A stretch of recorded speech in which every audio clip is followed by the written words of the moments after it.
Everybody, welcome back to my channel. So today's live, and yes, I did go live last night. And something in my live from last night made me really want to do this. So, and I've already been wanting to do something like this, and I've just been kind of nervous because I felt like maybe there wasn't a good point or a good reason behind it.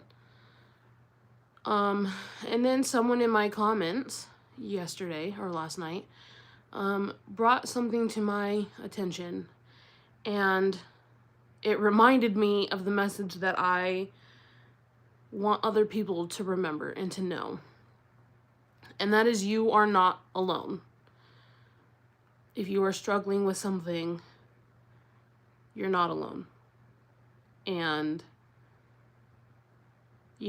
I have been struggling for quite some time, and I was not satisfied with the response that I gave that person, and so I do hope that that person can find this live today.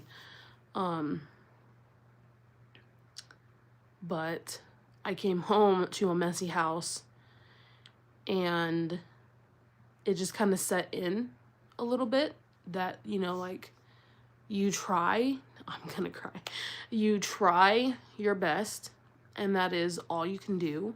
But when you're struggling, and it's okay to not be okay.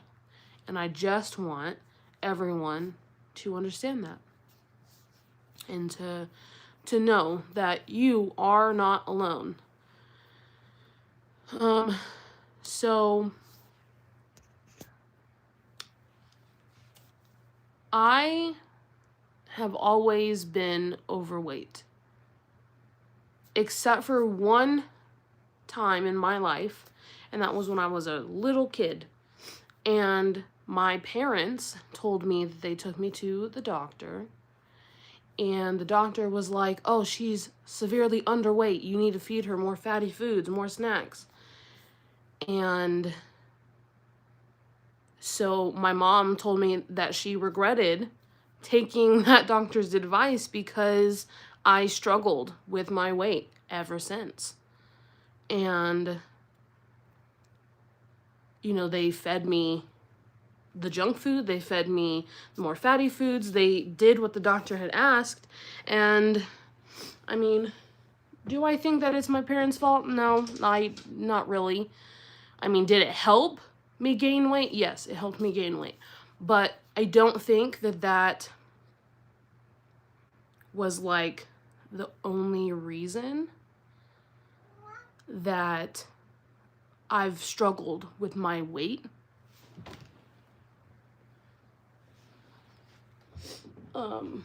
I later was diagnosed with PCOS, and I do have some of my my OBGYN doctors thinking that maybe I was misdiagnosed because the procedure that they went through, or they were talking to me about, I was like, I don't remember doing that when I originally got diagnosed. And she was like, well, you might have been misdiagnosed then, because these are the steps that you'd have to take to find this out.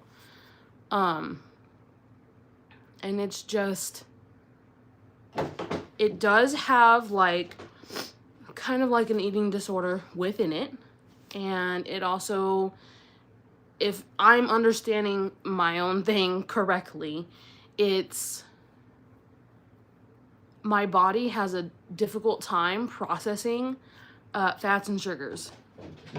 And you can get this when you are a child, but it's basically cysts on your ovaries, and I don't have any. They also call them polyps.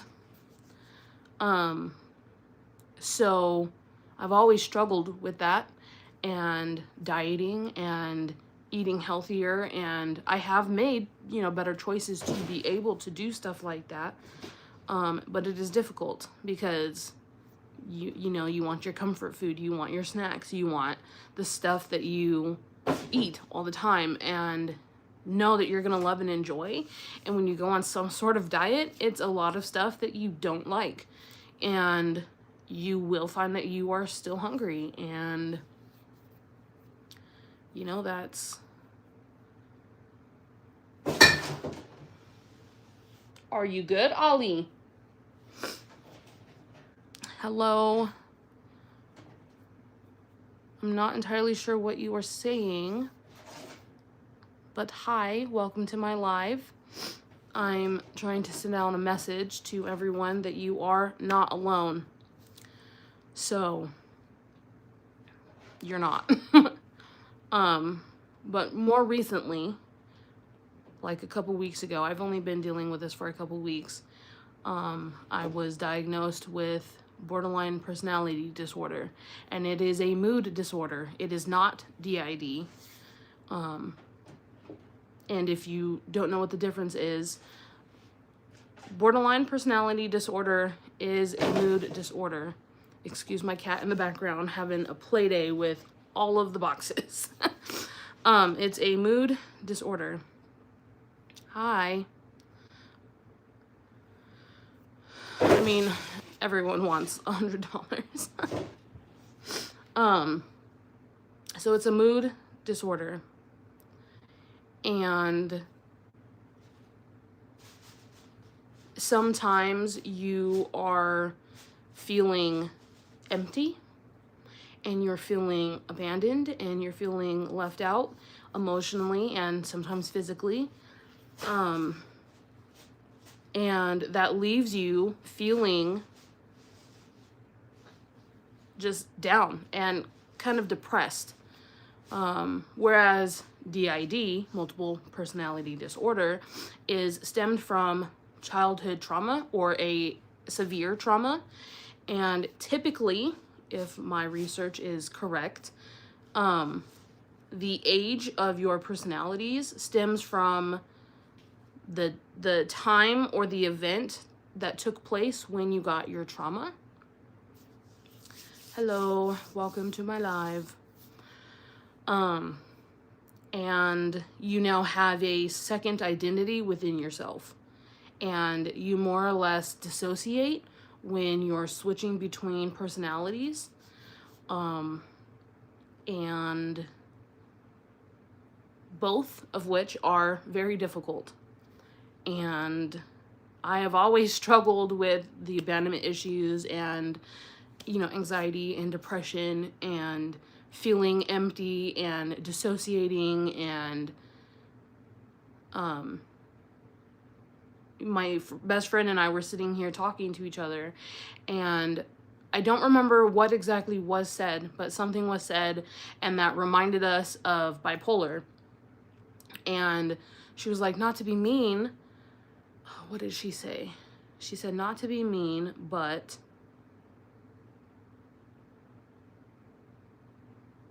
I don't recall what she said, actually, so I can't quote her. But I didn't know why she had said it, so I was like, what was mean about that? Because, you know, and she was like, oh, well, I know how you feel about your mom and having bipolar, and I didn't want you to think that I was saying that you have it. And I was like, oh, okay. Well, I didn't get that at all from what you had said.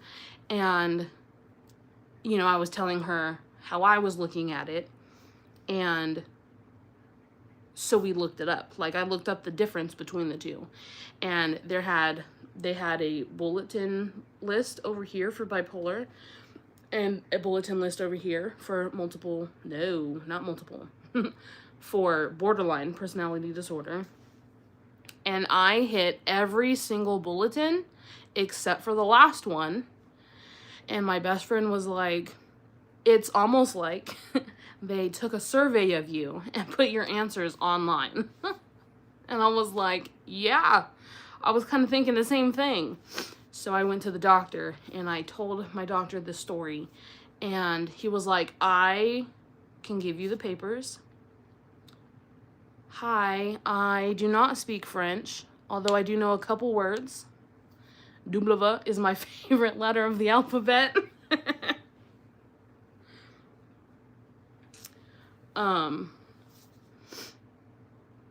And you know, he was like, "Oh, I can bring you this croissant." You right. Delicious. I can bring you these papers and we can have you do like the test. And I was like, okay. And I did the test and I was like, you know, the test had me focusing on the week prior, and I was like, that's not good. Because at the time I was thinking that that was going to ruin my results because I was having a terrible week the prior week before that. And what I am kind of realizing now is that's the point. Because in any situation, there's a spectrum of what you are going to do in response to whatever is happening. And depending on where you are on that spectrum will dictate how you're going to respond to a situation that you are going through, whether that situation is good or bad. Someone who is more severe in something is going to have a much more negative reaction to see your back. Like, see your back, you're live, hi. Or you want to see my back. Oh my God. No, actually. I get that a lot, actually, because of my eyes. Hello. I don't know what I am mixed with to have my eyes be like this. My dad has them, small eyes as well. And I don't think that he knows either.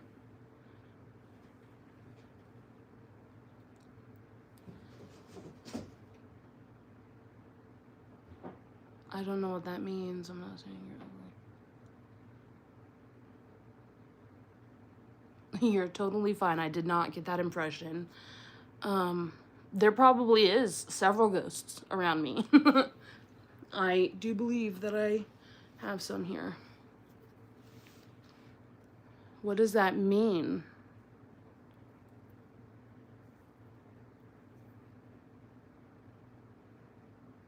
I'm not gonna repeat it if that's what you want me to do, because I don't know if that's a name or what that means. So anyways, the doctor came back and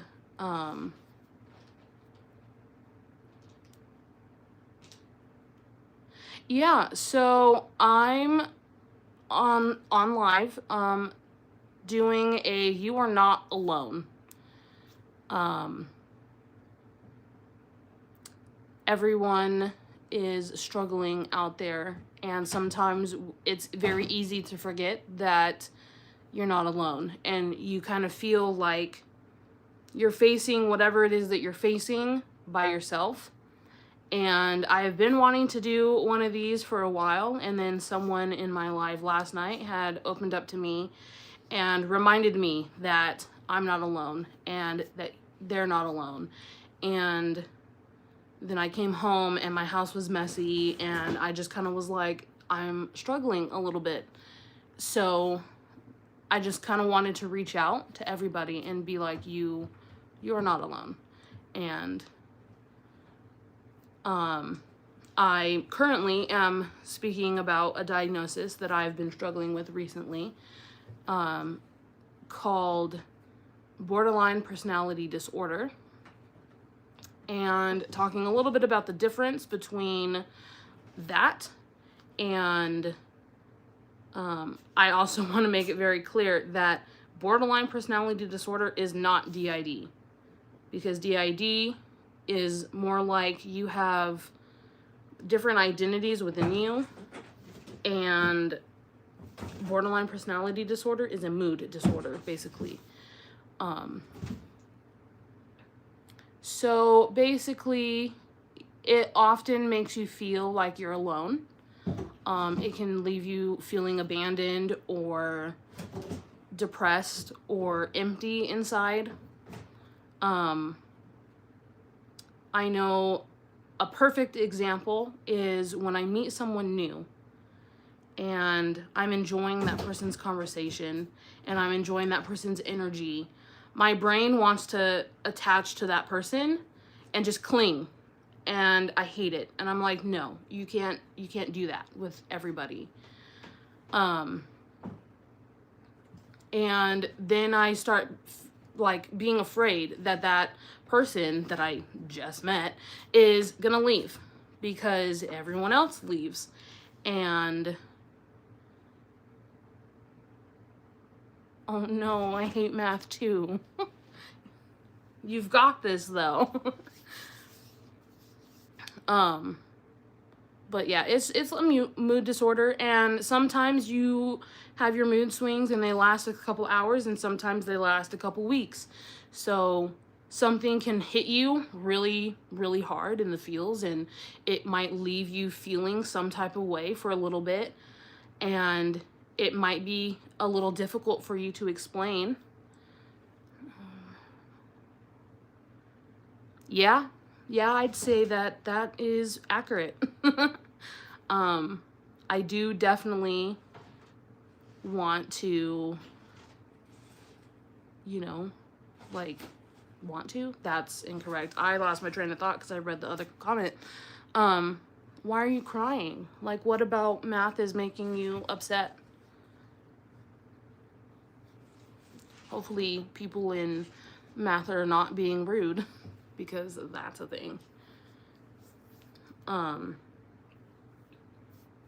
And well, my doctor was like, he took a look at my, do I have a brain or not? I don't know. Do I?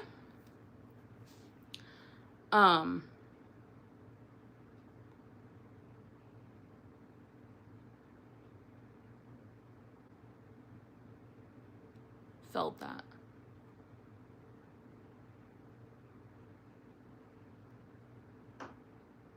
I've been through that because math has not been my strong suit growing up. I almost could not pass high school and college because of my math class, because I suck at math. So I feel your struggle. I really do. But yeah, so my doctor, like, he took a,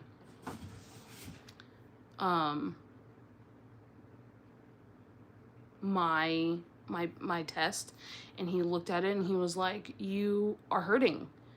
And in the moment I was like, no, I'm not like physically hurting right now, like, you know, I'm not. But him saying you are hurting made me start crying, and I was like, oh my god, I'm gonna cry right now. And you know, I had the tears coming out of my eyes a little bit, and I was like, oh, well, maybe I'm doing a good thing, because obviously I need it. Let's see. Oh, thank you. And you are welcome. You're not alone. Yeah, it's very, very difficult because I wasn't sure if this was a good idea or not. And I just kind of needed, you know, something. And I was just kind of like, I don't know if this is a good idea, or if I would get, you know, a lot of hate. And I don't know. I second guessed myself, I guess, in the very beginning, and was like, no, I can't do that. That's like too open or whatever. And then someone opened up to me last night on the live, and I was like, you know, that's right. We're not alone. And people do go through things, and it is very difficult to remember sometimes that you're not alone and that other people are going, maybe not through the same thing as you, because everyone handles situations differently than other people. Good place to do that.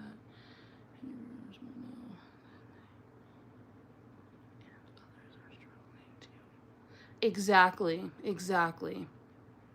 We need to come together and build each other up the way that people come together and hate on everyone. Also, agreed, you don't need to be asking everyone their age. If people wanted to answer that question, they would have already. But yeah, it can be difficult. And I definitely feel like people need to come together and lift each other up and be there for one another the same way that, if not more, the same way that people spread hate and, you know, bully and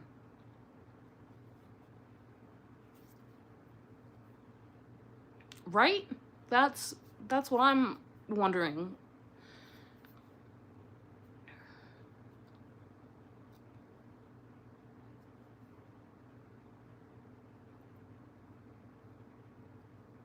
Yeah, we do have, we all have our own battles, and that is correct, and it is very, very hard.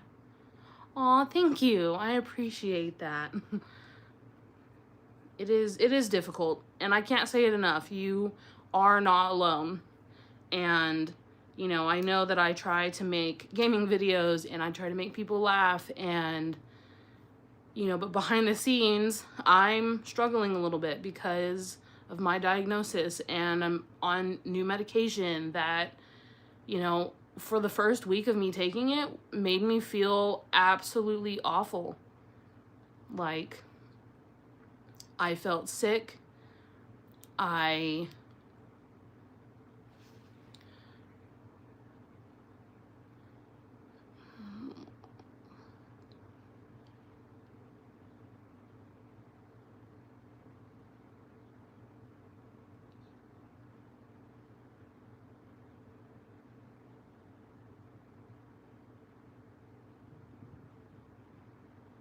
Interesting.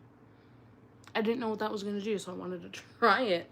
I felt sick, and, you know, they said to take the medication in the morning so that I can have it with breakfast, and it's like a 24-hour thing, so it goes into the system and kind of like works its magic over time.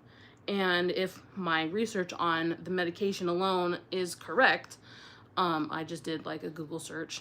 Oh.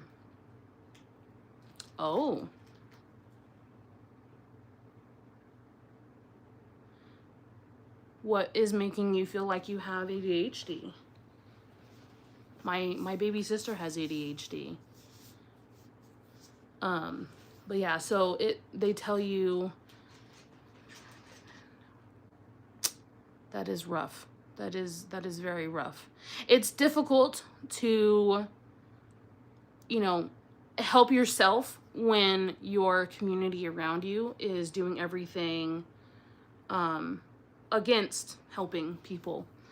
And that unfortunately is a big one, where you're like, oh, I'm struggling, I have this issue, and I think that this issue is this or this, you know, and the resources that are given out to people are not always the most helpful. It's, you know, like, oh, well, yeah, there's insurance, but do you qualify for insurance? Do you have the funds to be able to have the benefits that you as a person or you as a family need to have?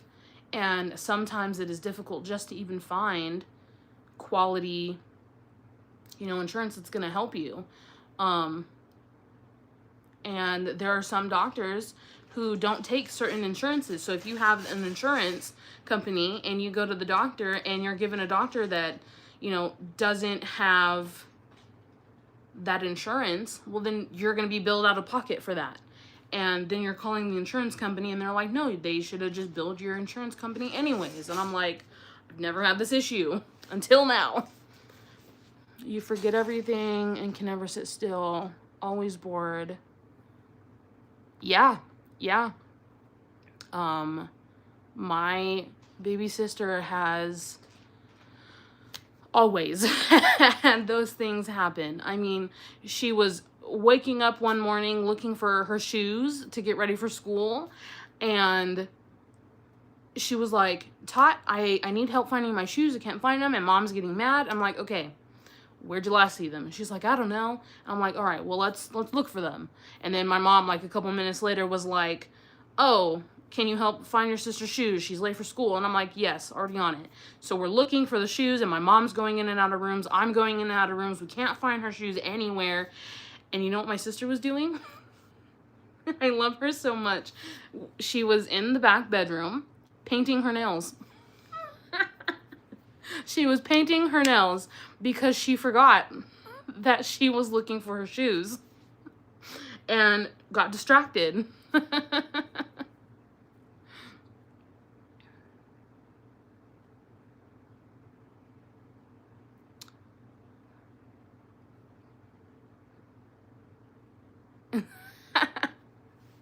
Yep.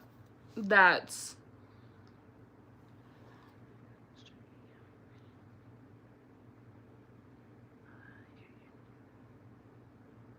I did. I had really short hair. It was so freaking short that when my mom cut it, oh, thanks. When my mom cut it, she was like, you're gonna look like a boy. And I'm like, I don't care. Shave it off. Shave it off. It started with a shaved head. It was very, very short.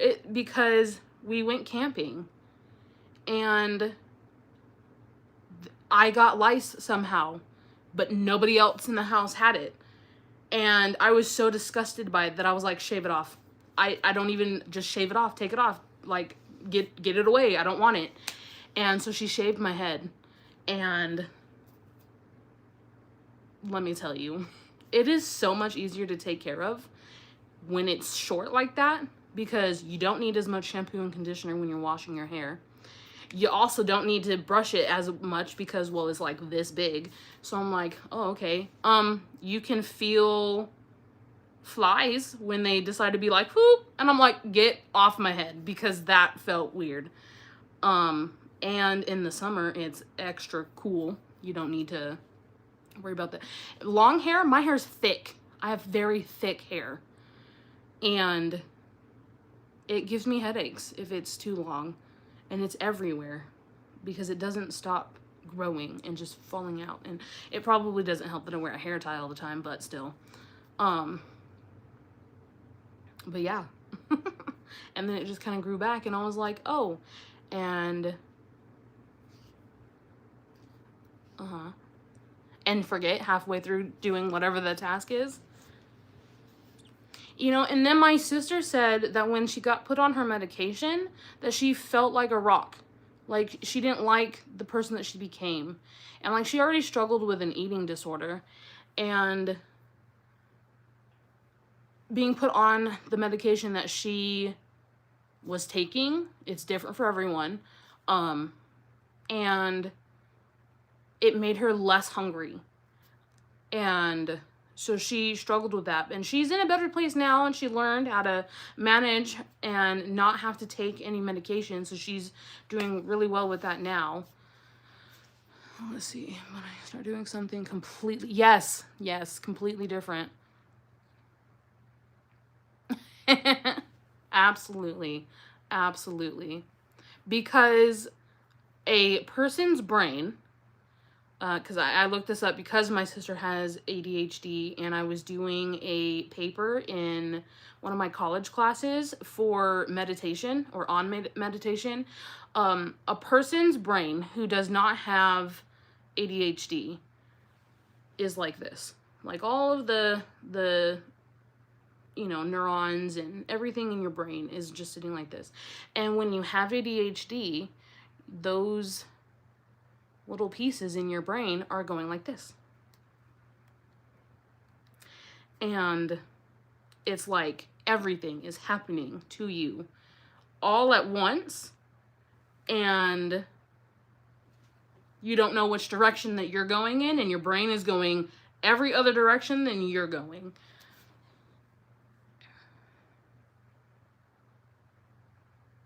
I'm so sorry that the people in your community don't care about mental health. That is an absolute struggle. And I wish that that was not a thing.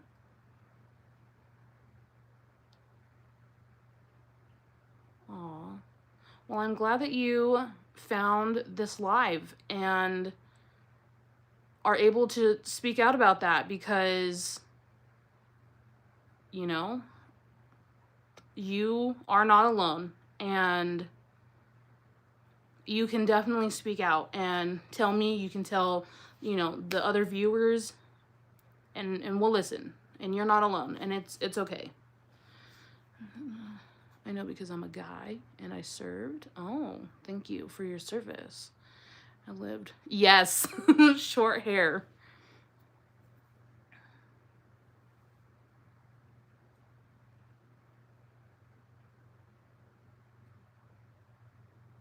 Had depression. Yeah, depression is its own battle, and definitely can make everything difficult. That's good. That's good. Having a little hope is better. I'm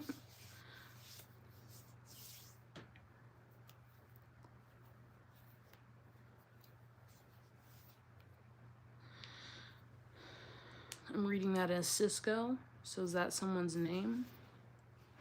It's got I don't know what's underneath it, but that's okay. But yeah, no, my sister went to tell your mom. Like, she's not going to be as approving of, or accepting, or, what is the right word? I don't want to say believable, because she's not the one saying it. You are willing to believe you. Yeah, absolutely. What's up?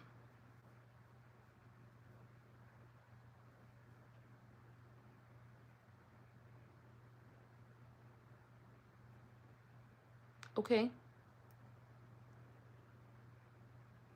No, you're fine. You're fine. We're on the internet. You don't need to share, your age at all with people. So don't feel bad. It's okay.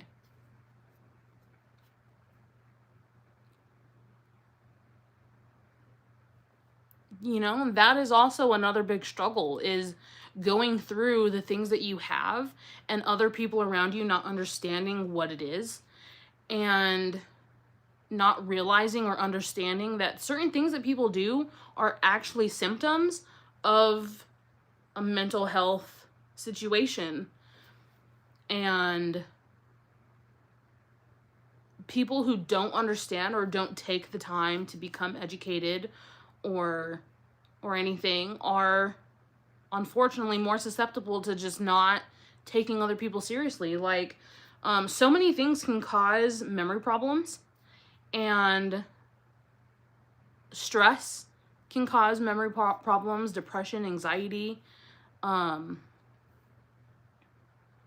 tour of my dirty house. I do actually plan on cleaning on live, so that might help just a little bit.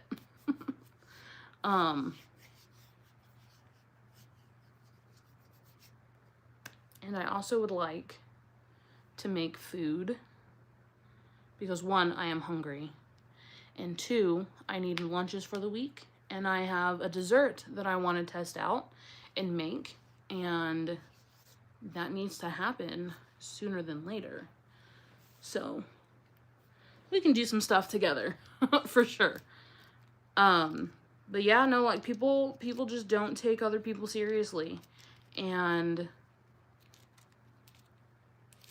it is a peppermint brownie from scratch. Well, it's not just peppermint brownie, it's peppermint hot chocolate. I was trying to do a hot chocolate brownie, and my first attempt failed miserably. And I just made a box of brownies and put a package of raspberry hot chocolate mix in there. And I knew what I was doing and what I had added. So when it was finished, I could taste that it wasn't correct. And so I looked up a recipe online and I found one, and I used vanilla hot chocolate instead of the raspberry. It is. It's my Ollie. Ollie. Come here. He's investigating the kitchen. Oh, there he is. Hi. Come here, so my life can see you. Oh my god, he's behind the chair. Ow, that hurt. Ollie, you're sharp. Come here. Oh, he's gonna get my hand. Come here. Come on. Oh, this is gonna hurt. Come here. Oh, he got less interested. Hi, the bean.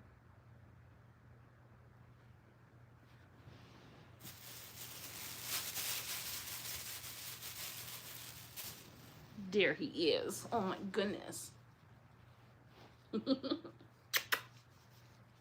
Yes, oh my goodness. That's my Ollie. Oh, falling.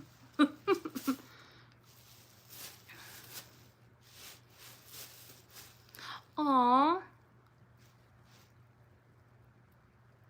Now that's a good deed. Do you still have the puppy? Yes, my Ollie. But yeah, so I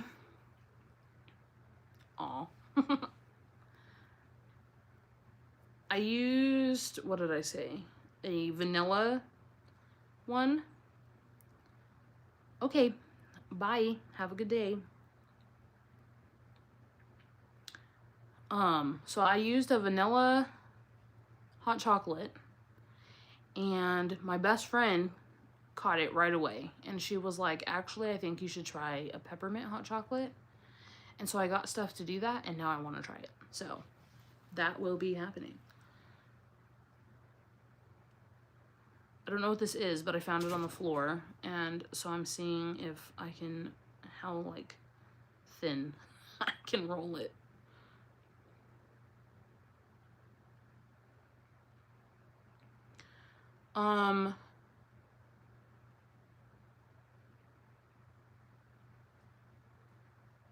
We absolutely can talk about people's religion. However, not everyone is going to share the same viewpoints as other people's religions, and we need to be mindful of that. So if there's something that you would like to say about it, you are more than welcome to share what you would like to share. And we just need to be kind to each other and everyone's religious viewpoints, because they are not, just because it's your viewpoint does not make that everyone else's viewpoint. And I feel like a lot of people forget that. No, not necessarily. I do not. I believe that there is more than one God.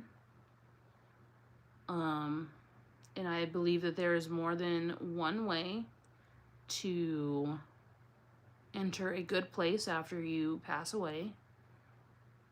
I definitely do think that there are some sort of beings or whatever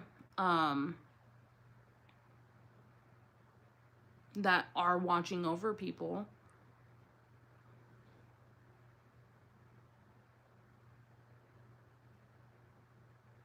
Well, I'm glad that you were able to see that. Are you able to see that within your life and yourself?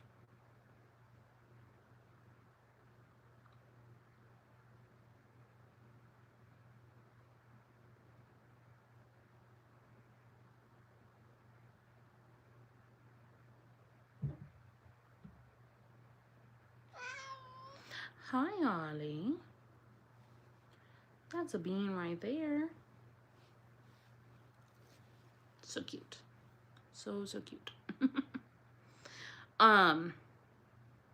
Thank you all for commenting and participating in the conversation, and coming to the live. Welcome to the live for anyone that is just now joining.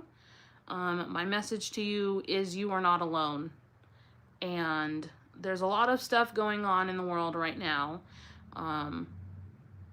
And a lot of people are struggling mentally and physically. And you are not alone in your struggles. And it will be okay. Even if it does not seem like it will be okay.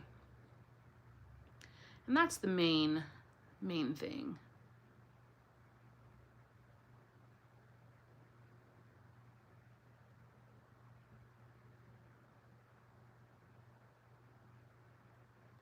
See, and that's what I'm talking about with being mindful of other people's opinions and viewpoints on religion.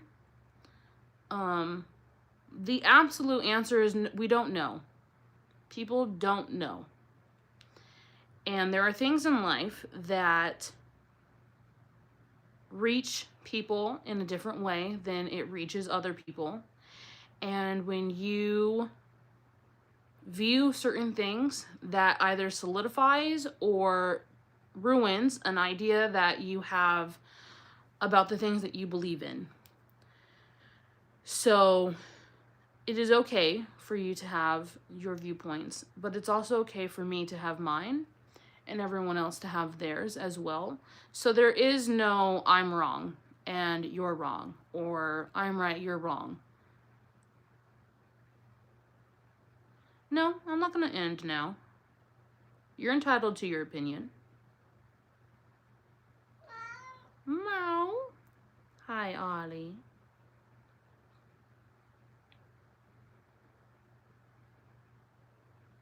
I'm just simply saying that you can't tell other people that they're wrong in their religious viewpoints.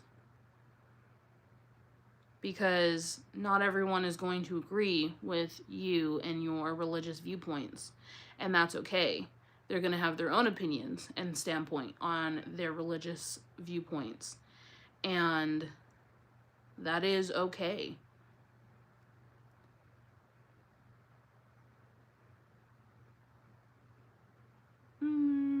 See, I don't want to do that.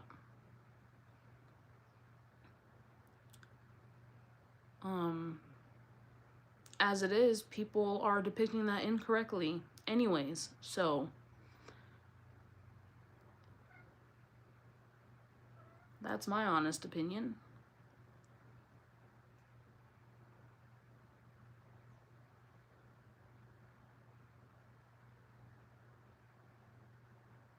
It's very small. It's a wrapper of some kind. I'm trying to see how thin I can get it. But anyways, so yeah. So you're not alone. And it will be okay.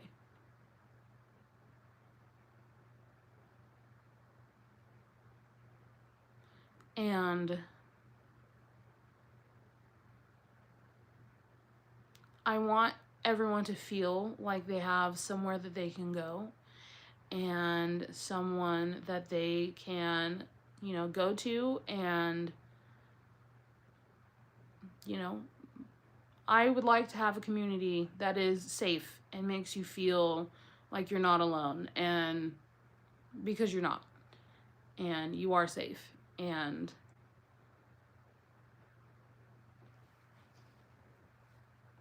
I hope that I'm able to make that message go as far as I can. So I do, but I don't ever go on it. The thing that is happening here is just a message to everyone that you're not alone. And it's kind of like my own mental health awareness thing. I mean, some things that we're struggling with are not mental health, it's physical health. Hi.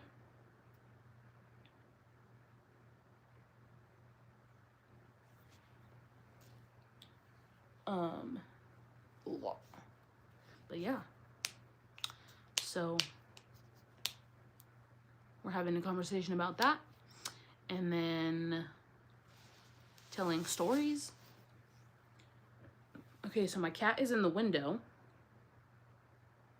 And things behind me on the other direction of me are falling out of nowhere because nothing touched it. So that is my ghost saying hello.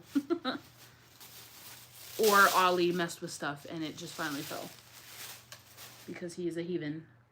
A little kitty bean. Aren't you, Ollie? Boop.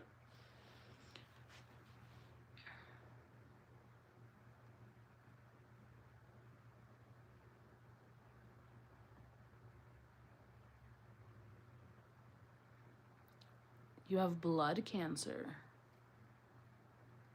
Are you okay to tell me more?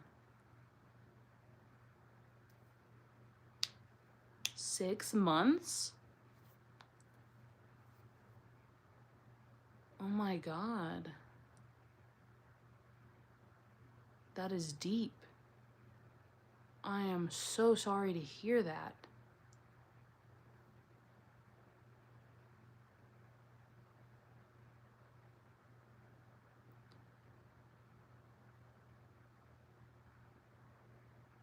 Yes, you will definitely be in thoughts and people's prayers. And how are you feeling right now, if I may ask?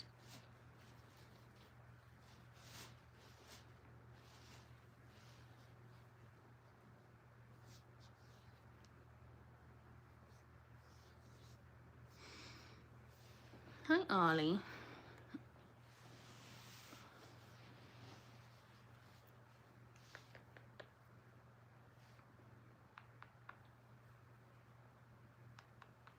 He wants to go play.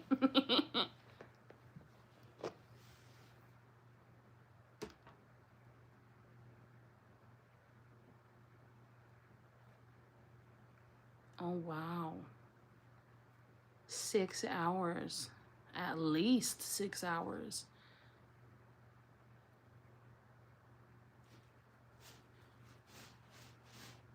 I will definitely be having you in my thoughts.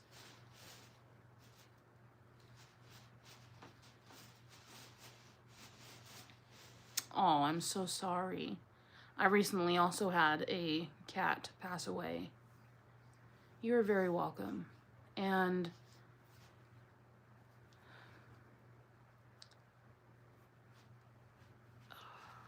I want to give you a hug. That's what this boils down to. I want to give you a giant hug. And I want everything to be okay for you. What is the surgery for?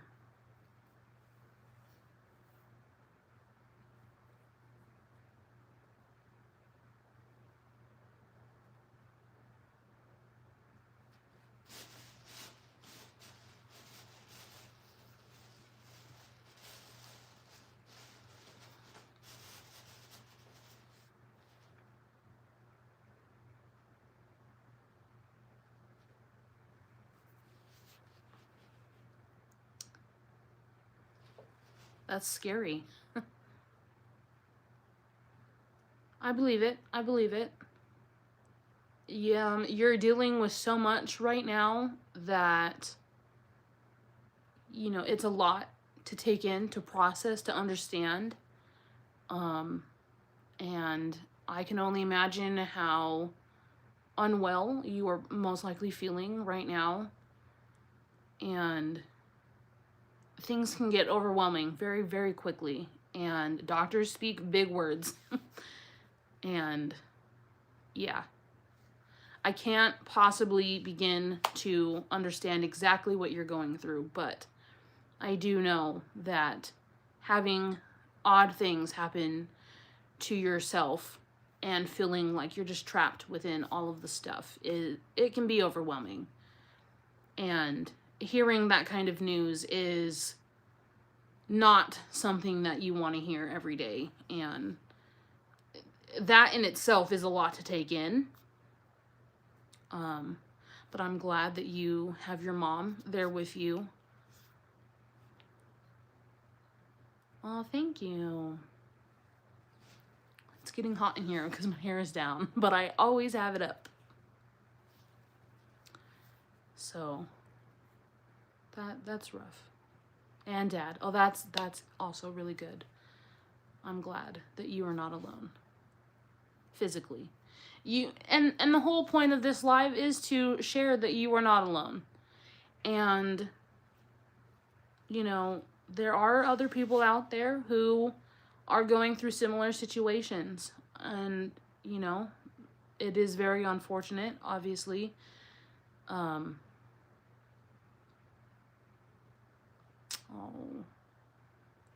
I'm so sorry.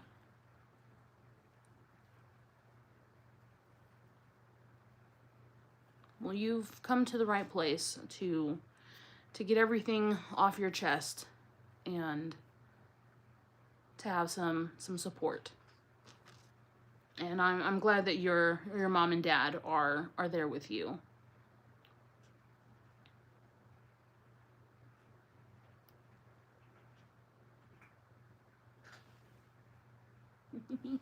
Ollie is eating. I'm also a September baby.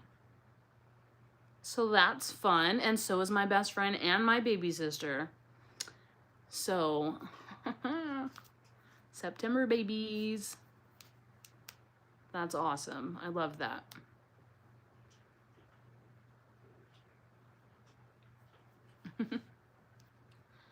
Yes, absolutely. So are you in the hospital, or did you get to go home, or like what's happening? If you don't want to share that, that's completely fine.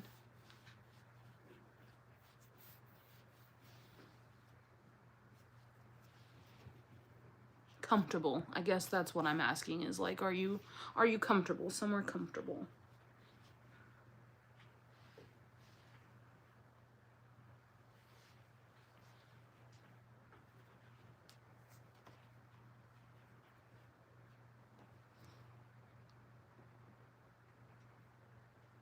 My Ollie is over there eating. This is cute.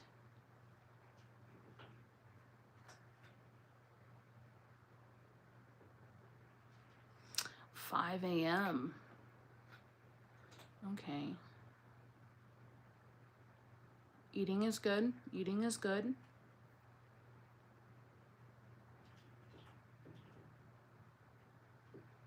Well, hopefully your checkup goes well and your food is good.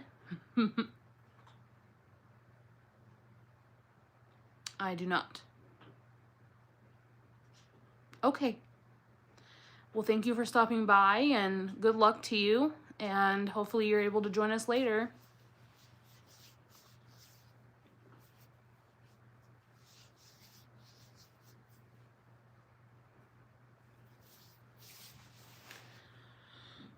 Oof. I need some water. So let's take this show on the road. So part of this is the fact that, you know, people are struggling, and it's hard to do everyday tasks sometimes, and that's okay. The hardest part is starting. And whether that's, you know, a chore, homework, food, getting up, going out of the house, anything. Like the hardest part is starting. And there's a lot of times that once you start, you're able to continue. And it's okay not to do everything in one day. It's okay not to do everything in one sitting. It's okay that it takes time to start. And so I have these boxes. I'm not a hoarder. But my dog, Ollie, are you a dog? Ollie's a cat. I used to have a dog. My little Oyo was cute.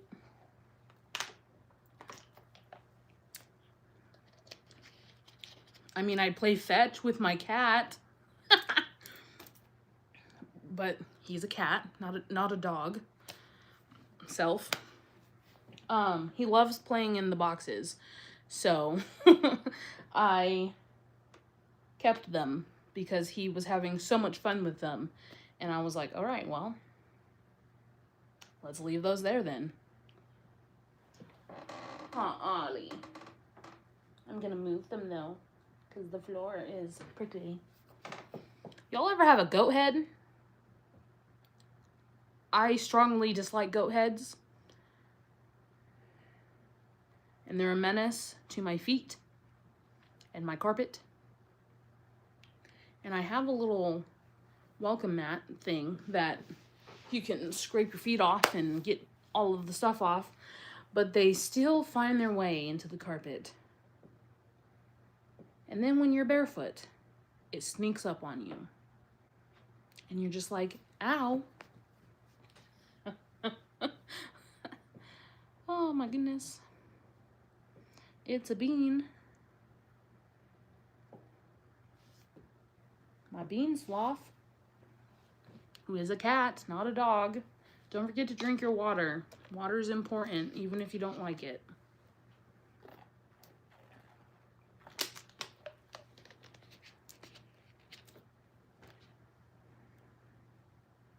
Hi, Ollie.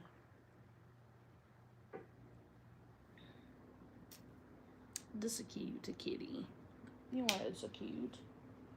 Yes, you are. All right, so we're gonna do some cleaning. So if you're struggling right now with cleaning and keeping your house in order and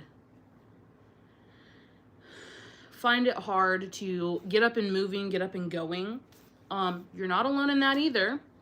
And I find that sometimes it's easier to get stuff done when you do it with someone else, even if it is just at the same time over the phone. So, if you would like or have the ability to do so, because I know not everyone is probably home, we're gonna clean together. And so if you're gonna clean something with me, let me know what you're cleaning in the comments. And we're just gonna have a massive on live clean session.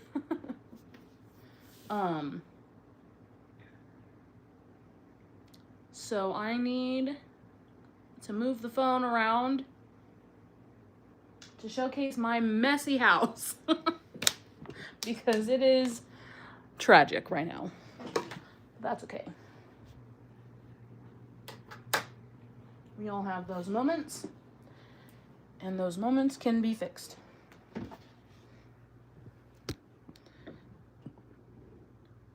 So if you say something in the comments and I can't get back to you right away, that's okay. I will come periodically check. So feel free to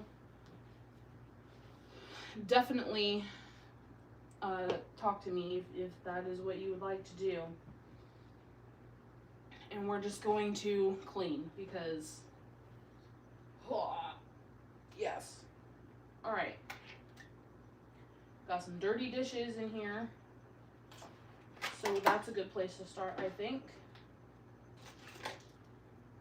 Not a whole lot, because I already went through and did some dirty dishes yesterday, but got some clean ones too, apparently.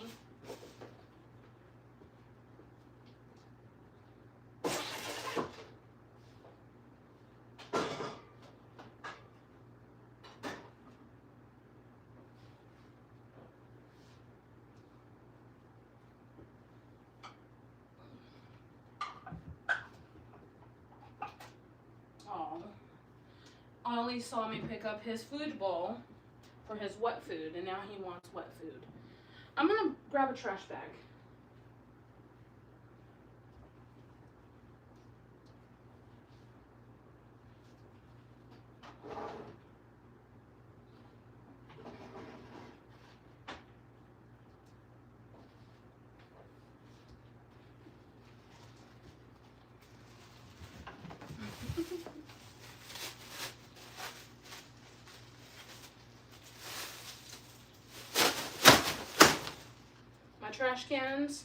My trash cans?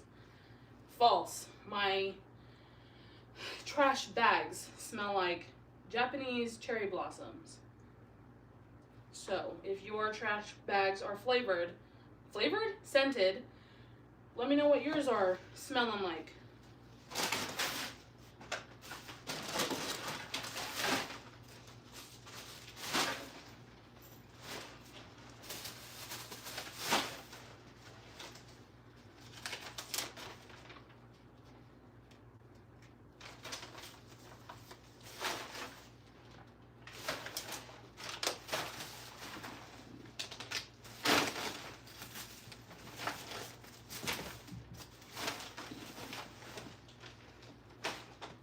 Ollie.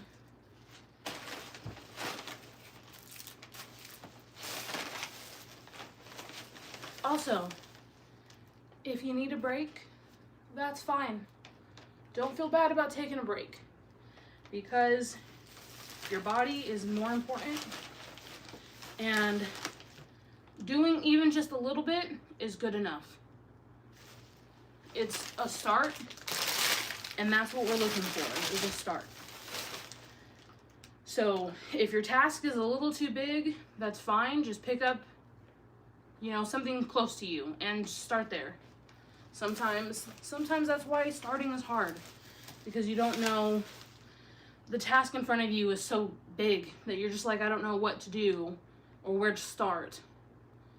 And that sometimes can be overwhelming. I'm going to use this for the litter box because that already has some trash in it. And the litter box desperately needs to be cleaned.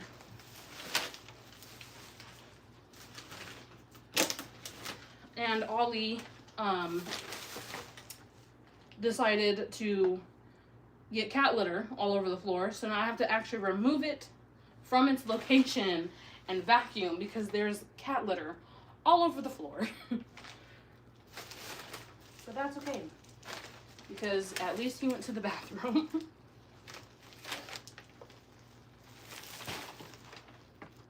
I do, unfortunately.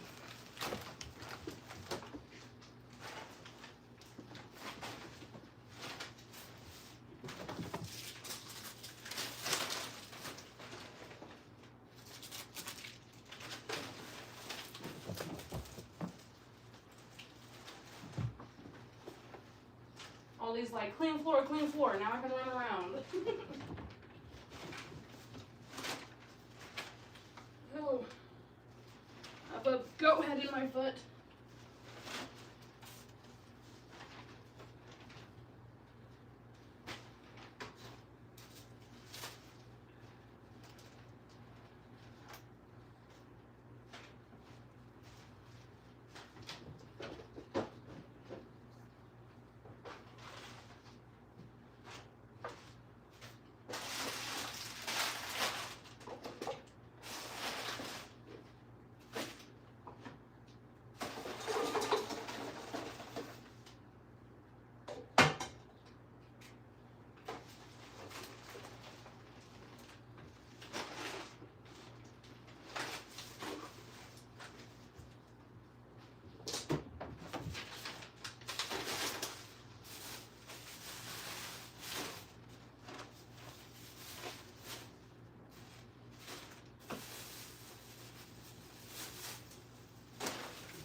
bag was not empty. I got stuff for Thanksgiving because I feel like everything is gonna fly off the shelf. And I just decided to put it all in bags on this table.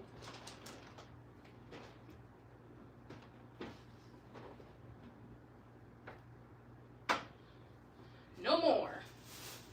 No more. Well, this is a fun project we can work on in a little bit. Finish something I started.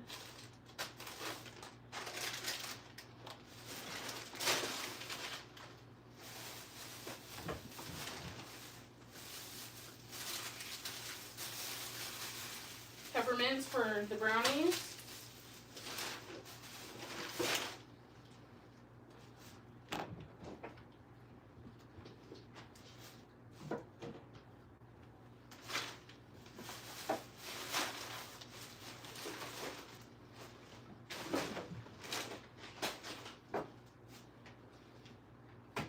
I thought I had more bowls over here, but I guess not. All right, let's go check these comments because I feel like they're growing. Well, hello, Ollie.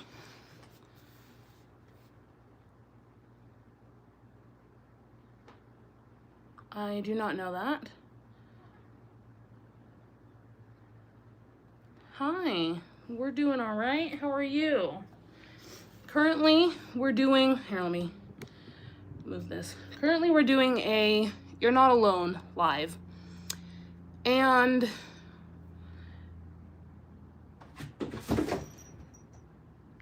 mental health and physical health can be suffocating sometimes. And it can be difficult doing everyday tasks with these sorts of things. I'm realizing now that this is a terrible spot to put the camera, because there's a chair here. So literally everything I'm doing on the other side of the chair, you can't see. So that's my bad. We'll move that. But currently we're cleaning together because sometimes it's easier to do a task with somebody else than it is by ourselves. And so if you are in a position to be able to do that and you want to join in, you're more than welcome to do so. And let me know in the comments what you're cleaning. Right now I'm cleaning up my living room. So we'll get stuff in order.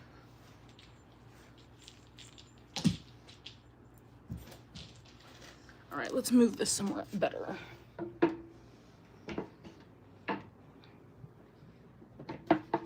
I started with the dirty dishes that I've got in the living room. And I'm working on the trash currently.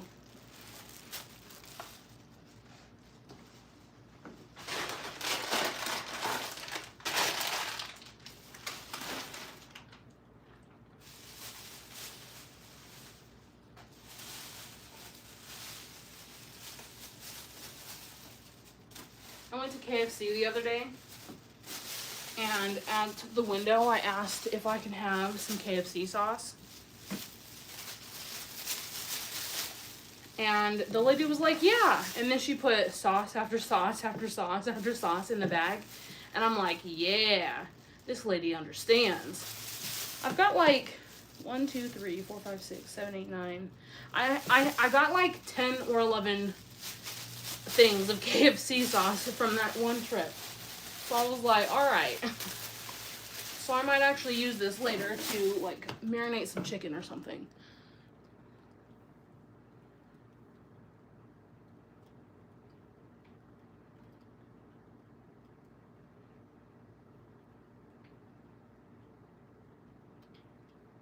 Oh yeah. Oh yeah. That's a good way to clean out some stuff.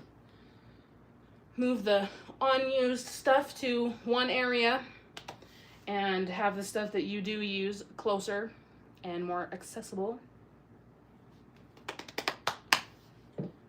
Or you could also just decide, like, you know, am I going to end up needing these things now, or am I going to need them later? I mean, honestly, when I move, I go through everything that I own. And the first thing I say is, okay, can I see me having this thing in the new location? And if the answer is no, I get rid of it. And just because you're getting rid of stuff doesn't mean that you necessarily have to throw them away. You can donate them, or you can sell them if they're in, you know, good condition.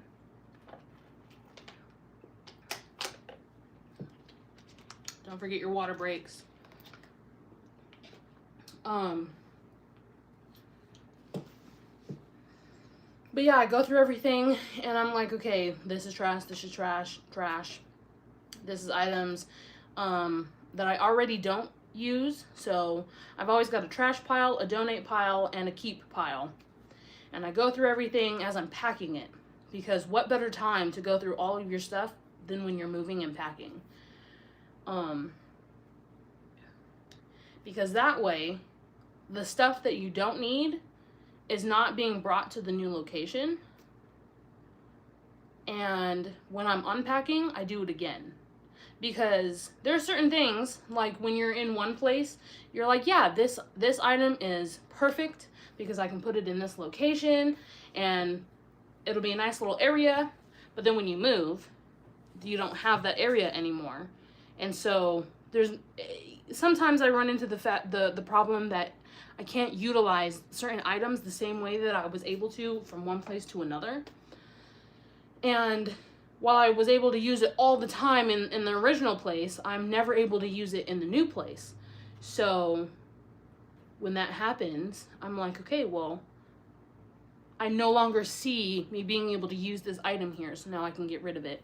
And it's just a way to go through all of your belongings and move them away, get rid of them. But being able to do that while you're not moving is also an option. You know, just going through stuff and organizing and retidying the stuff up. And if you have that mentality every time you go into it, you're going to be able to see that, you know, getting rid of stuff is sometimes helpful, though sometimes it is very difficult. Especially if it's got like sentimental value to it, or stuff that you've held on to for so long you don't necessarily want to get rid of, and that's okay too. So all of that to say, yes, I agree with your comment.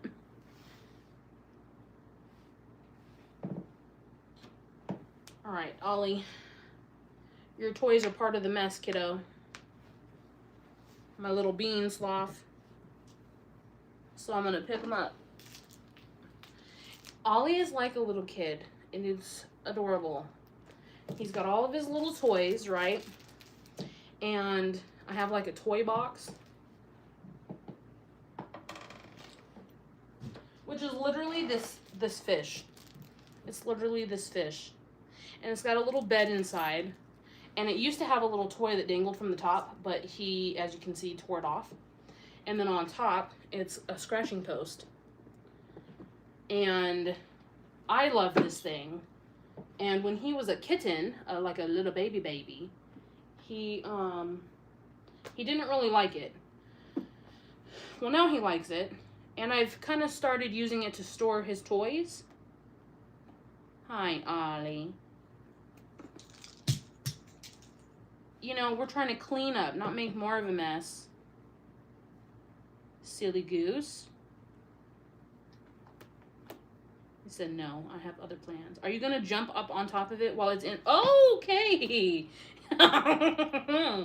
Ollie, you're doing tricks. Hi, baby. You're so cute right here. Oh, my goodness. You're lucky I had a hold of this, because, ow, you would have, like, fell. Gentle. You're sharp, okay? You're very sharp. It's my good kitty.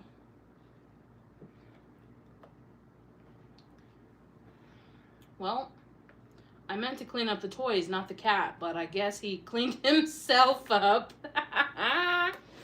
Ollie. What are you doing? Silly kitty. I'm trying to turn it around so you can see him.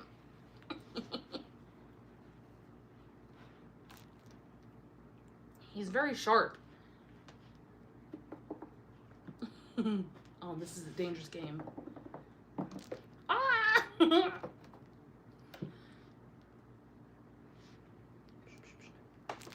Oh, Ollie. You were in a playful mood, kitty. I can't.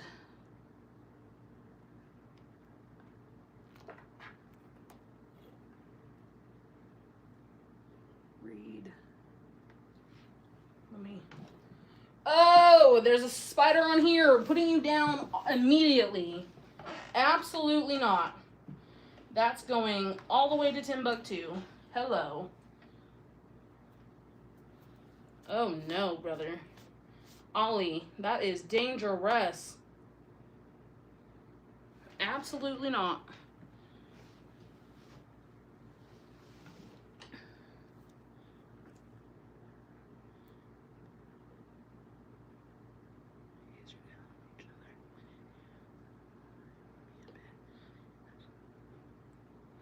Oh yeah, tired for sure.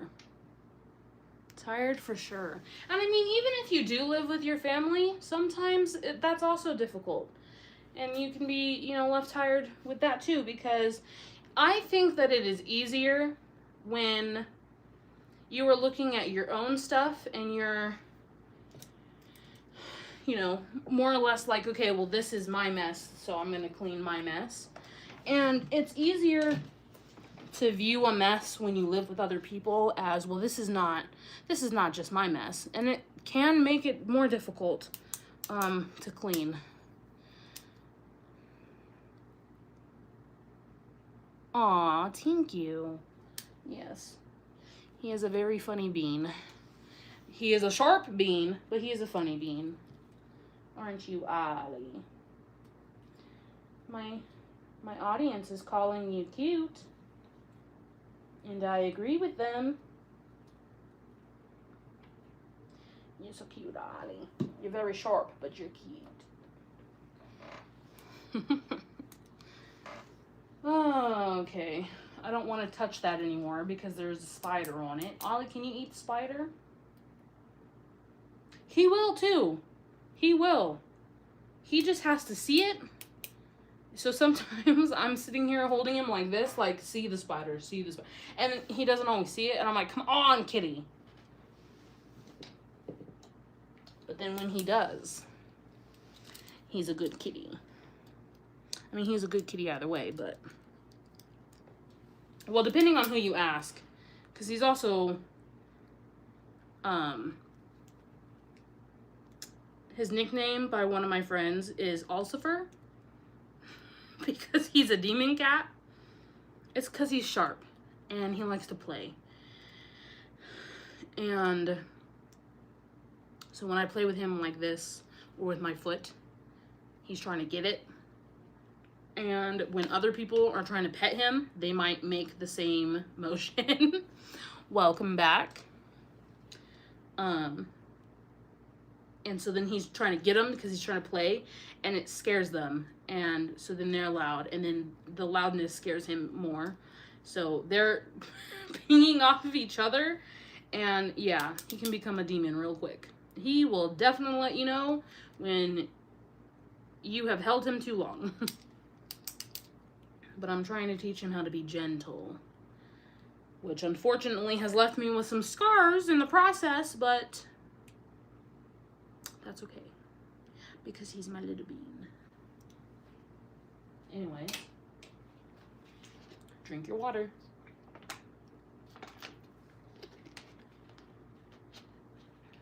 All right. So I got all of the dirty dishes up, and they're now in the kitchen. I picked up the trash that I could see up front. Obviously, as we go, there's going to be more trash. Oh yeah, absolutely. Absolutely. Meow. That was him telling me he has the ball, because this is where I play fetch with him. Ollie, and then he's gonna bring it back. I don't know if you can see him very well. Hi, kitty. Well, I can't reach that way over there. Cutie boy.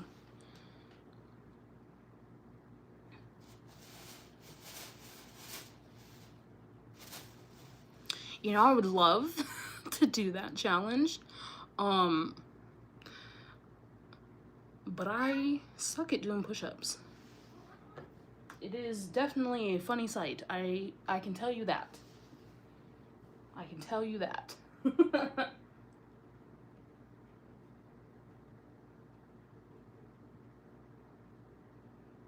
Okay, now do they count if it's against the wall?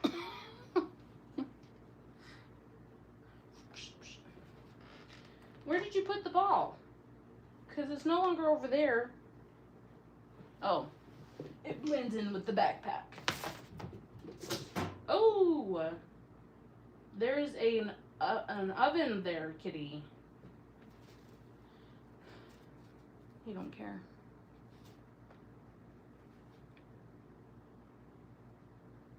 There you go. Wow.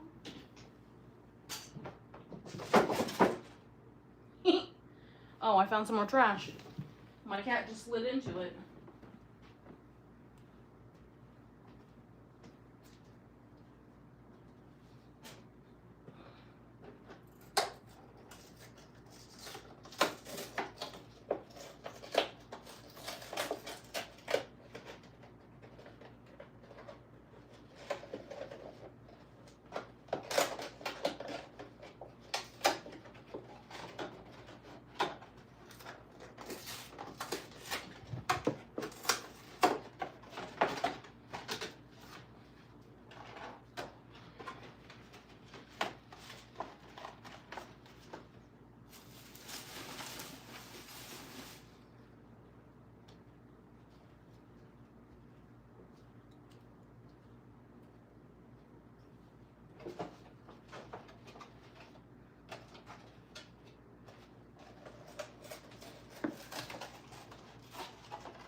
You don't need to know that.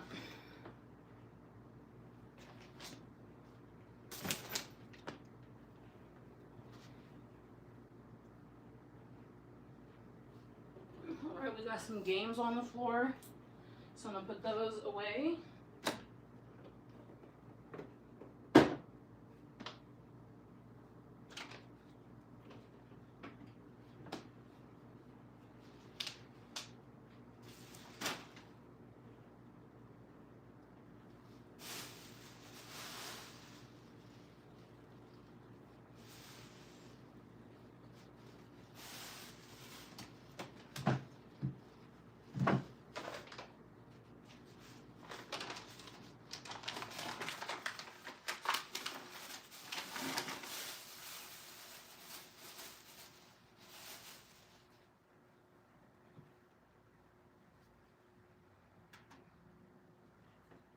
Oh, that failed.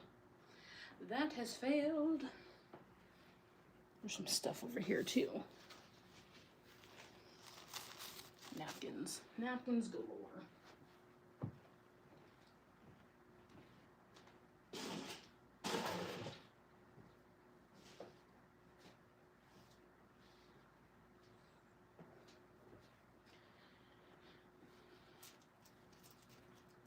Okay, we're gonna take a break from the living room because there's something in the living room that really needs to have my attention. So we're going to move this over here.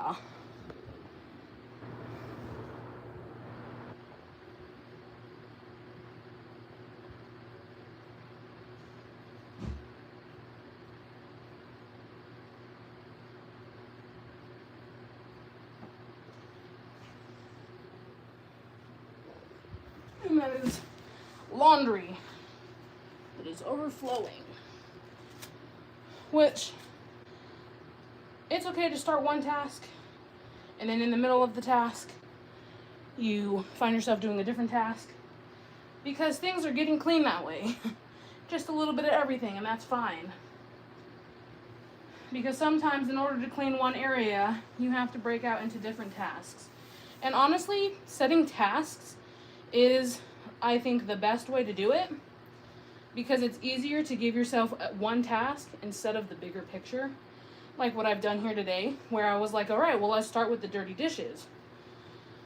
So the first task of cleaning the living room became collecting all of the dirty dishes, getting them all picked up and brought to the kitchen. And then once the dirty dishes are done, that task is done. And then I went on to trash. And trash can be its own task. And then you go around and you pick up the trash, and you know, it's okay to have little tasks to help you complete the bigger tasks. And I think that having the smaller tasks is an easier way to get things done. Meow. He's bringing me the ball. But yeah, having smaller tasks is a good way to get the bigger task done.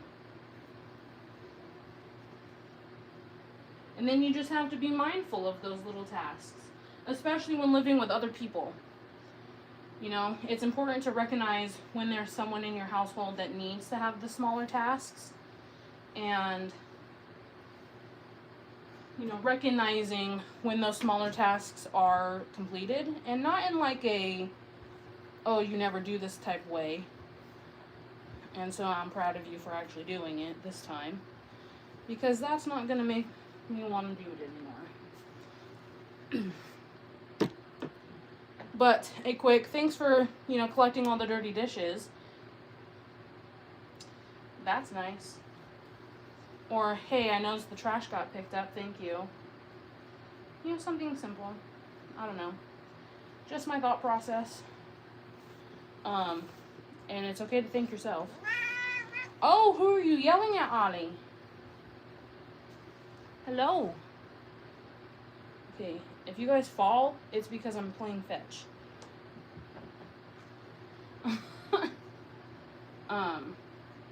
But no, I did my laundry yesterday, and so when I brought it into the house, it was sitting in my living room / kitchen area, and in order for me to clean those things, I needed to do my laundry. So it's my next task.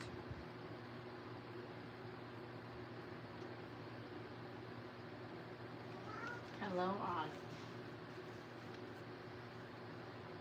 Get down. Come on. Come on. I don't want you jumping after the ball from there. Come here. Come on. Get down. Ollie.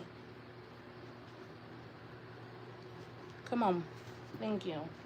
Alright, now you can go after it.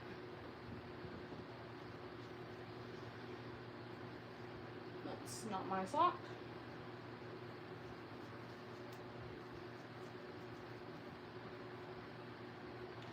What are some of the tasks that you guys struggle with the most?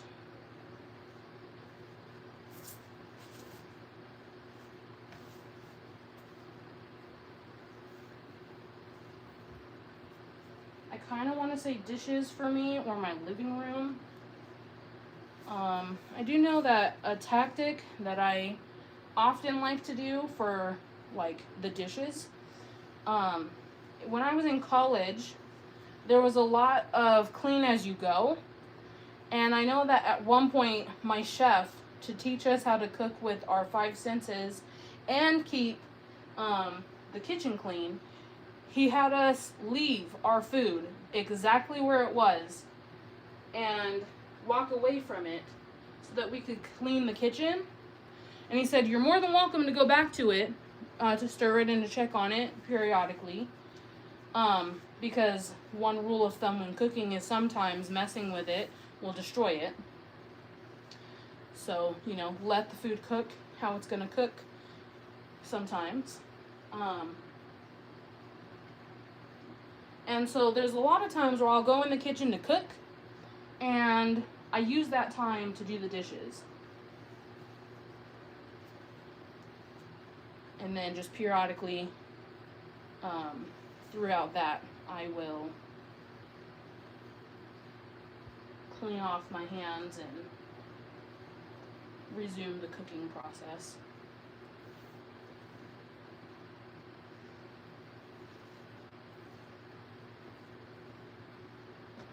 Hi, Ollie.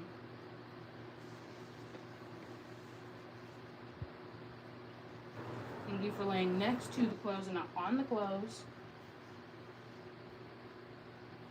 Sometimes the laundry,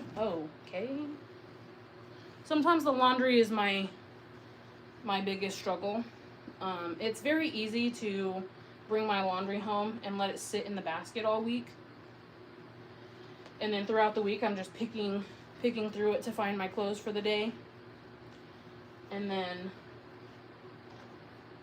putting the remainder stuff away at the end of the week when I need to fill it with the dirty clothes to go and wash it.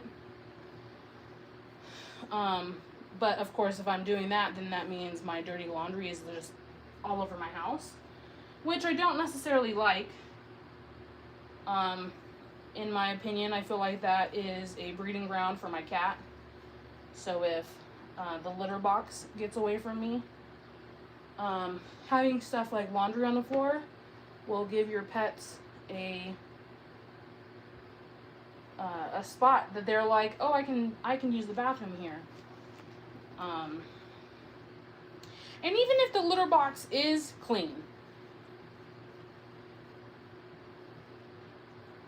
the towel on the floor in the bathroom is closer than the litter box, so, you know, to a cat, they might just go there anyway.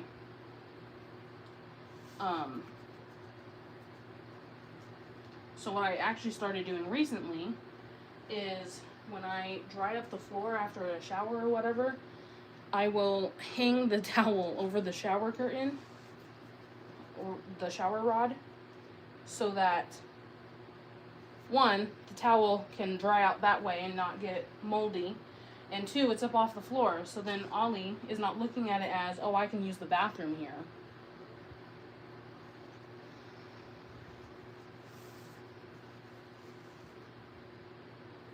And then plus, like, you go in and out of your house and all of the stuff gets all over it, all over the clothes, and so when you pick up your clothes, you have a bunch of gunk attached to it. So a quick shake. I found spiders in my piles of clothes. Not that is a recipe for it to just stay there for another week, because I'm not trying to touch no spider.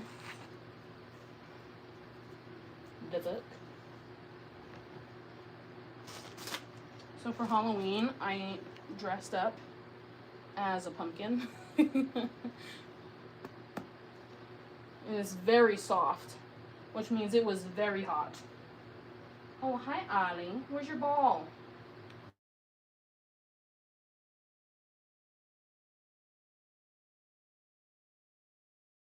Phone call. Not now. And while we're on the topic of you are not alone, and diagnoses and struggles that people are having, the struggle is real to get your medication. And I don't think in any way, shape, or form that it should be this difficult to get your medication. Like, there are some people who rely on their medication in order to have their sanity or in order to do, everyday tasks. Ollie, you need to move. I'm not trying to play. I'm trying to move you. You're on the laundry, kitty. Psh, where's your toy? Did you bring it to me and I covered it with laundry? That's a possibility. Alright, come here. Okay, stop being sharp. I'm just trying to move you. This is where the ulcifer comes out. I'm just trying to move him and he wants to be sharp. Come here. Go over there. So anyways, it should not be difficult for people to get their medication. And the stuff that I've been experiencing lately to get my medication is absolutely ridiculous to me. So first I'm going to start off by saying that it's not a bad thing to have to take medication. It's not the greatest, because obviously what medication does to your body over time. But some is very needed. And on my meds, it always says that there's one refill left, or no refills, or whatever. The kitty. What is that other one? That is funny. Hello, Ollie.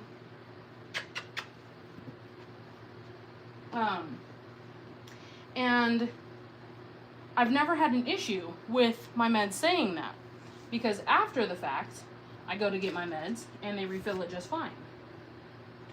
So that is not an indicator to me that my doctor needs to see me. Okay, because my meds always say that I don't have a refill left or I only have one. And then I put in the refill because some of them are month to month. So, you get it this day and it lasts you the entire month.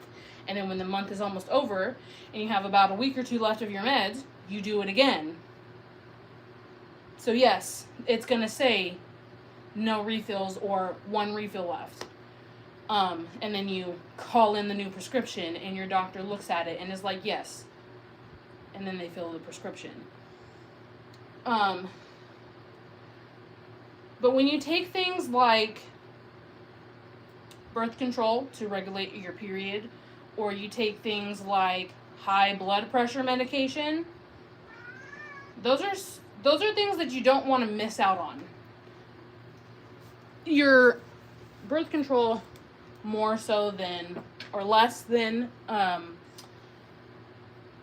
your blood pressure meds, because your blood pressure meds helps regulate your blood pressure. So if your blood pressure is up here, the meds will help it be down here. And obviously eating better and exercising will also help keep that down here.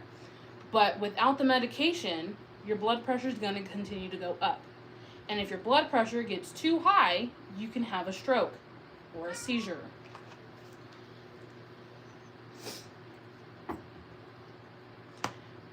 It is recommended to not suddenly stop them. Okay? So when you put in your refill and your pharmacy is like, oh, well, the prescription has been denied. And then you call your doctor and the doctor's like, it doesn't show on my end that it was denied. And I'm like, okay, well, one of you is lying. And at the end of the day, I still don't have the medication, so there's a problem. What, Ollie? I have a lot of dark colored clothes, and the ball is dark as well, so it's blending very nicely. I don't know where you put it. Did you even bring it up here? Probably not. I don't know where it is, Ollie. You have to re-bring it to me. Anyways, and then you call the pharmacy back, and the pharmacy is like, yeah, I put it in already. I put it in. And I'm like, okay, well, my doctor's office says that they didn't get it. So, obviously, there's some sort of miscommunication or mix-up between the pharmacy and the doctor's office. And I'm calling both, and both parties are telling me something different. So, but at the end of the day, I still need the medication that I'm not getting. So let's figure it out. And then what was happening was my doctor's office kept putting it as a top priority. Oh, I'm going to send it to the doctor. I'll have a nurse call you. They took my information. And then I never got a call. Never got a call. And that high priority was never actually a high priority because it took a week. I always refill when there's a week left to give them an entire week to get their shit together so that I can have my shit together. An entire week. So you want to tell me why I weaned myself off of my medication and was off of it for 3 days? Because that entire time, it was a back and forth between I already filled the prescription, it got denied, oh, I'm not seeing that it's denied, I didn't get the prescription, I'll set it as a high priority.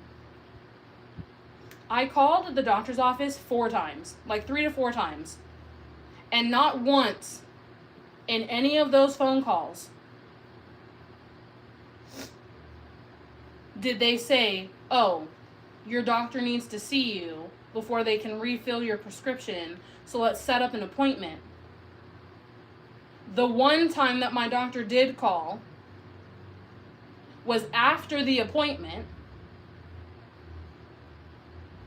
to inform me that I needed to have an appointment. And I'm like, well, it's too late now. I go in person because I'm like, this is day 3 on me not being able to take my meds. That's dangerous. And in person, they tried to tell me the same stuff. And I said, now here's the problem that I have with that. I have called several times this past week, and I've been told exactly what you're telling me now. So I do not believe that someone is going to call me back. Because I have been told that 3 to 4 other times this week, and I never received a call back. So I am not satisfied with you telling me that you left my name and number with them and are going to have them call me back. So she wrote the stuff on a sticky note. She got up and she went back there to find a nurse. And then she came back out there and was telling me something. And then the nurse comes out and goes, oh, I read your file wrong. You need to be seen by the doctor before he refills your prescription. And I said, and at what point in this entire week was any of you going to contact me to inform me that my doctor wants to see me before he refills my prescription? Because if I don't know that the doctor wants to see me, how am I supposed to know that I need to refill or I need to, have an appointment? Like if the doctor decides I need to see this patient before I will refill the prescription, the patient has to know that the doctor wants to see them.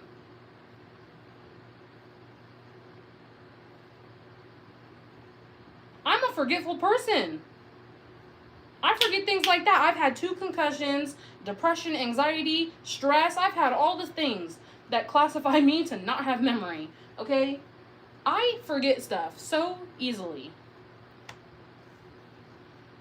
And I told him, I was like, I talked to you guys 3 to 4 times this week on the phone, and nobody told me about this. So at what point was anyone going to read my file correctly to tell me this information? And then she did the whole making it my issue and was like, oh, well, this is an every year thing. And I'm like, an every year thing? I've had this doctor for 2 years.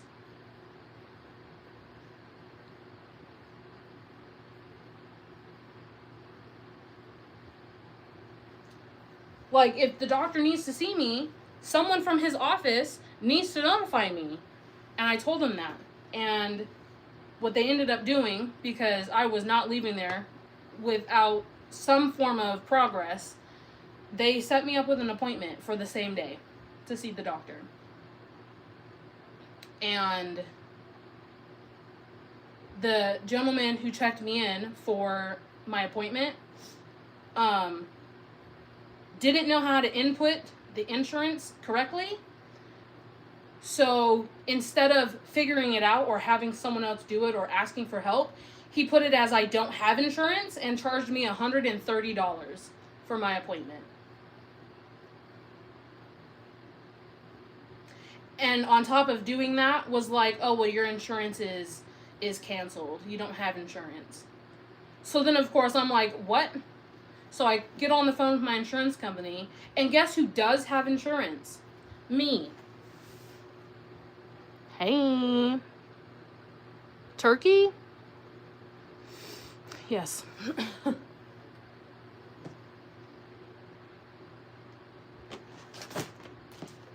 I'm like, how are you going to tell me that I don't have insurance because my insurance is canceled?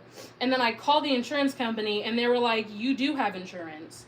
It shows as active till the end of the year, and it renews automatically.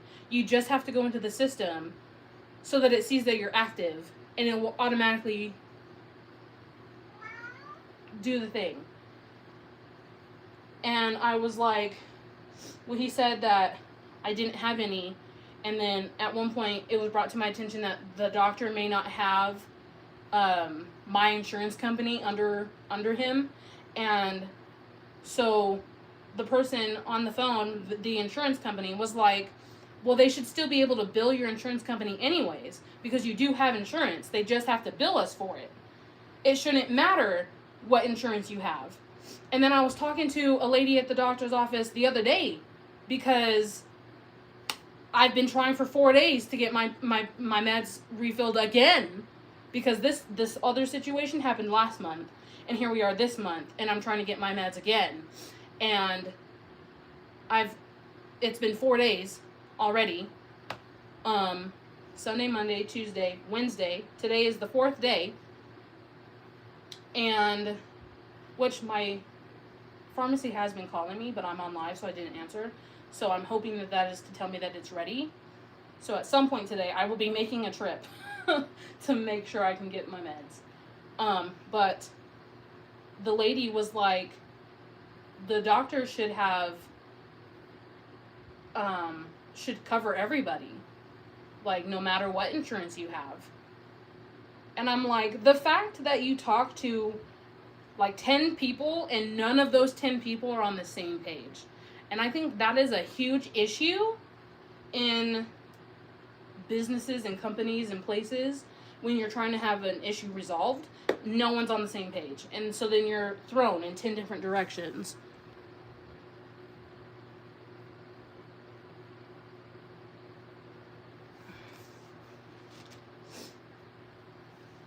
We're not relaxing here.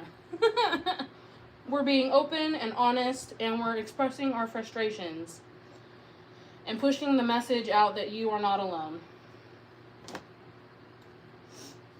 So if you're angry about something, let me know. Let me know about your anger, because it's okay to be angry about your situation. It's okay to be angry and frustrated and vent when things are not going your way. It's okay to not be okay. And I feel like a lot of times other people don't allow you to feel those things, and it's frustrating because you need your meds, and you need the support and the help from, your doctor's office and your insurance companies and your job and, the resources around you. And sometimes it feels like they're working against you, and you're like, I just want to be healthy. I just want, to have this medication,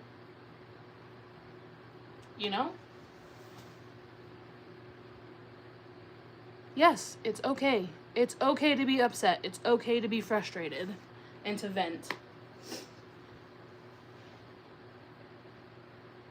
But obviously, you don't want to take it out on other people, You don't want to make it other people's problem. Like, there's a line. Obviously, there's a line. If you are frustrated about a situation, you don't have to storm into a place and make it those people's problem by creating a bigger problem. Does that make sense? Like, I don't know how to word what I'm trying to say. It's okay to be frustrated about certain things and to speak up about your frustrations and reach other people who have the same frustrations and have a conversation about it. My frustration is not with you, so if I'm frustrated and I'm speaking about my frustrations, that's not necessarily to say that I'm frustrated with you. It's just I'm speaking about a frustration in a frustrated tone because it's frustrating. And that's okay. And it's healthy to practice giving those people the space to express their emotions and to get it out and off of their chest, because that's really what they're doing. They just need to get it out, and they need to speak it into existence and have people listen and understand and then respond. And if you're busy trying to stop the behavior, you're just going to make the situation worse, if that makes sense. You feel like my doctor? Why?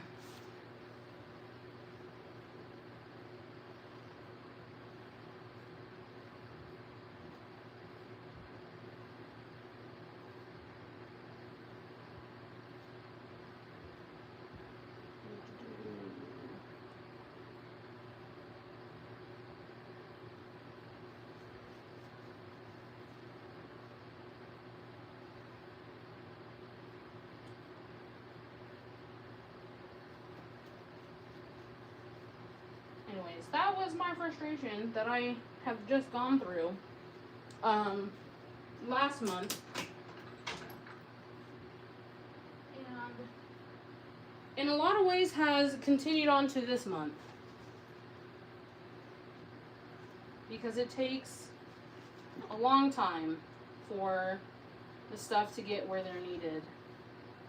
And it shouldn't take as much time as it is for people to get their help. And it shouldn't be as difficult either for people to get their help.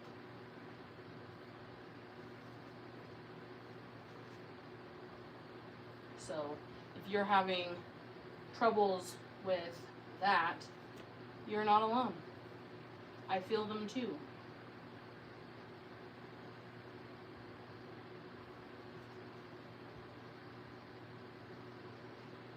Alright, we are making progress on the laundry. I'm now putting things away.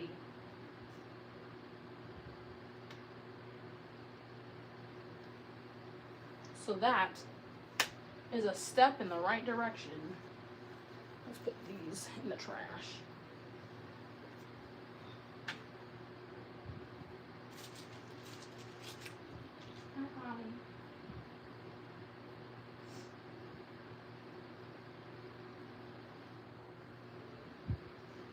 Grab some hangers real quick.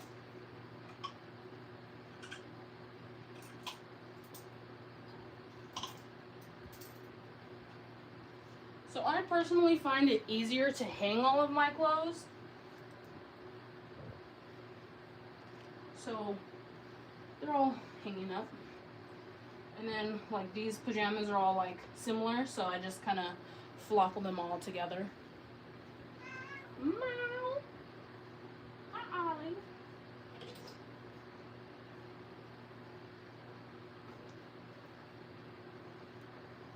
And I have two levels in my closet. So one hanging rod I use for just my shirts and like my pajamas and stuff. And then, or like my pajama tops. And then if my pajamas are a two-piece, I will put them up top with my shirts. And then the bottom hanging rod, I use for my pants and stuff. And then I have these little totes that I put in my closet to kind of form like a makeshift dresser almost, because I don't really have space in my bedroom for an actual dresser. So I just kind of use these crates in my closet, and that works out pretty nicely, I think. Especially because I have a lot of socks. I have so many socks. I don't know what to do with them. Meow. Alright, so I have a sock without a match.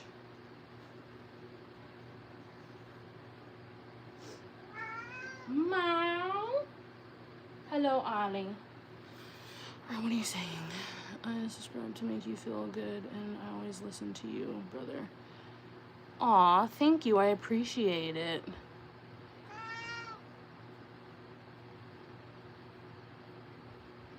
Brother. Oh, that's so cute. What color is your cat? What kind of cat do you have?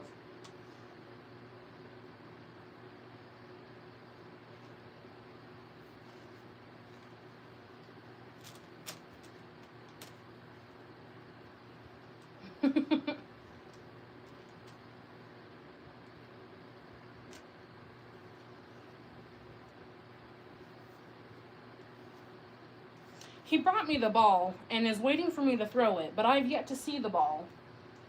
So I don't know that he actually brought it. But he is letting me know that he brought it.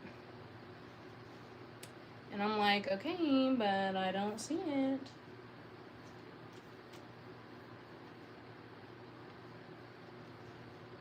Alright, I need one more hanger for my shirt.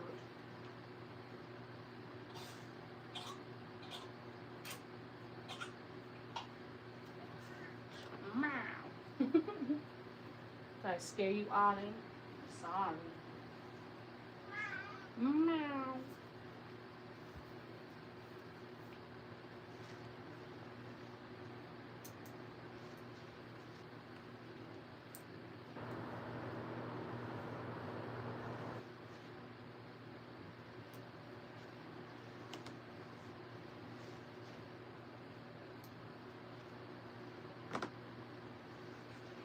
Alright, that's another little milestone in the laundry getting done.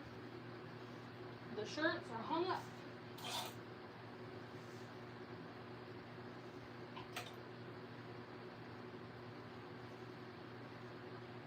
Now my pants, I just kind of do with what I do with what my shirts are.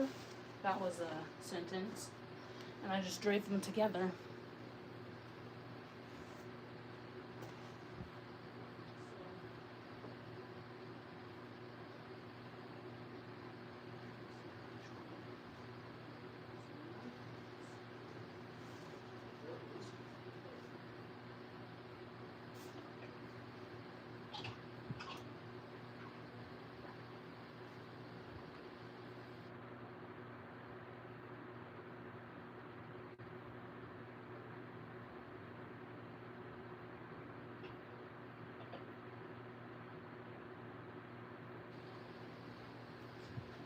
Alright.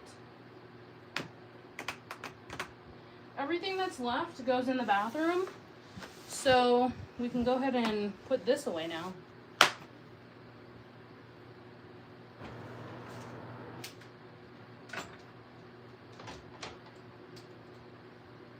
And since we're standing right here, my cat got into the trash right here. So we can just take this and throw it away in our trash bag.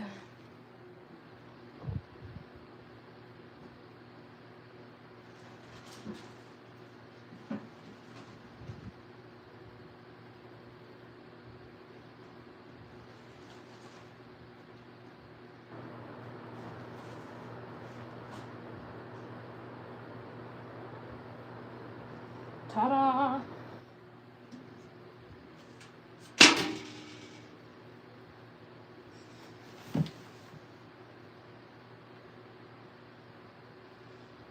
How you guys doing? It is hot. From being up and moving around. It's been cold outside, so I got my heater on. And I'm running around my house getting it cleaned up.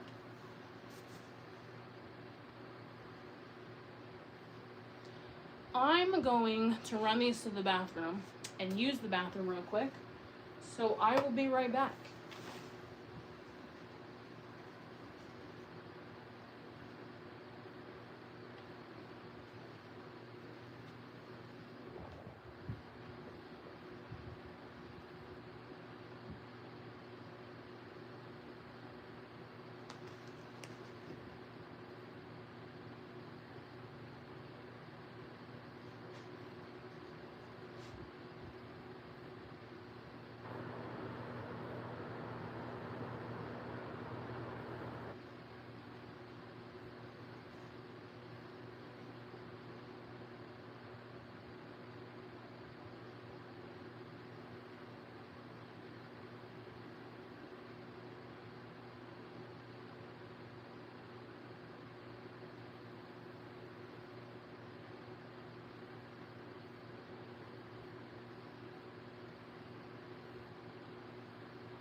I was afraid that happened.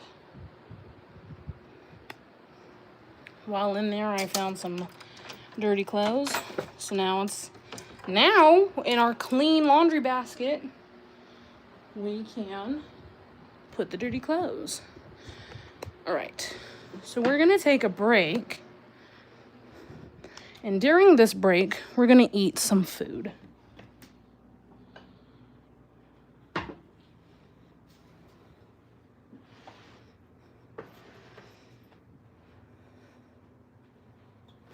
Move stuff off of my chair.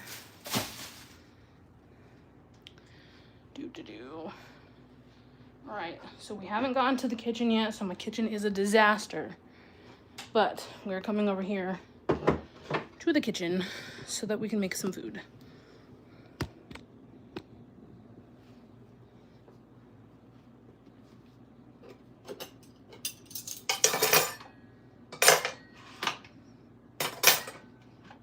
But that means we can kind of tidy up a little bit as we go.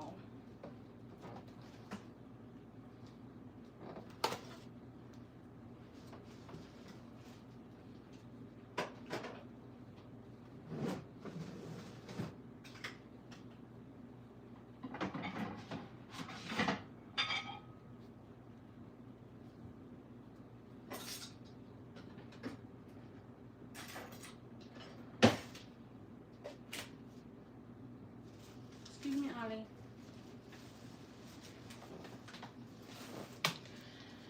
I want a banana to go with this, but I ate them all, so there's none left.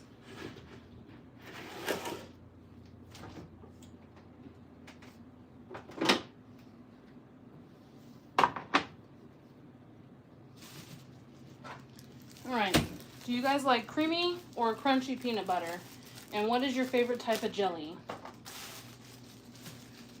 I prefer creamy, but I will eat crunchy if that's all that's available. And I really like my peach preserves, so I always try to get like peach. I'm running out because I had a lot of peanut butter and jelly sandwiches this past couple weeks.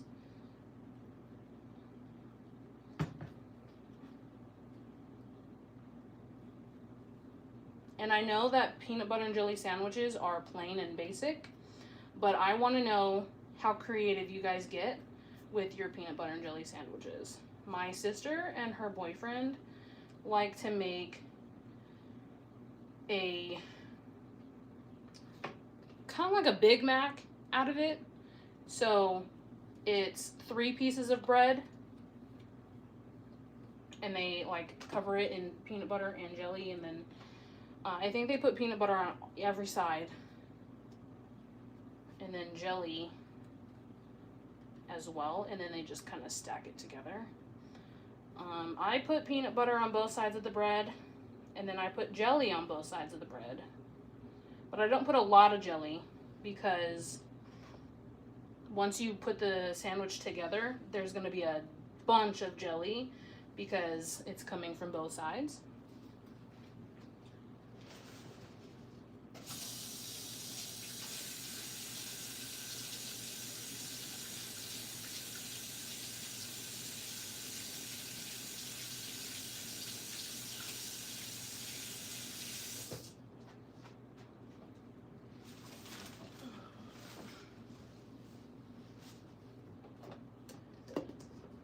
Clean off the knife from the peanut butter.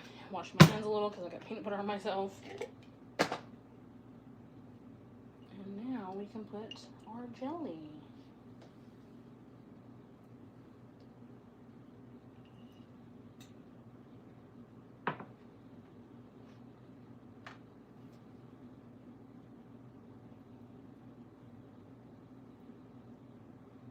It is a little difficult to spread around because of the peanut butter, but it does the job that we need it to do. And then when you put it together, it, you know,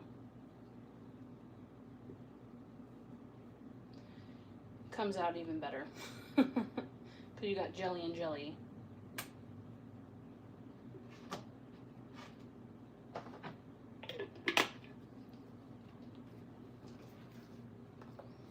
Excuse me, Ollie.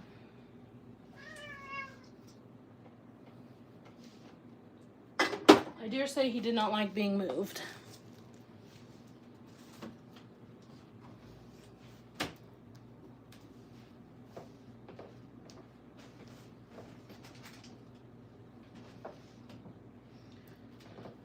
I don't have any other fruit either.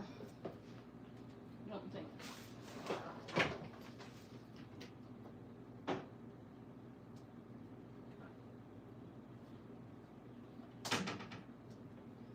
That's okay.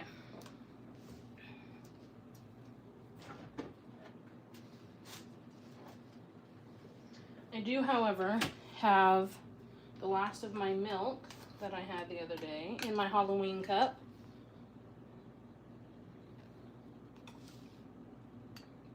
I'm about to finish this real quick. But I also got some water over there.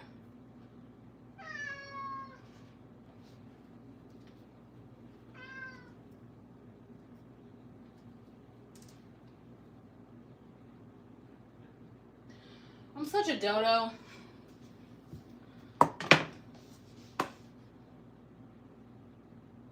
So my phone is on a tripod, right?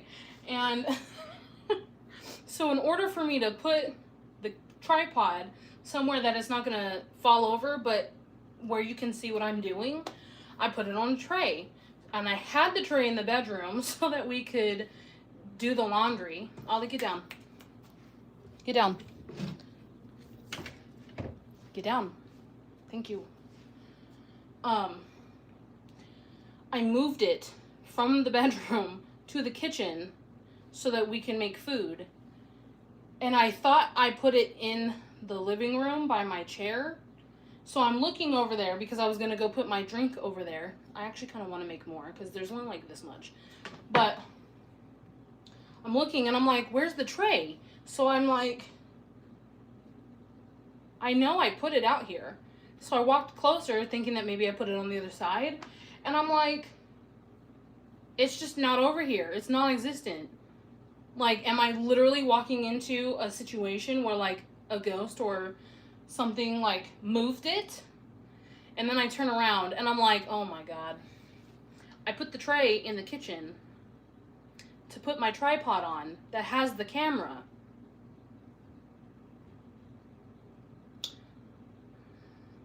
I'm a dodo. That's what this boils down to. Anyways, I would like... Oh, I can't have more chocolate milk because I used the last of the chocolate syrup to make this. So actually, we're just going to finish this. Ollie is on the tray. Hello, kitty. Oh, and you're going to be sharp? Okay, goodbye. Go over there. So we're just gonna finish this.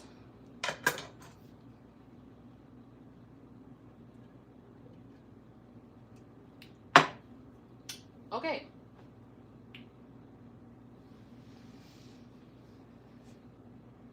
Okay, so I've had some milk. I think that before I have a soda, I need to finish my bottle of water. Because that's another thing is I have an addiction to fast food, if you couldn't tell. And it's just delicious and it's more convenient. And I love Chickies. So I eat a lot of Chickies. And soda can also become addicting. And I started also becoming addicted to that as well. So I always have like soda or whatever.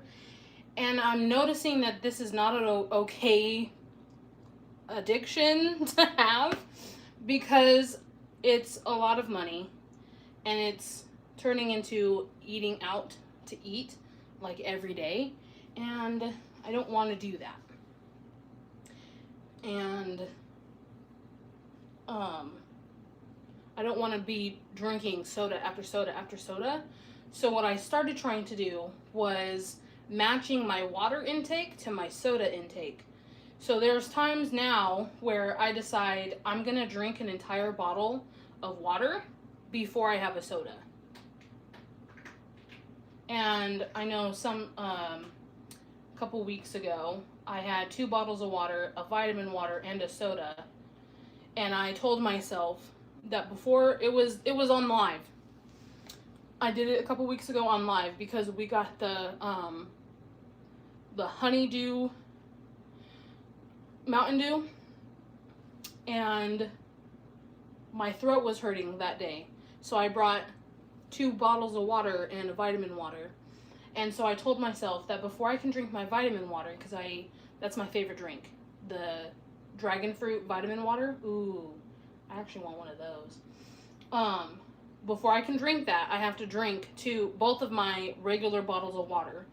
So I drank the 2 bottles of water, and then I was like, and before I have the soda, I need to drink all 3. So I drank the 2 regular bottles of water, the vitamin water, and then I had the soda on live. Which, one, keeps me more hydrated. It gets my water intake up, and I still get my reward at the end.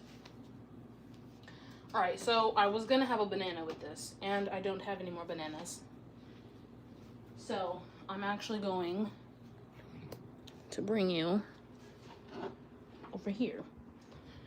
So it's lunchtime for me-ish. Well, it's more like break time. Like if I was at work, I'd be going on a break or would have already had a break. But because I'm at home, I'm able to just eat my food when I want to.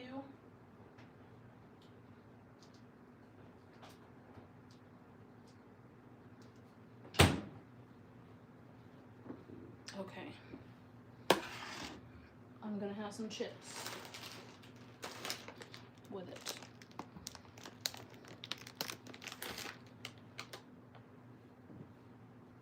What are you guys having for food? Is anyone else eating?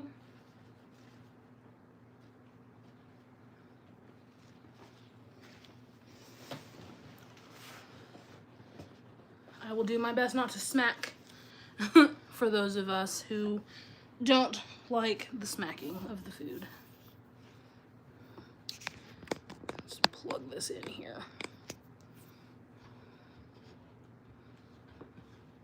Hi guys. Hope everyone is doing okay.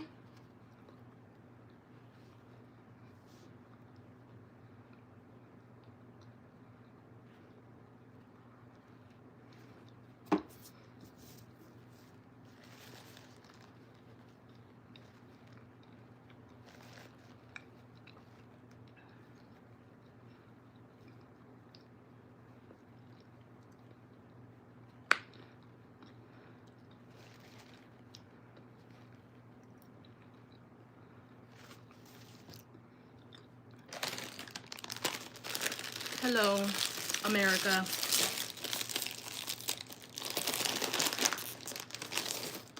The US of A.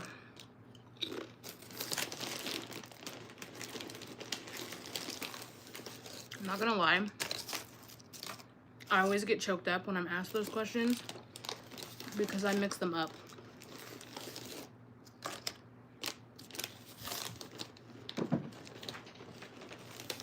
And then I'm like, oh, I don't want to say the wrong answer.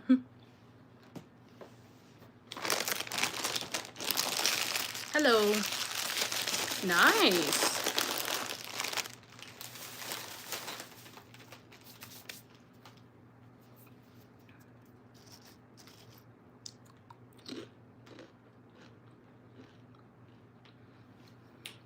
Get down.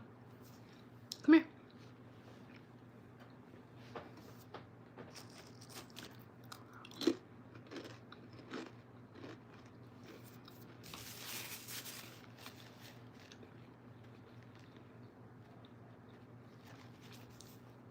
I am American.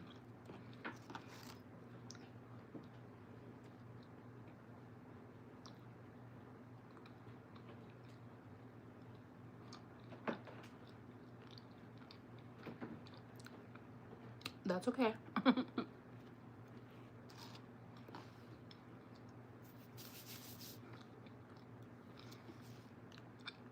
So I'm eating a peanut butter and jelly sandwich and some potato chips. I wanted a banana, but I ate them all. So, can't do that. And then I got a bottle of water and vitamin water. Yeah, you can speak.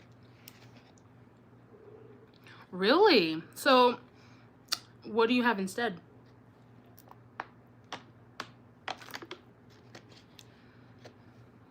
Do you like butter and jelly? I've done butter and jelly before, and that's pretty good.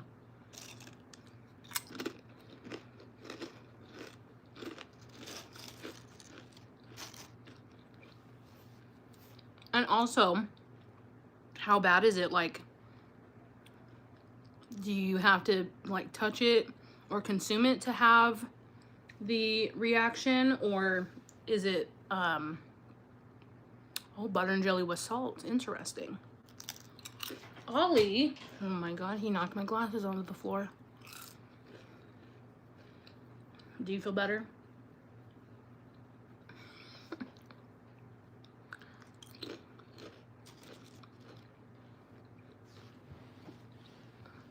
He's being a menace. Stop it.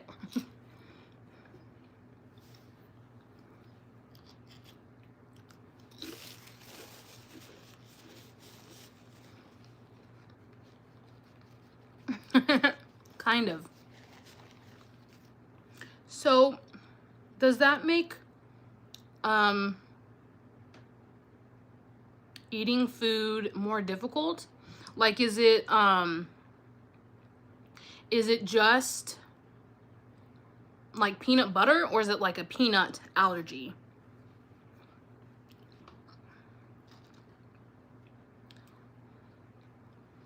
Well, I got a few behind me. So one, I'm pretty sure there's a ghost here. Two, I got my witchy #1, and they have a friend on the other side. And three, I have this little blue skelly dude. I also have a pink one over there in a coffin. And then I have an orange one sitting in my back seat, and it's buckled in, and it forever lives there.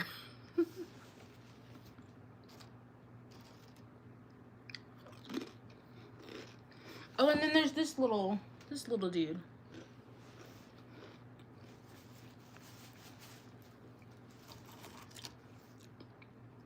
I love that, but also voodoo for what?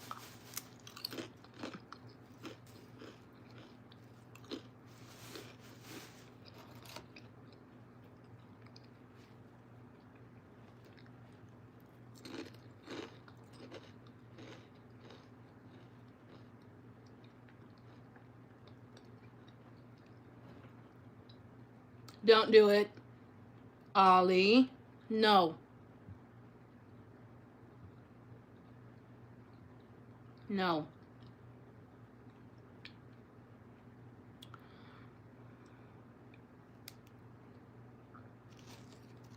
No.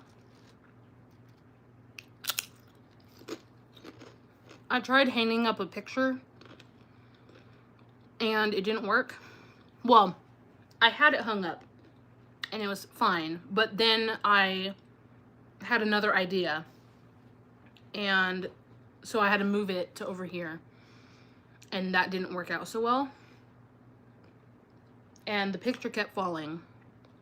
So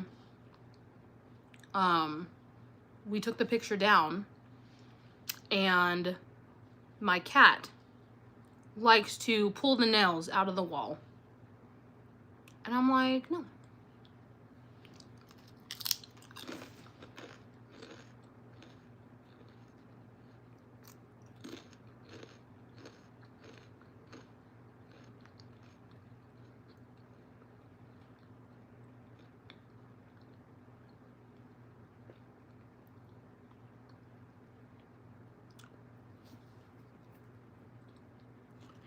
I would love a backyard pool. Hi.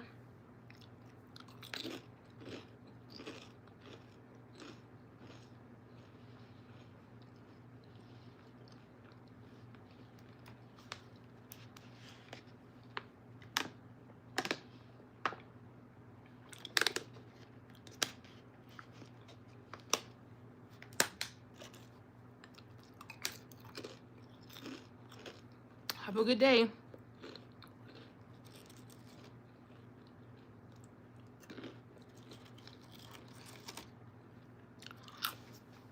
Aw, thank you. I appreciate it. That's fun.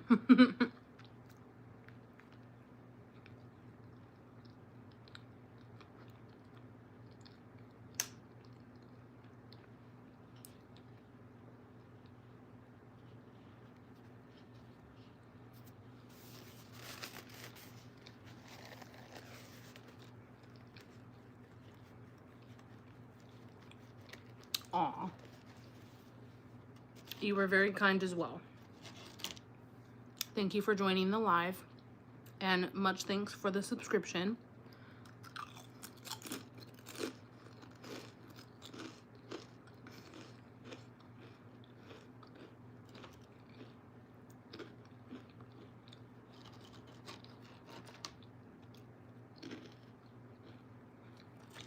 My cat's in the window, and I can see his elbow and his tail.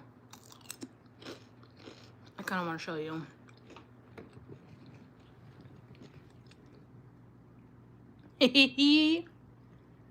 The Ollie over there.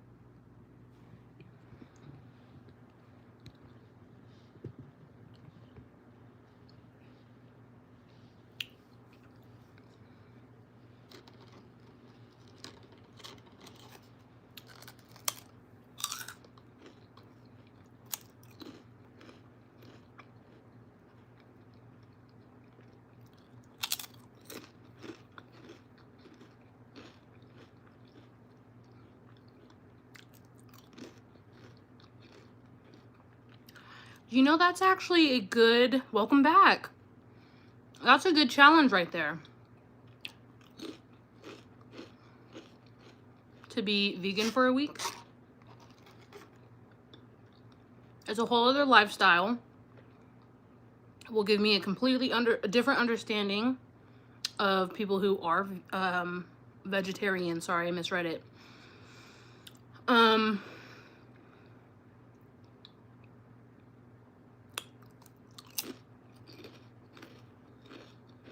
And it's a whole other new diet. I think I would fail.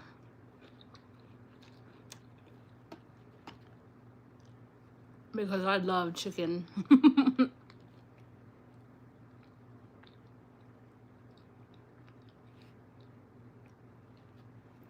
We're having some lunch now.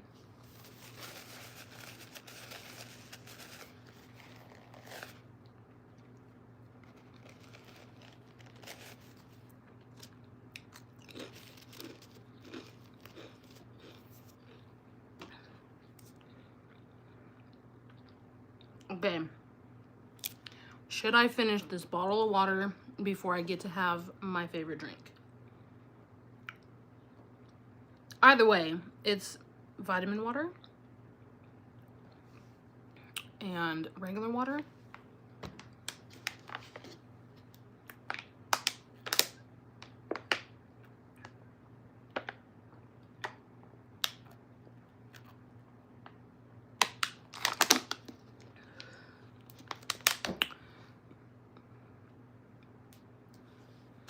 But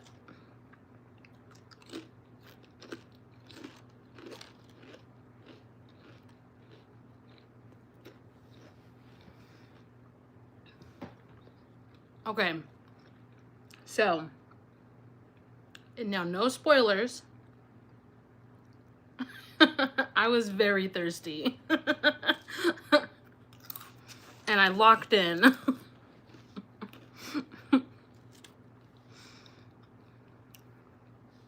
I have been sipping it throughout the day, but I've been up working and I have my heater on because it's cold outside. But me being up and active is making me sweat. So, because the house is hot and I'm in socks and pants. And so I've just been sipping on the water. And that was like the first time that I just kind of sat here and was drinking it. And then you know how when something is so good that you don't know how to stop drinking it? Well, that's me with the vitamin water. But sometimes with actual water, I don't know. The quick answer is just that I was thirsty.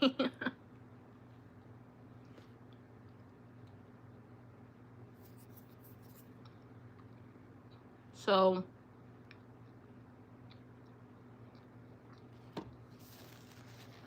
without any spoilers from myself or from anyone else, if you have come to my channel and have seen my videos, Poppy Playtime, I am terrified of Catnap. I am in the middle of playing chapter 3. And I just finished... Okay, so 3 months ago, I recorded the first half of my video. Yes. So I got up at 5 o'clock this morning to have breakfast because I work from like 7 to 4. And so I started taking my meds when I eat breakfast in the morning. And so I figured on my days off, I should continue that so that I can take my meds at a decent time. So I'm like starving right now. Actually, when I'm at work, I take my break between 9:30 and 10, and I have like a snack. And my actual lunch doesn't come until like 12. But I was so hungry that my stomach was growling because I didn't have as full of a breakfast this morning because I was tired. So I just wanted to like scarf it down and go back to sleep for a little bit. So yeah, it's like 10:52 right now here. So, you know,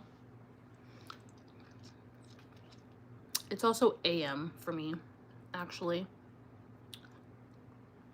Hold on. Don't tell me the answer. 1851. So, 12 o'clock is midday. And then it continues counting.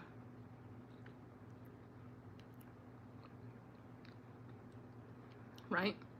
So, 13, 14, 15, 16, 17, 18.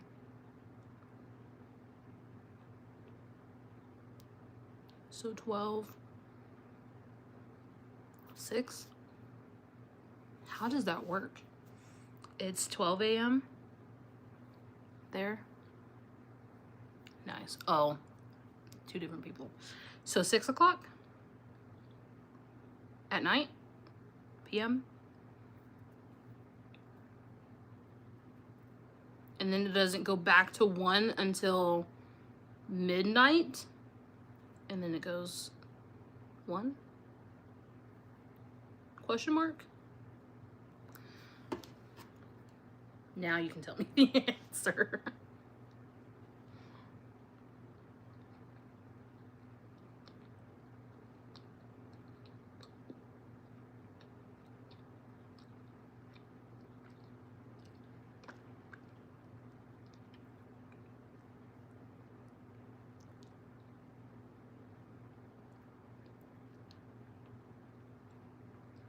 Not bad, not bad.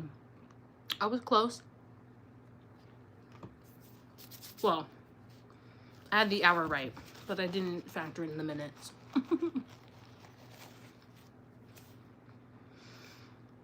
But yeah.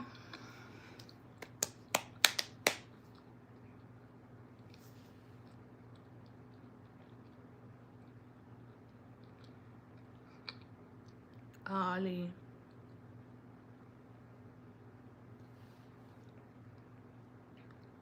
Oh, Sweden. That's cool.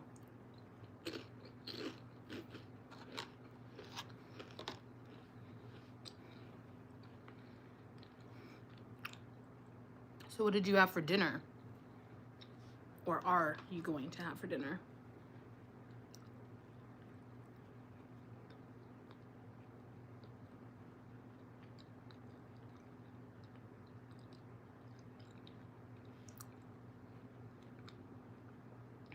Ooh, yummy. What kind of fish?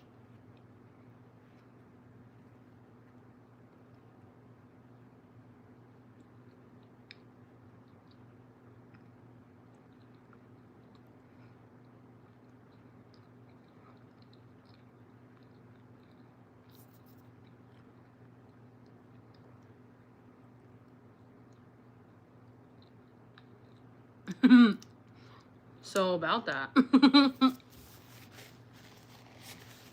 Halloween might be my favorite holiday. However, could you guess that?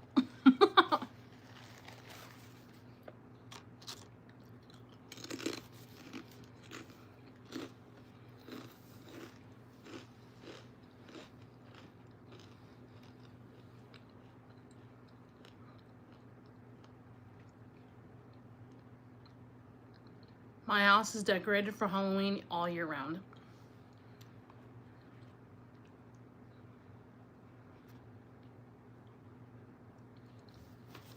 Yummy. So when I was in college, my chef had us put salmon on a piece of parchment paper with some slices of lemon and I think rosemary or thyme twig, stem, and I think we squeezed some lemon juice on there as well, and then we closed we wrapped it in the stuff. I'm forgetting the name of it. I just said it. Hello. Parchment paper. We closed the parchment paper and put it in the oven. And it's kind of like steaming the fish.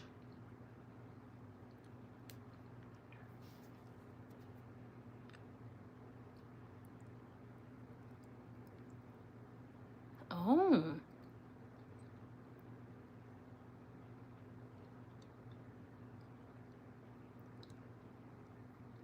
Plant blue boular.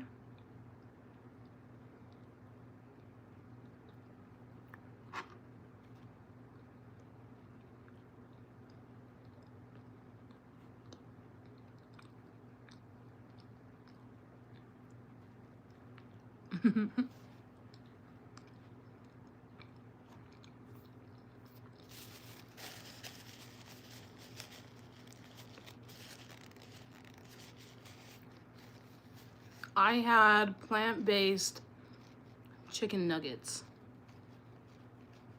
and they were in the shape of Lion King.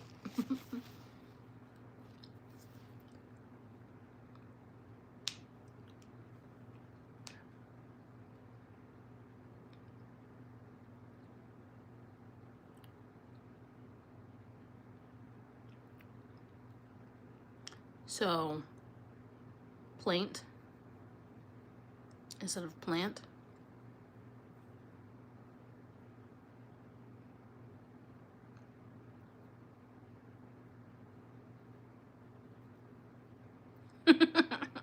Right now, yes, that's it. We're actually taking a break from what we were doing so that we could eat.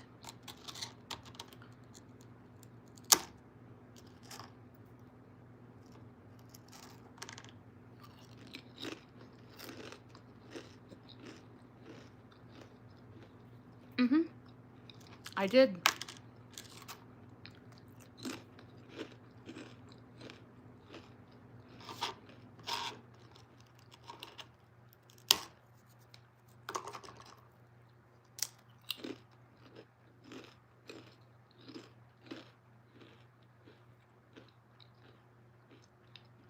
I do.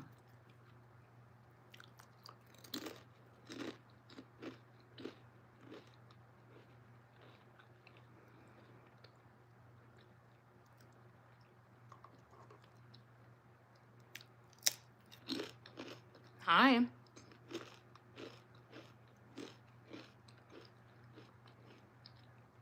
I live in Nebraska.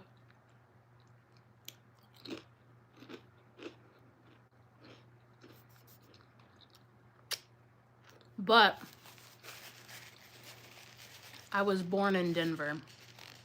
Well, okay, my parents growing up always called it Aurora. But when I looked at my birth certificate, the hospital was located in Denver.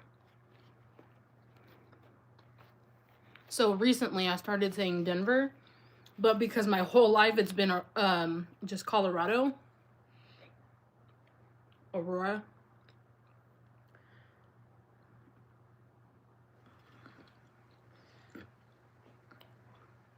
It feels weird to say Denver. But so it's kind of back and forth actually. It is getting colder. So I do have yeah, it's kind of both. There's some days where it hits like 70, 80, and then other days where I get up in the morning and it's 9 degrees. And I'm like, oh, well, I need to start my car because the windows are frosted.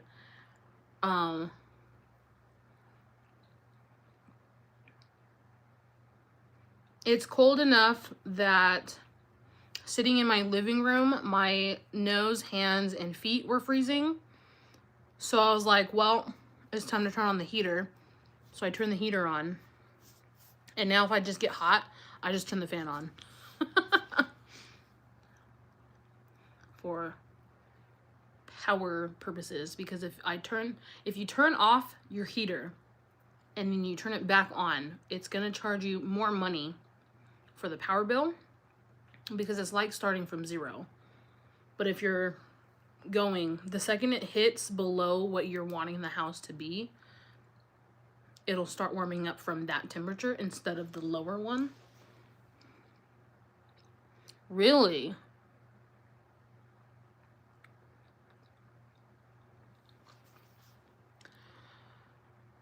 I think you will. I have high hopes that you will.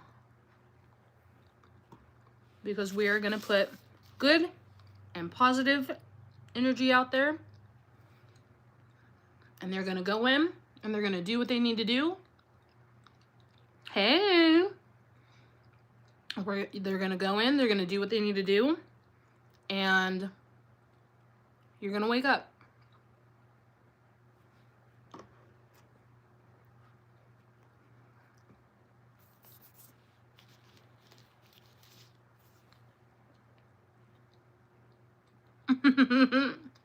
I still am.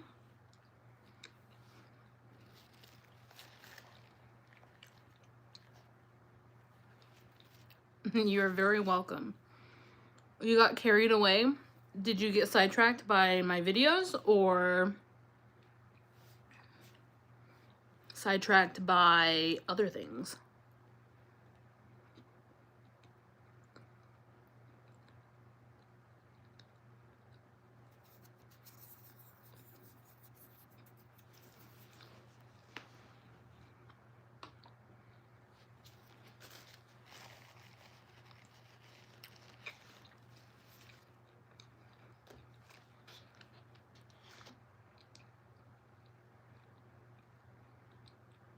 All right, we're finishing this water bottle.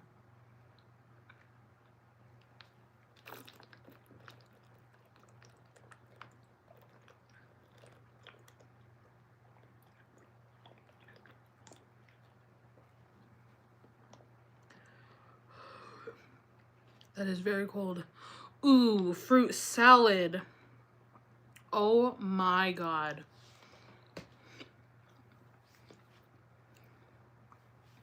Really? Now, is it kiwi in general, or can you have golden kiwis? Or is it the same? I will get to that in a minute. So it's dragon fruit vitamin water. Deadly allergic to peanuts. Oh no.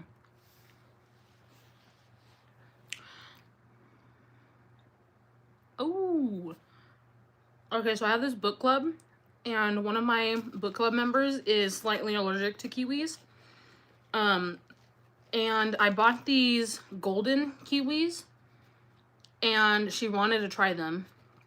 And it wasn't until after I put it in the fruit salad that she said she was allergic. But she said it's not a lot, so she ate it anyway, and she was fine. But so a golden kiwi. So a regular kiwi is green, and golden is more like a yellow color. And I think the golden kiwi is slightly sweeter. Or sour? It's kind of a mix. I believe it. I'm deadly allergic to sulfa. Yeah, basically. But then if you pair it with certain things, it tastes more sour. Sulfa, it is in medication, mostly in antibiotics. It's sulfa is a component that goes into creating a pill, basically. And most times they put it in antibiotics, so not a whole lot of other medications will have it. I still double check, because while it is mostly is not 100%, so I'm like, I found out when I was actually visiting one of my siblings in Washington, and I got an ear infection, and the hospital gave me antibiotics, and my head felt like it was this big. And even looking at the fire, like we went camping, and we were sitting around the campfire, and looking at the campfire, my head felt like it was going to explode. And so I was like, okay, I feel like I'm having a reaction to something, and the only new thing is this antibiotics. So I stopped taking the antibiotics, and the headache went away. Like, my head stopped feeling like that. And then I didn't experience that again until I had a cyst on my bra line. And it actually ruptured. And I had to go in and get it lanced. And they gave me antibiotics for that. And I broke out in a head-to-toe rash. And so a cyst is like a pocket of, I don't want to say pus because it's hard. And then when it ruptures, like when it is about to rupture, it turns from a solid to a liquid, and then it ruptures and just like spreads. But it is essentially a pocket of pus in the body. Yeah, exactly. And they hurt when they are agitated and on the verge of rupturing. It's kind of like a pimple, honestly, because a pimple is a much smaller thing, but imagine a pimple but giant. That's kind of how it makes more sense in my brain. And I had one on my bra line, and it ruptured, so they had to go and lance it, which is just cut it open and drain it.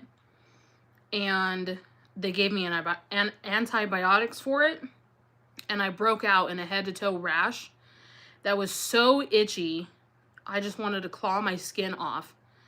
And then my ears and my face started like swelling.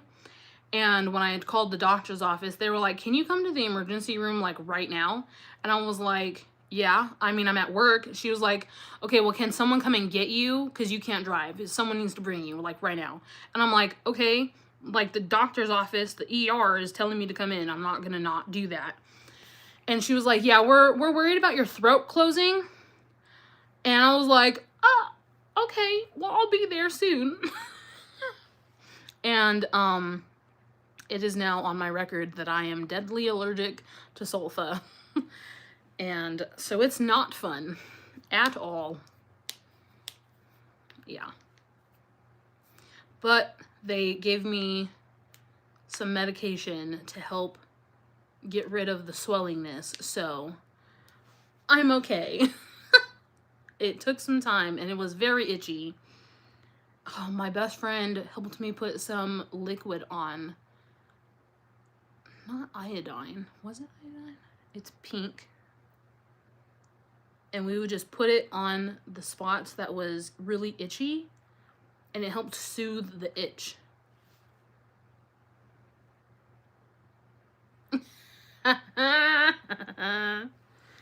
I could see how that it would sound like sofa.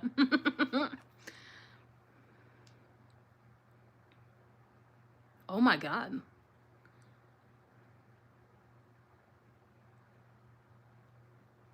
You drank the antibiotic?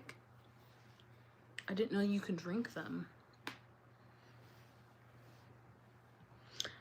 This one time I had an ear infection and the antibiotics they gave me were like this big. And I'm like, who is taking that?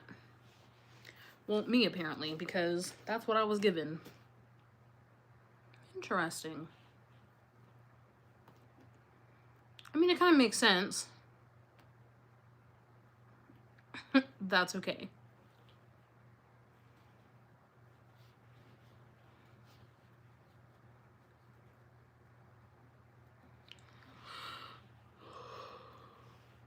Oh my goodness. Okay, well, thanks for coming back to the live. And you have a good rest of your day. My Ollie is tired. Ollie. Sleepy baby. Hi. Oh my goodness. Such a sleepy baby.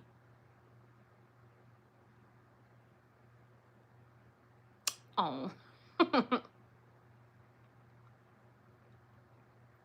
Bye.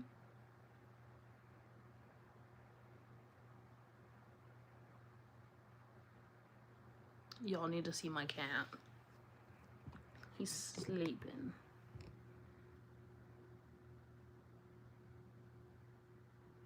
Ollie. This is cute.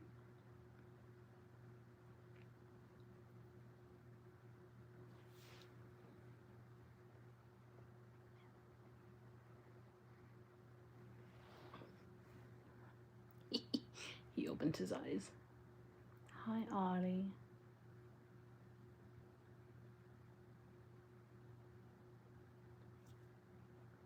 Cute bean.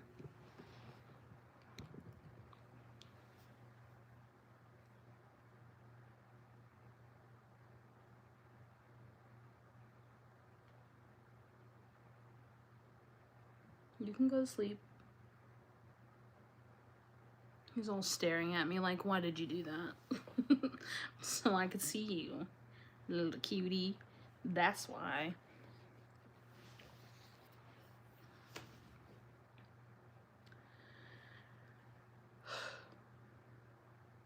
I'm tired.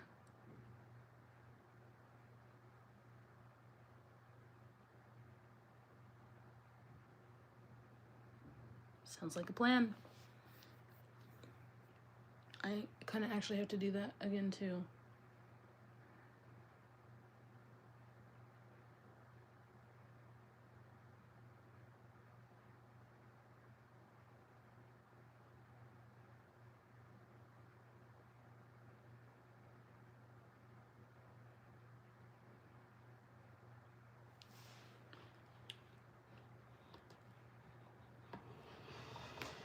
Hey.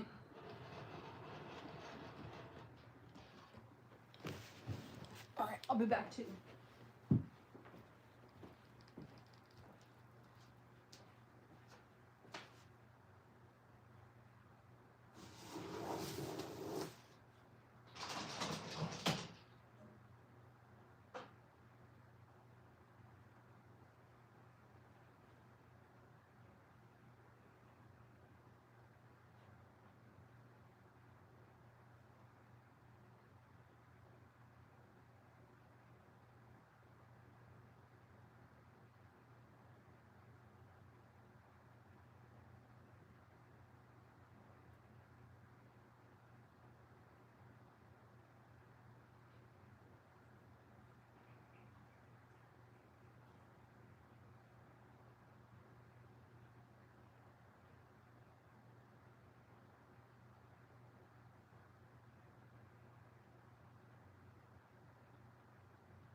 Ollie's awake.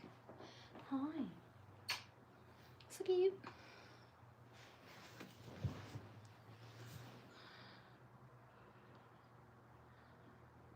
Sup. I also had to go to the bathroom. Oof.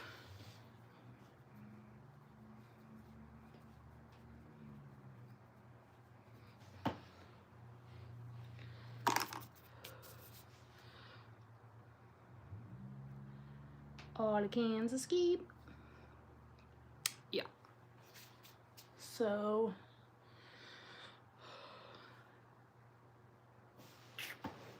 I want to vacuum because I'm tired of stepping on goat heads. Hi. But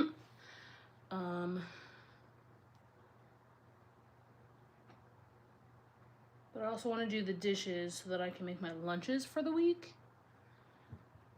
But I also just want to sit here on my day off. I'm doing so much work on my day off. That's fine.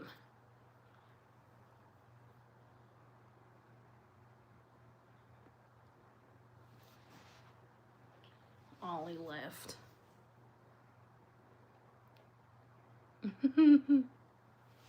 Right? Don't know where he went. There's only so many places he could go. Doing all right? How are you? Let's see. 90%? I say that's a good enough charge to move on to bigger and better things. Oh, I dropped it. Oh, dear, he is. Hi, Ollie. Hi, the bean.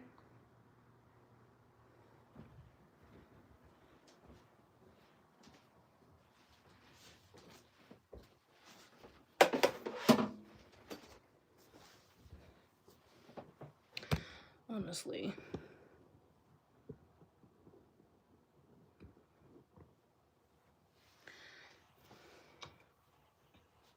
So this is a disaster. It's my catch-all. We're gonna be over there.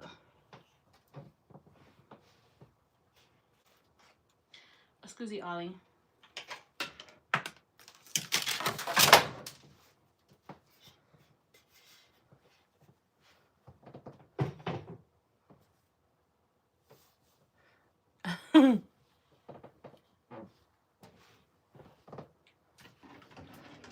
So first of all, we have clean dishes on the counter.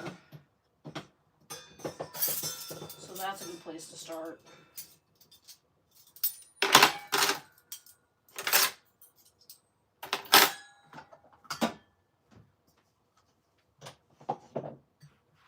All right, son, get out of my eyeball.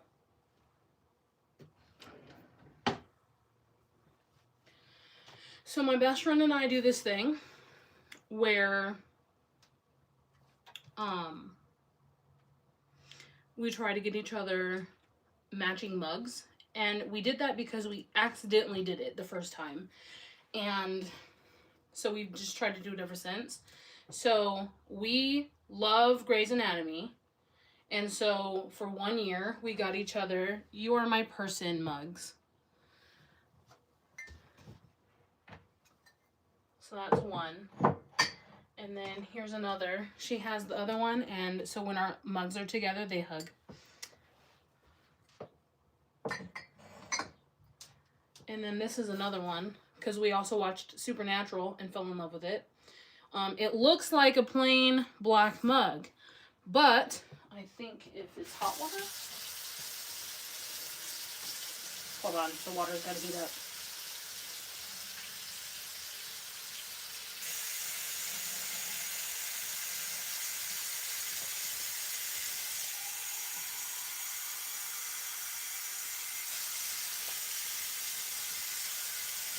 It is hot water. You can kind of see it a little bit.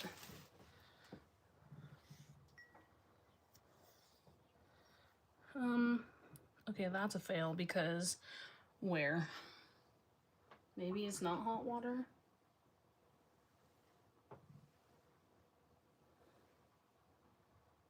Well, that's a bunch of booty. Let me put cold. Is it cold water?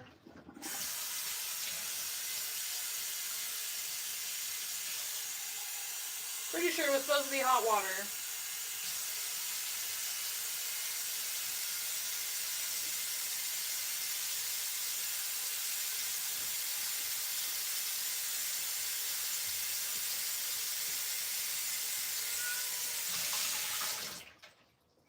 Okay, well, my cup is a flaw.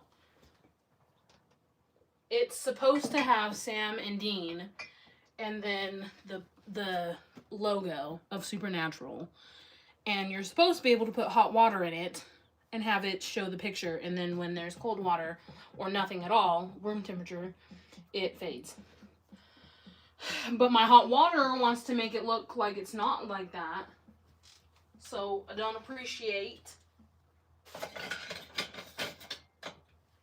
the hot water doing that to me.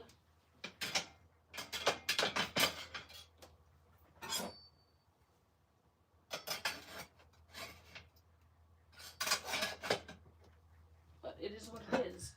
And then I recently got this mug. This is a Just Me mug. Is it cute?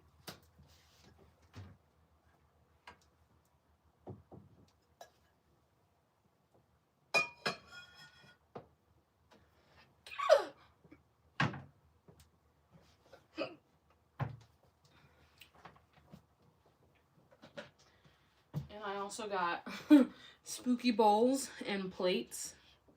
Don't know how well you can see the pattern. But I got matching plates to go with them. And then I don't have room for more bowls.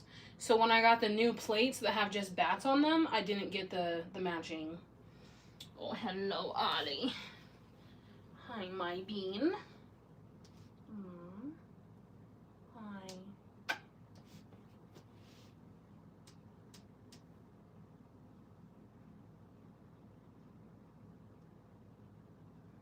What a cutie boy. Hello, Ollie.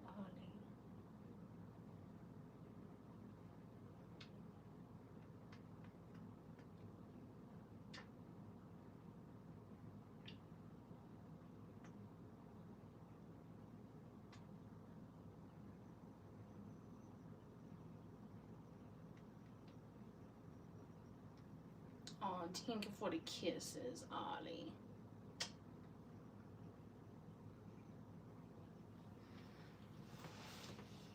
My precious bean. So gentle. Thanks.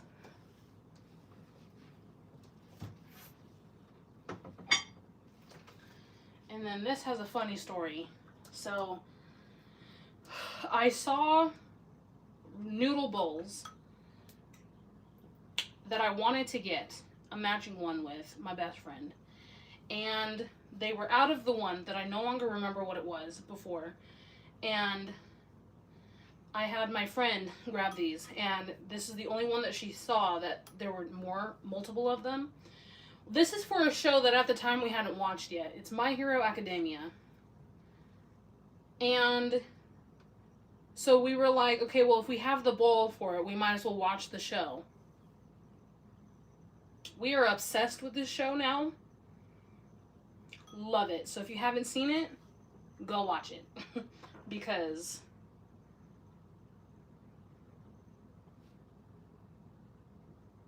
Deku and Bakugo, I ship them all the way.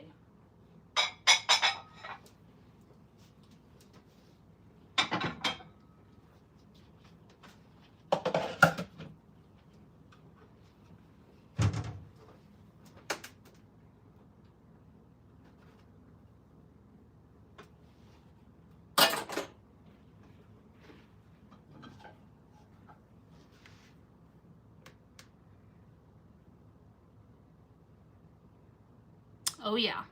Oh yeah. Good luck to you. And you will be in my thoughts. and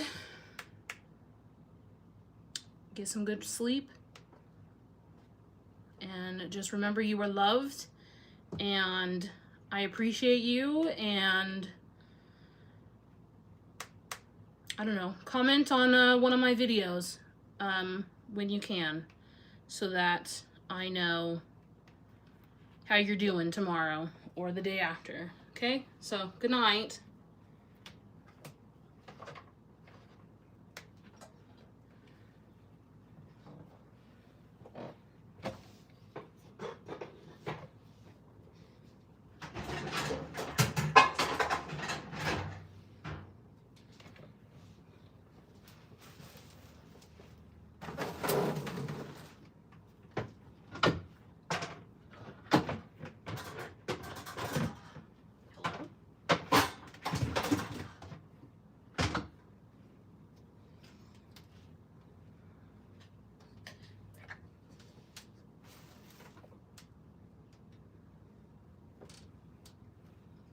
All right, let's do these dishes. Hi, Ollie. Back up.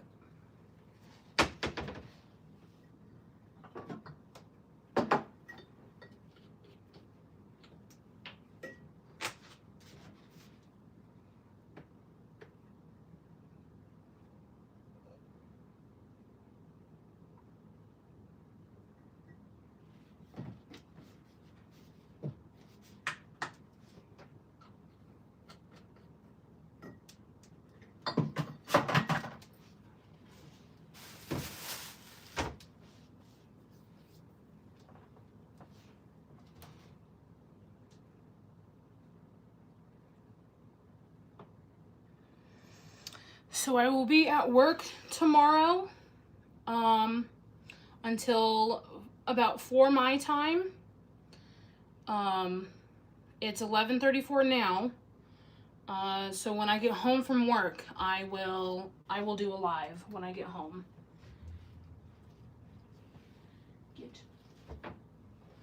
If that works for you.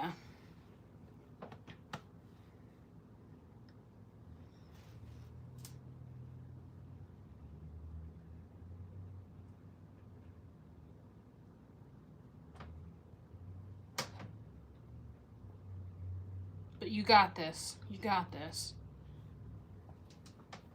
And we're rooting for you.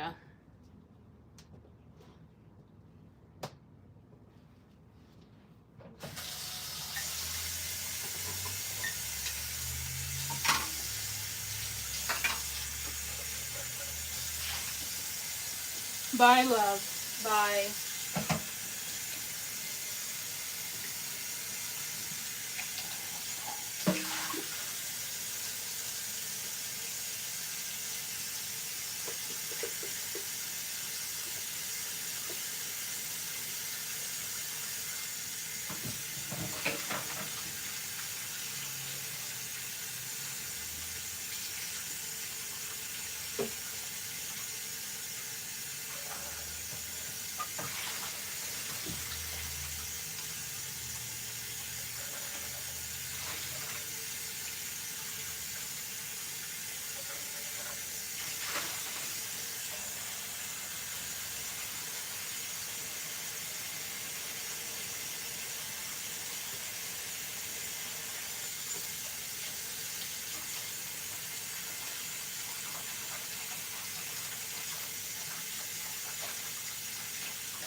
I want you guys all to remember that you are not alone.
Welcome to the live, anyone who's just joining.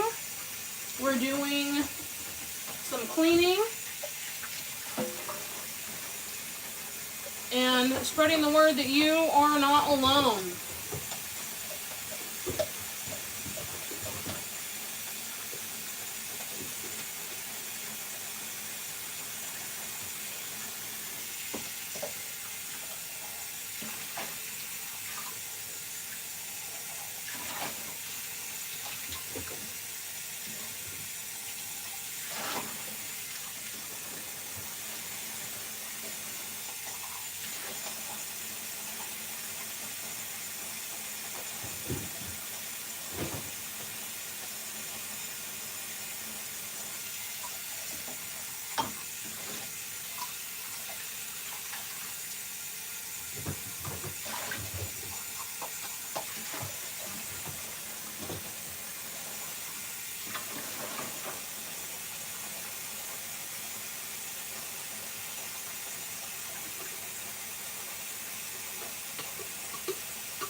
That has been sitting there for a minute. That was gross.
Hello, I'm alright, how are you?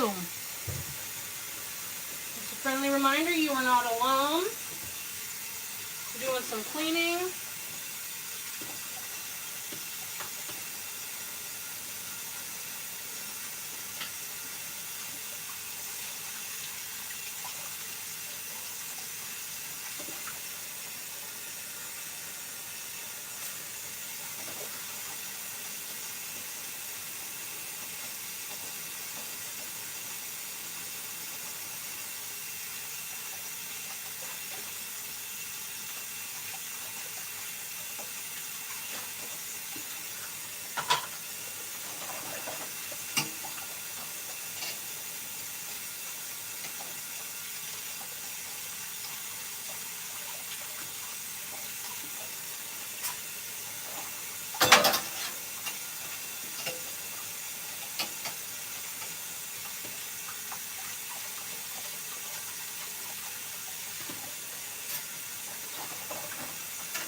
Hello.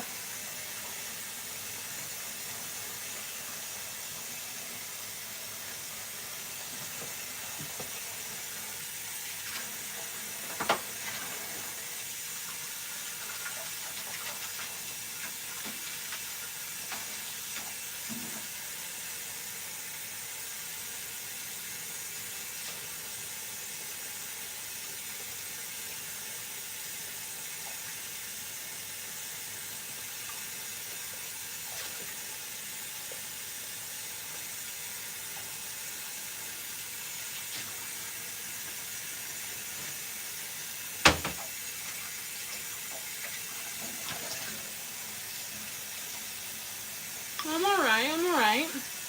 Getting some cleaning done. Sending out an important message to everyone. How are you?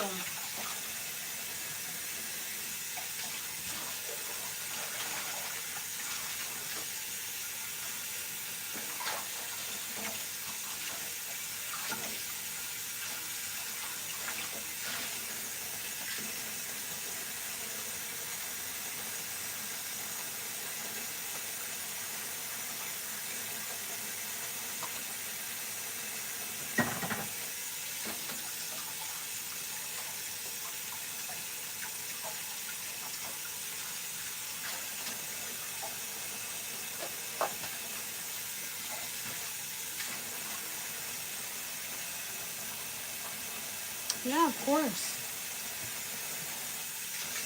Something popped up on the screen and I did not see what it said.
Tanghali.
Hello. I am currently working on the dishes.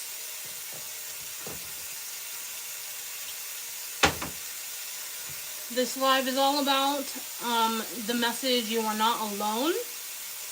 And sometimes it's just difficult to get stuff started. So we're taking care of ourselves and we're cleaning and being together and doing the best we can.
All right, now that the dishes are done and the sink is clean, we're gonna fill it up with some cold water so we can thaw out some chicken.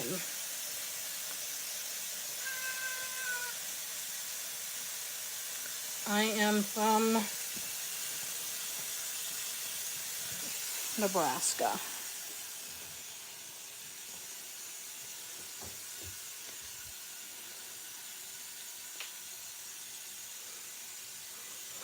Let's see, for lunches this week, I'm gonna do this Velveeta skillet. It's a one-pan dinner kit. So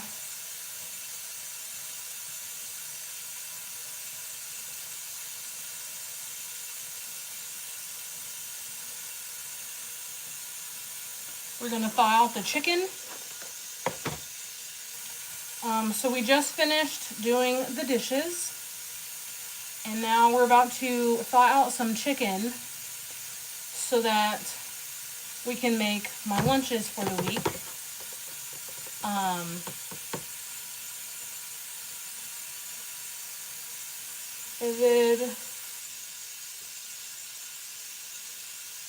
I don't know that I want it to have a marinade if we're going to put it in this. Hello. Oh, those are cute. I don't know if we're going to marinate it because we're going to put it in this. But I am going to let it sit in some seasonings for a little bit. For like 30 minutes to an hour maybe. Alright, so we got the sink ready to go. Hi, Ollie.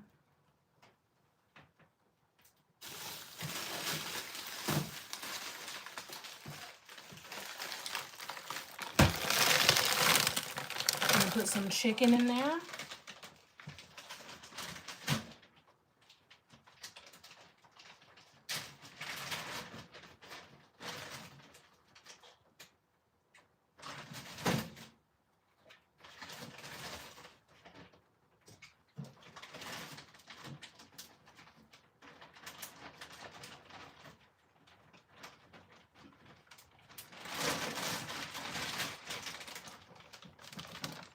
I set up 3 pieces.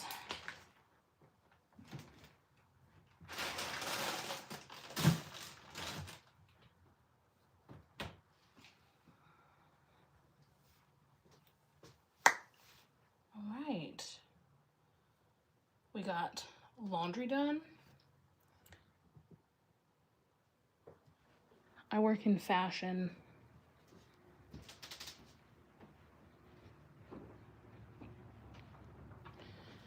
We got laundry done. We got the living room cleaned up. Not completely, because there's still a lot left to do. Woo.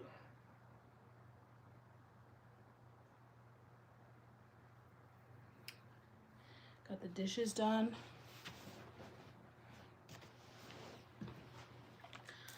Let's crack into some of my vitamin water.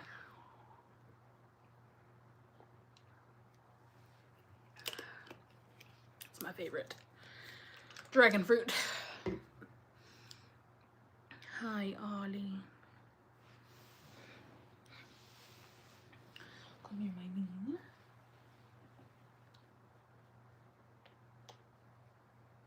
Oh, this is my precious kitty.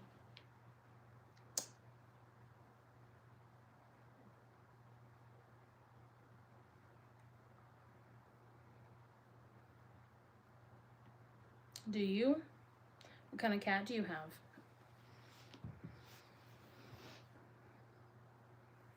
Oh, so cute.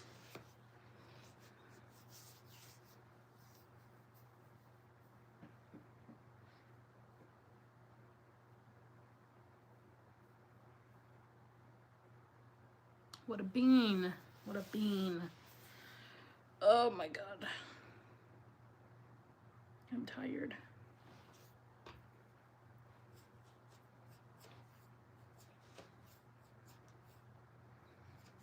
Woke up at 5 o'clock this morning to eat and take my meds.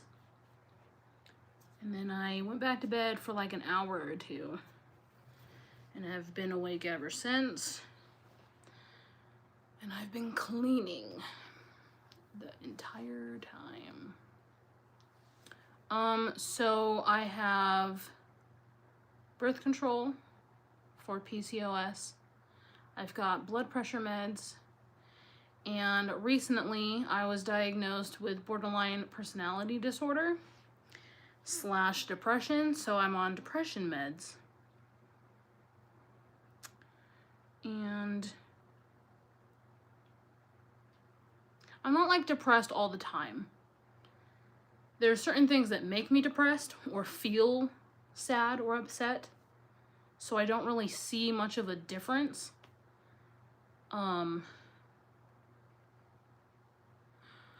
But it has been a roller coaster with these things.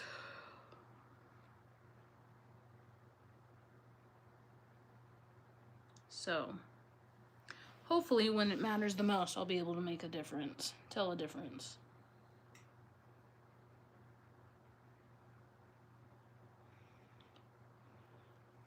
Part of my sock got stuck under my nail. So I was like, what is that? But it was some fabric.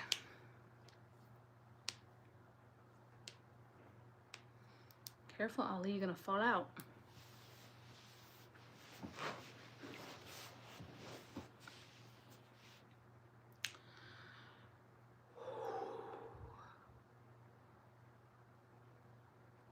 Three months ago, I recorded part 1 to one of my Poppy Playtime videos.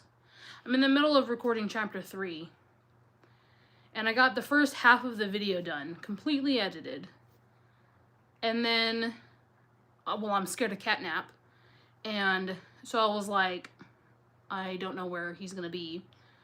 And so it took me 3 months to play the game again because of my fear of catnap. And then I started playing and I did the whole other half of the video.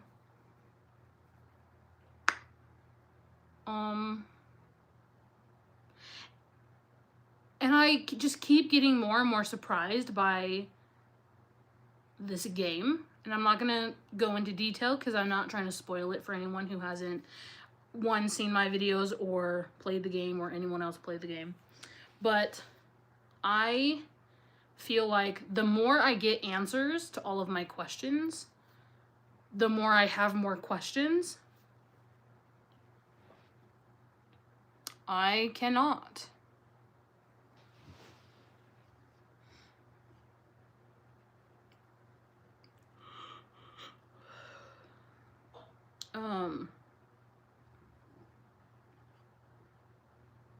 And it's just more and more that I'm just like, I need to play more, but I'm terrified.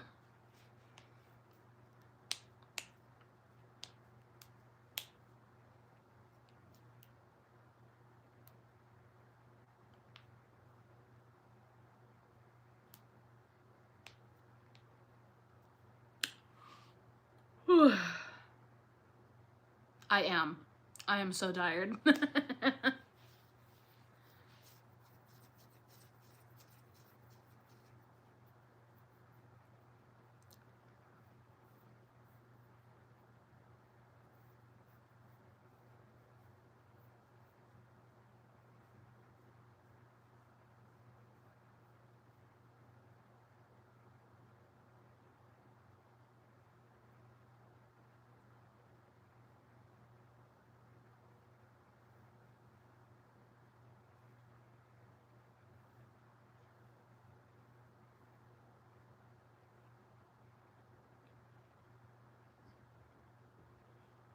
Ollie said it's bath time.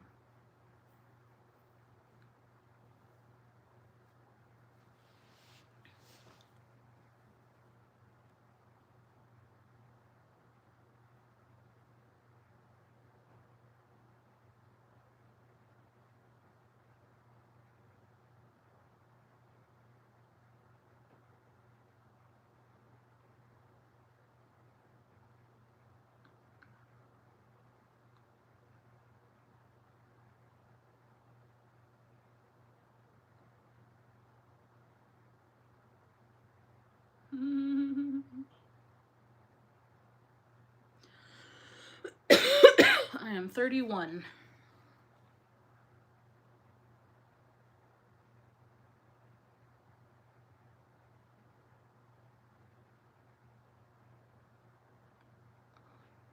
Kind of want to play some Stardew. And I got the live going, so I can play the save that I have specifically for this. And okay, so I have a PS5 and I also have a Switch. For my channel, I've been doing scary games because I think my reaction is funnier with the scary games. Although I do have a game that I'm kind of working on that's not necessarily scary, it's sad.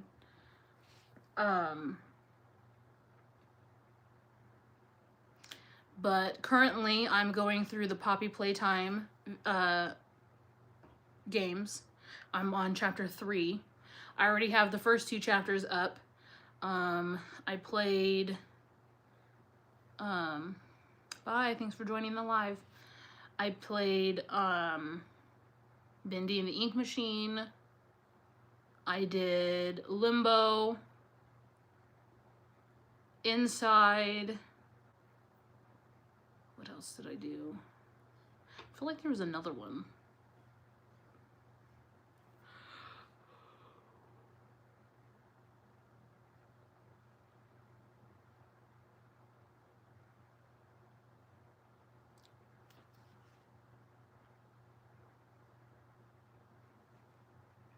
That's not it.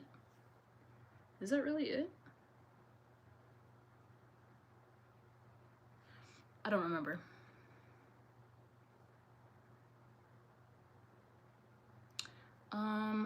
I don't usually, but I have played it before and it is pretty fun.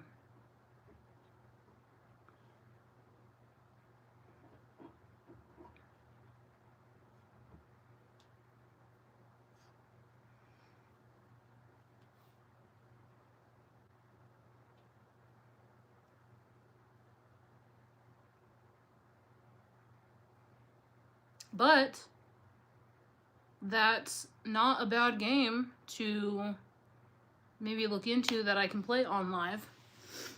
And then, you know, have people join and play and just have like a game sesh. That sounds fun. Probably would not be any good at it up front, but that's just how it goes sometimes. Yeah, I think I'm going...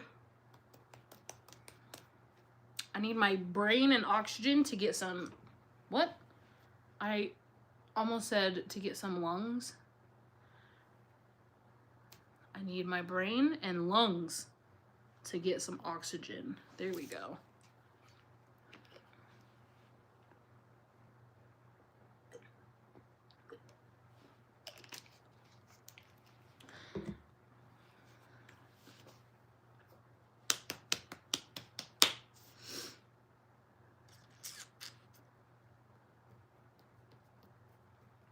Yeah, let's play some Stardew until the chicken is ready, and then we can cut over there to make the chicken.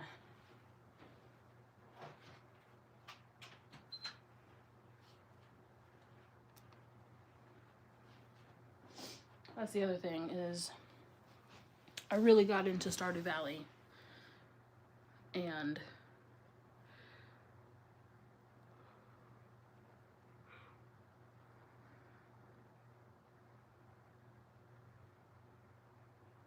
oh no, it'd be like that though.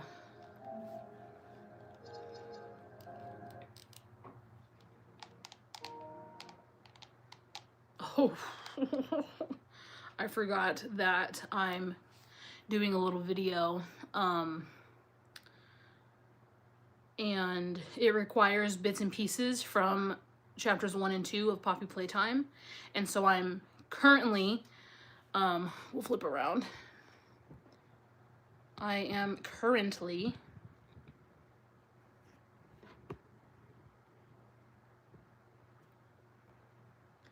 whoa, that was a lot. Let me turn this light off.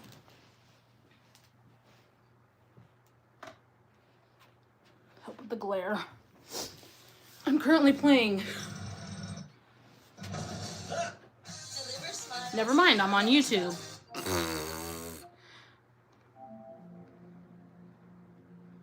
That was funny. I thought I was in the middle of the game, and I was not. I was watching someone else play the game.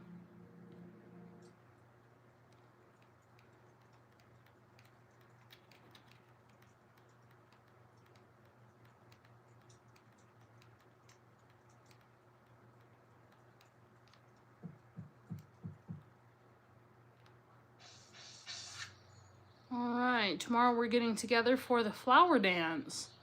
If you can find a partner, you might even want to participate in the dance yourself. There's a little clearing beyond the forest west of town where we hold the dance. Arrive between 9 a.m. and 2 p.m. if you're interested. Mayor Lewis.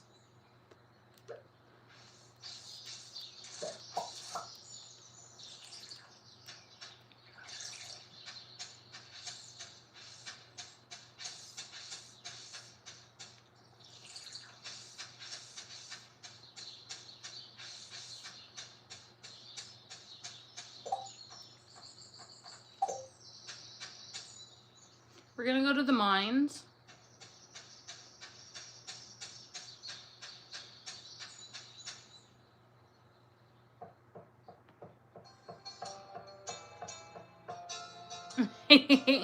You know, I was thinking that too.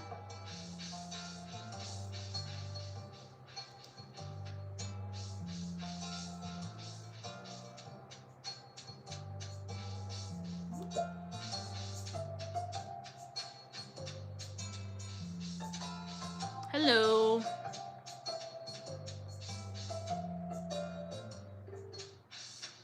Oh, Demetrius is over here. Let's talk to him. This valley has a very vibrant and diverse ecosystem. That's one reason I was excited to move here.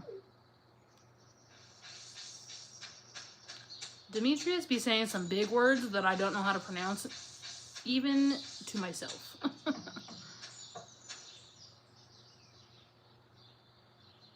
Really? Well, it's really fun.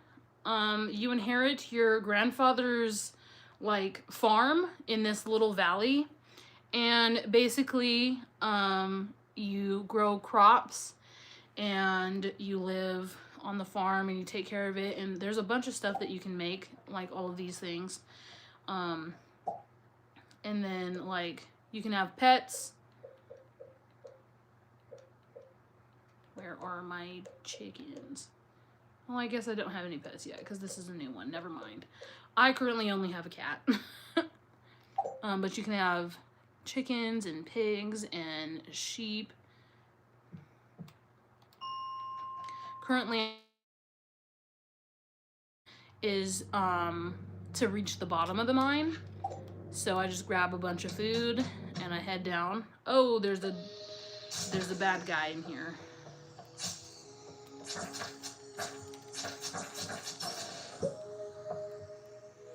Ooh, we got a void essence.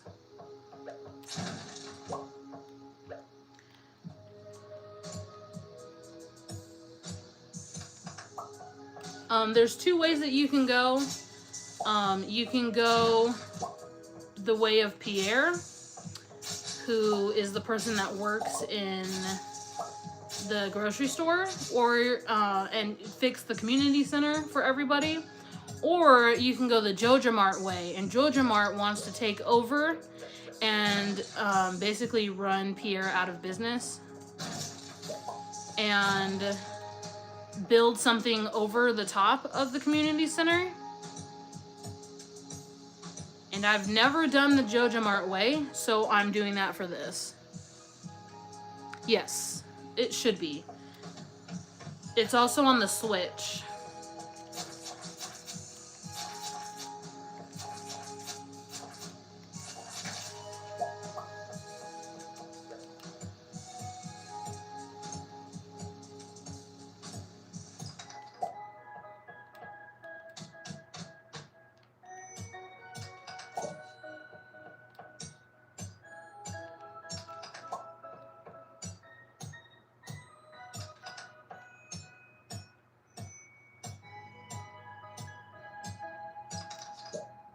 I need to upgrade my tools.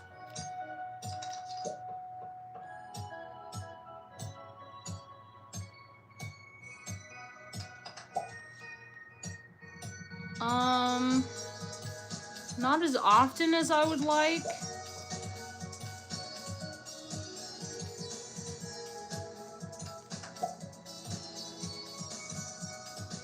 But I have in the past, and they're pretty fun.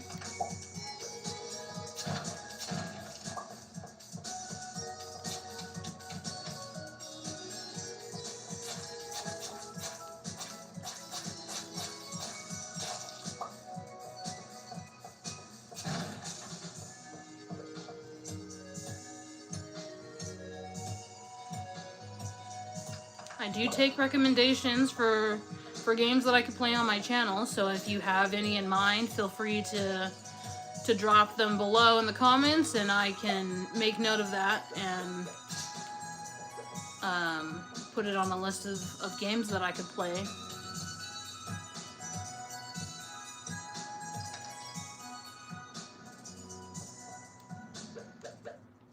Oh no! The bats are coming. They're lava bats. Which is just a fancy word because they don't really do anything with the elements. They just change colors.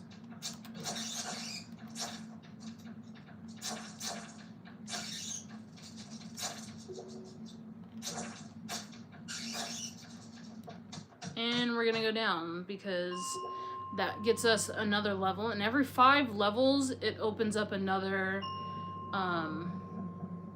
floor that the elevator can go to. And I didn't realize that it's already 12 a.m. So my character is gonna fall asleep if I don't get her home. I didn't drop the gold ore.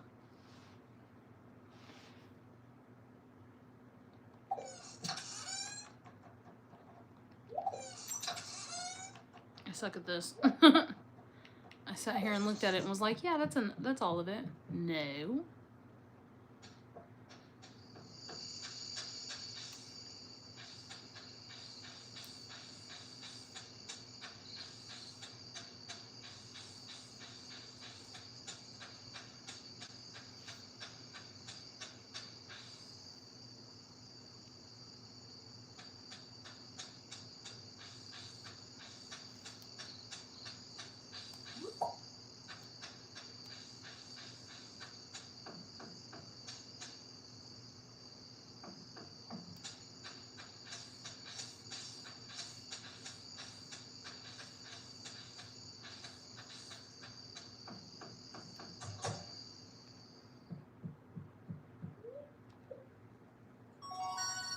Ooh, we reached a milestone. Okay, so we can either do 1 ore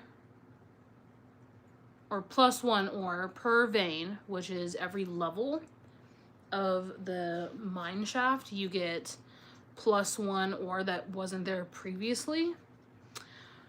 Or we have the chance for the gems to appear in pairs. Now, I've never done the geologist, but that's because the miner, I feel like, gives you more, because the geologist is a chance that they will appear, and when they appear, that they will appear in pairs. So whenever you do get them, you're going to get more than one.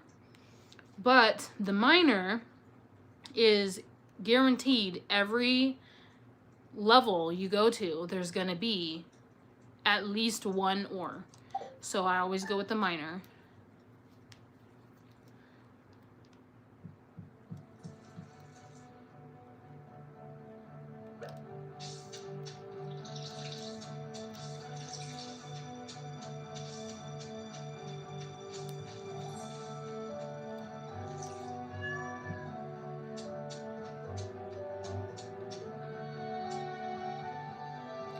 It's pretty nice when you're just starting out.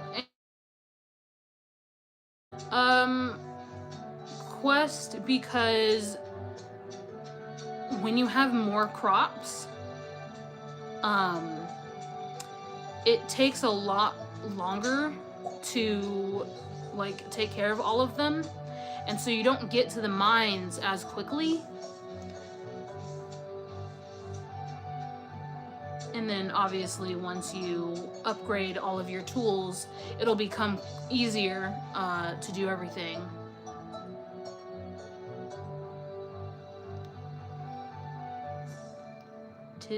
Tizzy, my kitty.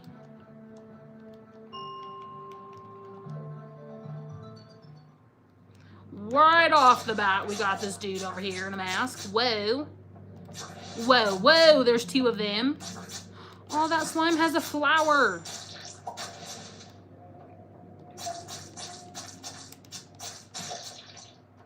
Oh. Genie shoes? What? Plus 1 defense and plus 6 immunity? Whoa. Okay, what are the ones we have on? Okay, so this one is plus 3 defense and plus 3 immunity. Hello. So the sucky part is we'd be going from 3 to 1.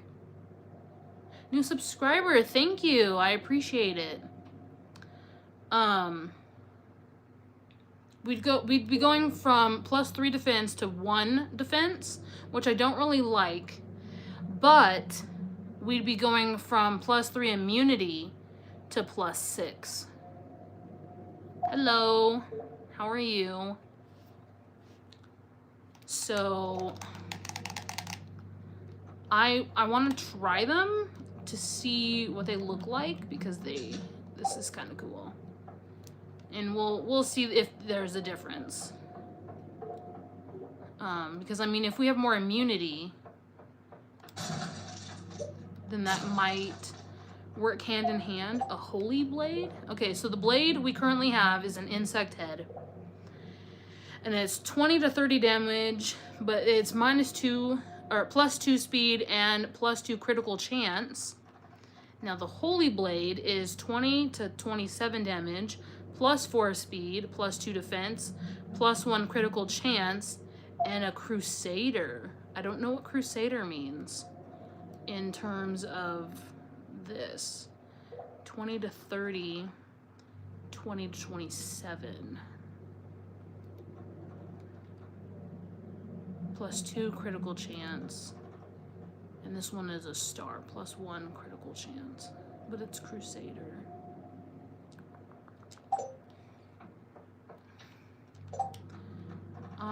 Okay, let's see. I want to try it out. Because you just don't know unless you try.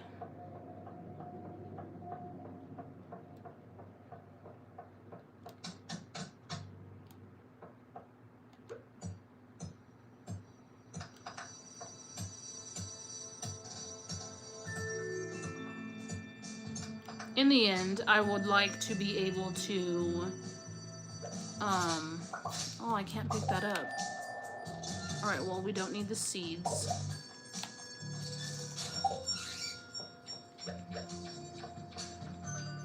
Oh, I forgot about the flower dance.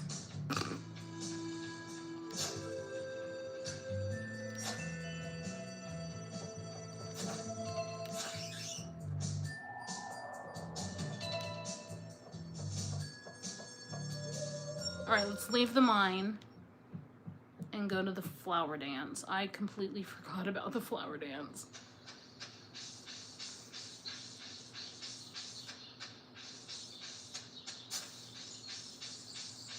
That is so funny.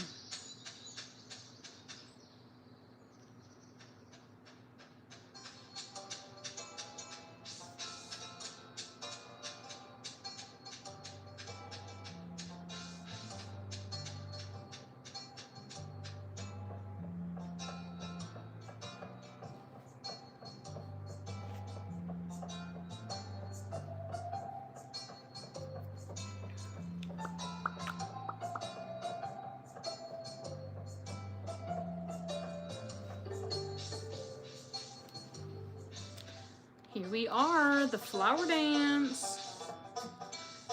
So the person that I was trying to romance is Elliot. Oh my goodness. But I haven't been able to talk to him a lot. So we'll see if he wants to be my dance partner. I wore my best shirt for the dance. This sort of thing doesn't happen very often. He might reject us because we don't really have very many hearts with people. Ask Elliot to be your dance partner. Excuse me, not today. Aw, okay. I asked him again and he said the same thing. Hi Rose, glad to see you're here. Yes, so we're gonna ask her. I'll be honest, I don't want to dance with you. Now the thing I will say is that when you don't have a lot of friendship hearts with people, or you give them something that they dislike, they're not afraid to tell you the truth. So we're about to get a bunch of rejections here because this is the first year. So this is the first dance that I've gone to in this playthrough. And, oh yay! And I haven't really been talking to a lot of people, so I don't have a lot of hearts with anybody. So they're all gonna reject me, but I'm gonna do it anyways because, well, what if they don't? All right. Willie says I should have brought my fishing pole.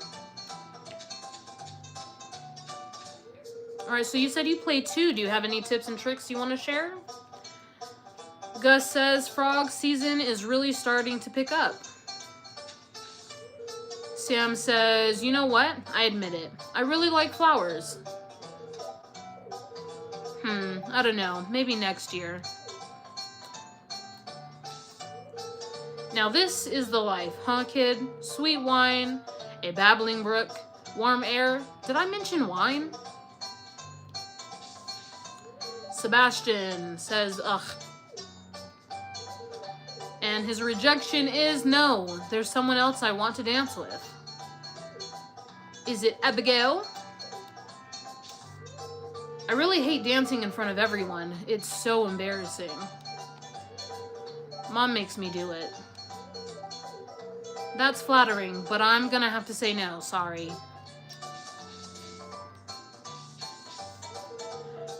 And don't be hating on Shane because Shane needs a friend. He says, excellent sauce, slurp. This green stuff is spicy, munch. Crunch, ow. No. He is shady up front. I recently did a game where I wanted to befriend everybody, and I wasn't sure who I was gonna romance yet.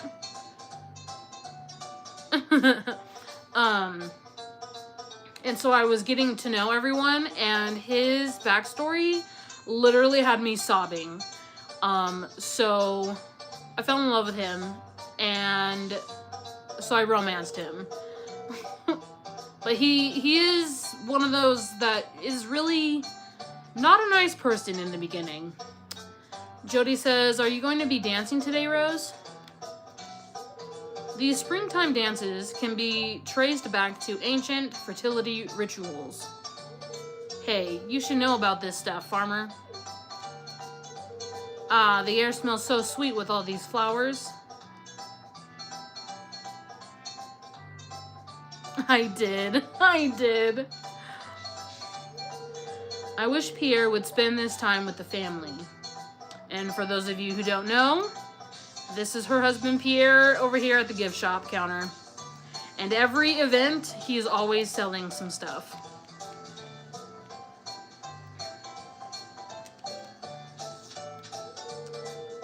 Whew, I'm stuffed. Hey, have you tried the red jelly yet? Her rejection is, I'm very sorry, but I've already agreed to dance with someone else. I wonder if Emily would dance with me.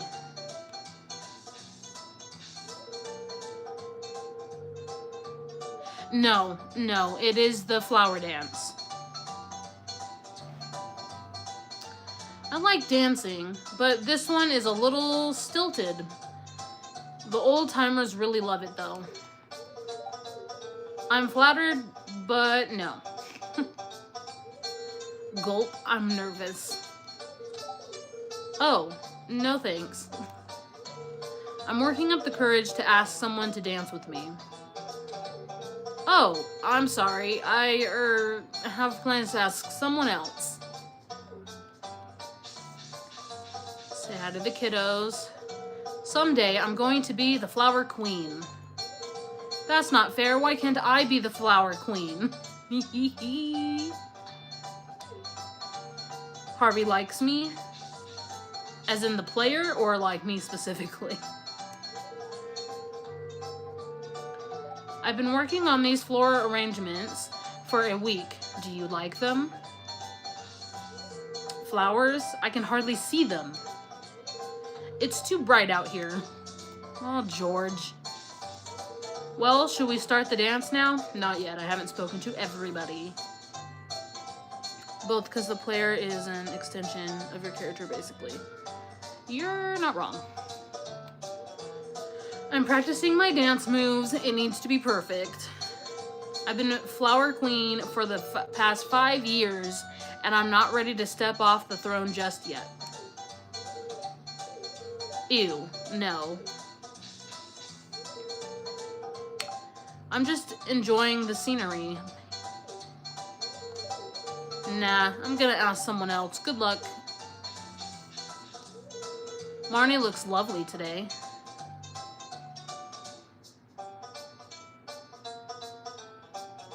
Ugh, I'm not surprised. Love is in the air, and I'm still single. Ooh, Linus. Oh, hello there. It's nice of you to talk to me. Spring is almost over. What a shame.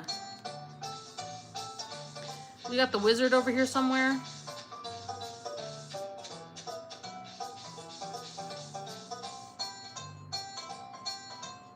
I also love Linus.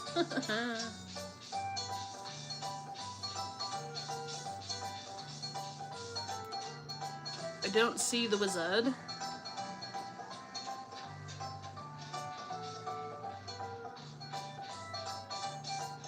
I'll say it came from over here, so I don't think he's gonna be over here. Wow. Usually I can find him off in the distance by himself somewhere.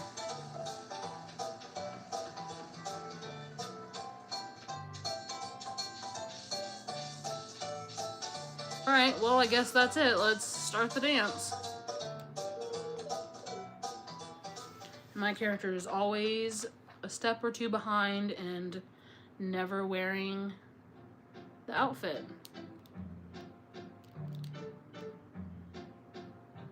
Let's dance.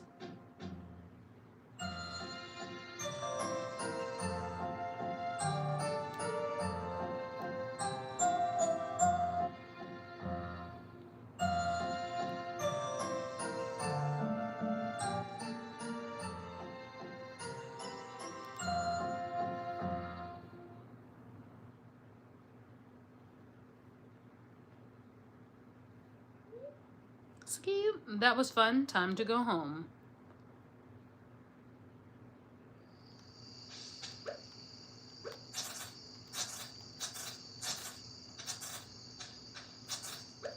Alright, we still got some time in the day, so let's fish. I know, right?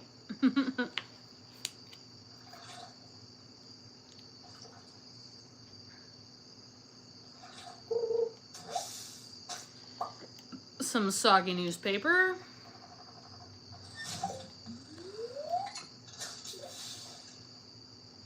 I just realized that I'm trying to fish with the full inventory.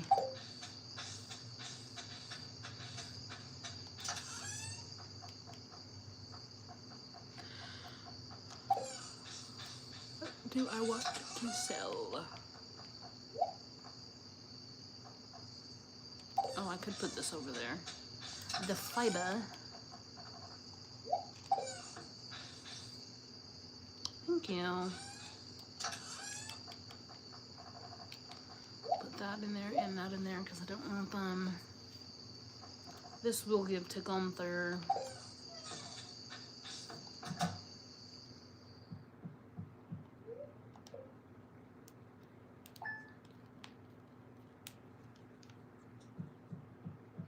Oh, the bookseller is in.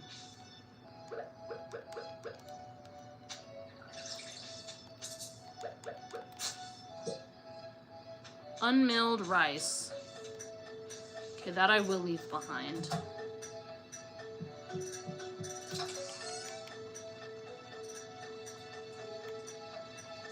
Are these other Gunther items? They are.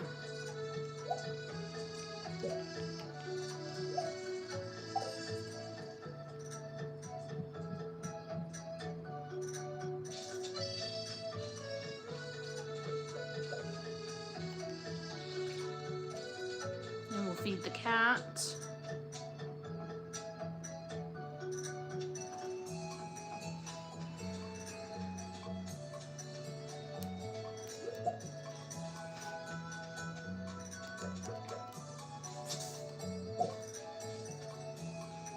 Ooh, there's worms. Linus is out. We'll give him a gift. This is a great gift, thank you. I don't think I've ever given Linus a gift that he didn't like. Very few people have gone as deep into the mines as you have. That's because I'm on a mission.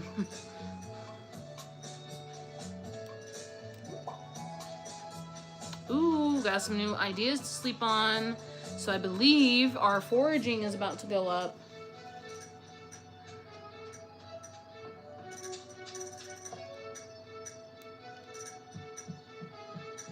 drop off the stuff we don't need.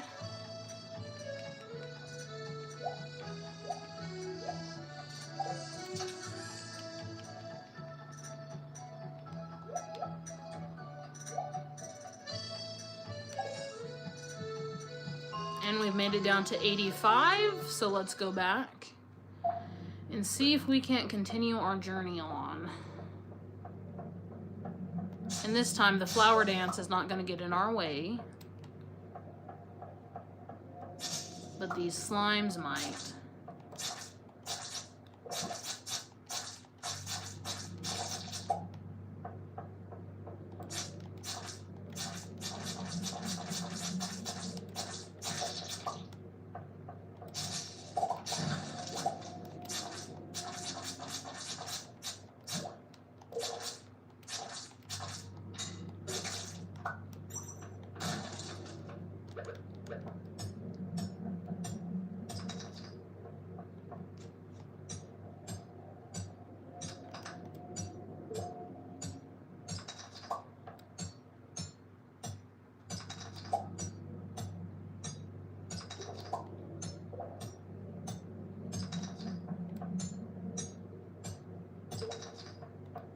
I will say that since I've been in the mines a lot this month, I don't have a whole lot of crops that I'm going to be selling at the end of the month.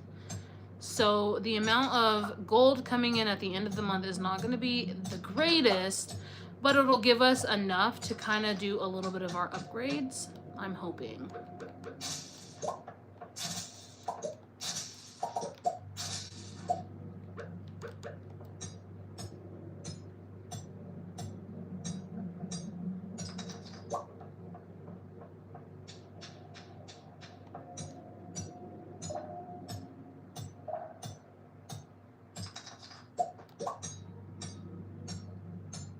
Gonna get this ore, and then we're gonna go ahead and go down since our goal is to reach the bottom.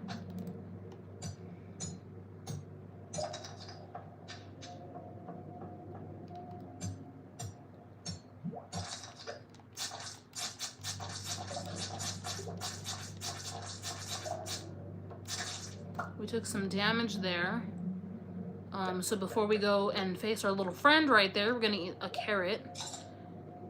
Carrots are a really good thing to bring into the mines, let me just tell you. Oh, we have a bat somewhere, so let's actually take care of the bat first.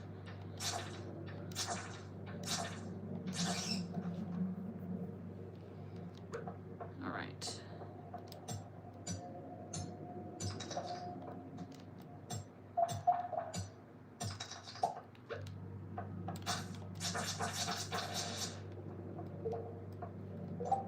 We can't not have the void essence.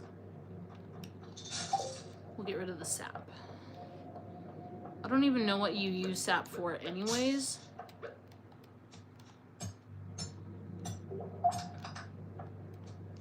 Oh, we have one of those dudes. Stop. Oh, there's two of them. And one of those dudes. Clink, clink, clink, clink. Oh, we have another one and a bat. Okay, this is a good level. Be gone. Oh, there's two more.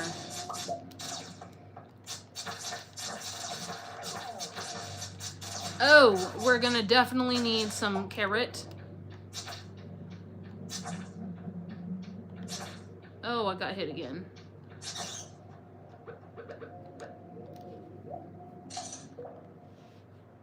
Okay, we're gonna eat some leek as well. Get our health up. Plus that'll open up another space so we can pick up some more items. That was lovely. And none of them uncovered a thingy. Aha! That's right, I was gonna go up there and get this.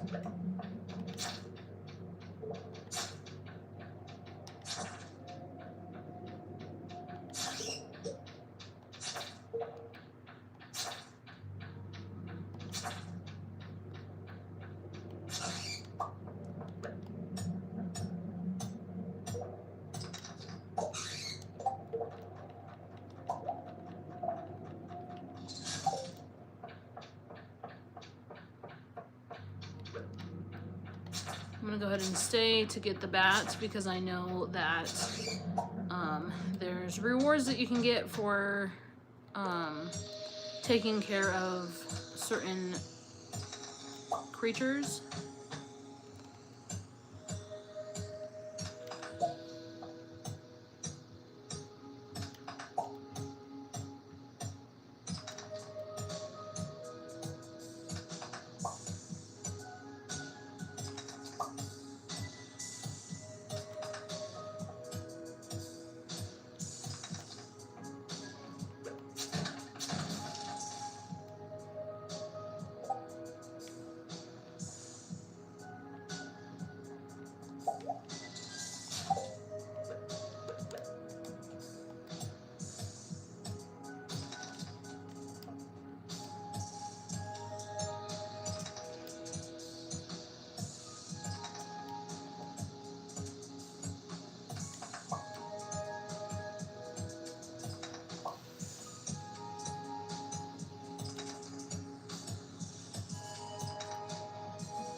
Oh, I should have got those people, but oh well.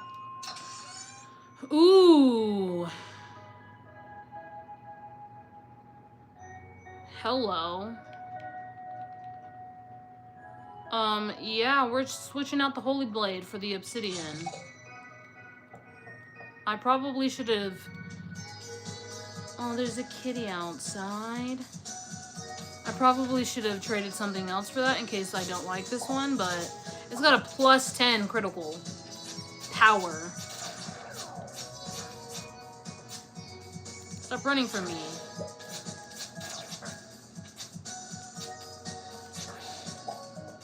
I'm two-hitting. It's a shorter blade than the other one. But where I was having to hit like 4 or 5 times before, I now only have to hit like twice. So that's good.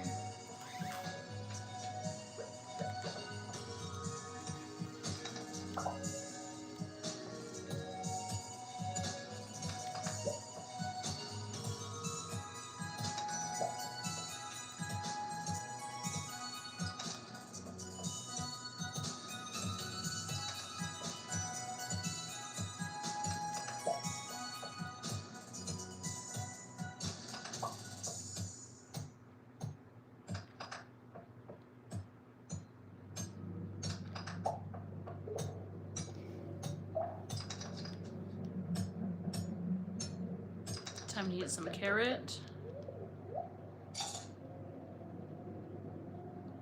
We'll eat one more. I will say that since carrots are really good for in the mine, that I might go to Pierre's and buy a bunch of carrot seeds. And just like stock up and leave them in the mines in one of the chests, and just have a carrot full of chests. Yep, a chest full of carrots.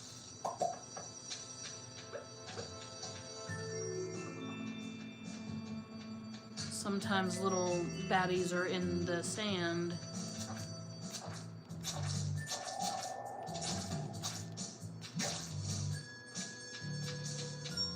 Does not appear to be that right now.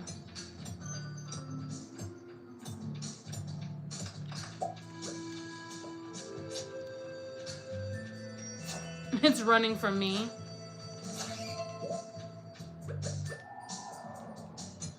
Oh, here we go.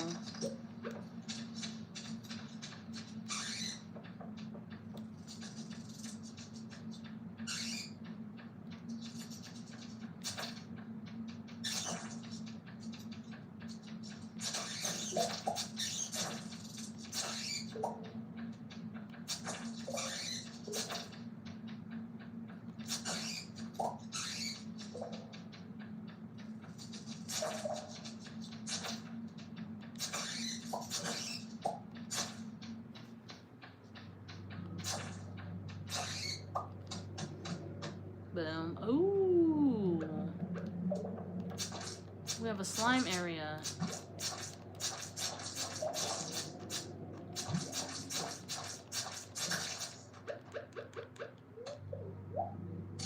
Carrot break. I'm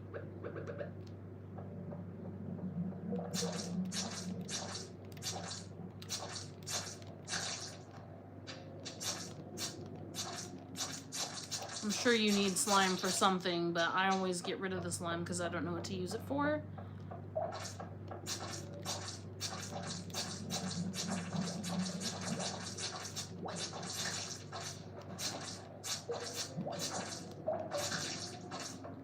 We need a carrot break. Hold on. Our health is like so far gone. Let's get some crystal fruit up in there.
A way down has appeared.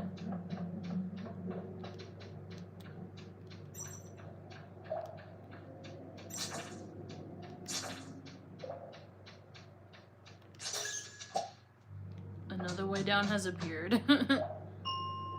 Yay, we made it to 95.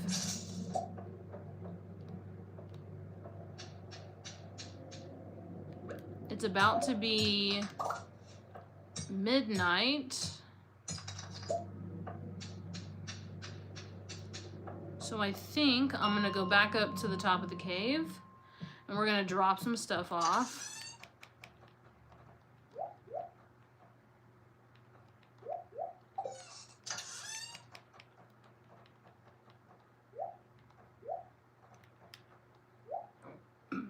Excuse me. And then we're gonna head home.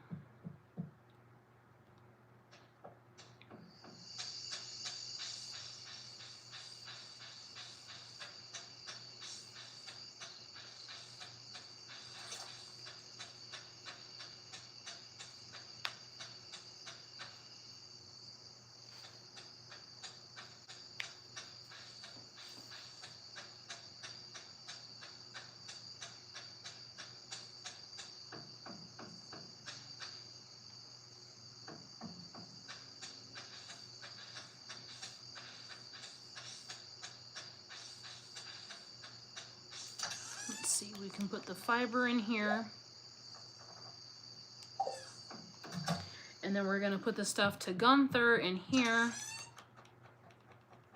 I really need to create another chest for the food so that I don't have to have Gunther items with the food items, but for now, level 4 foraging, +1 axe proficiency, +1 wild berry harvesting. We can now create tappers, mushroom logs, and wild seeds. Ooh, okay, so there's the fighter or the scout. The fighter, all attacks deal 10% more damage, and the scout is critical strike chance increased by 50%. We're gonna go with the fighter because fighter is a guaranteed 10% more, whereas the other one is just a chance of it happening.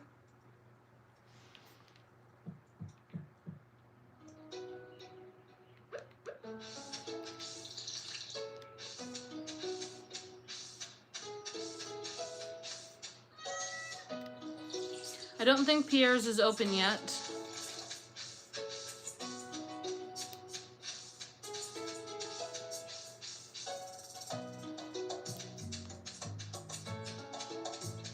Because I've only got 6 carrots left, so we're running out.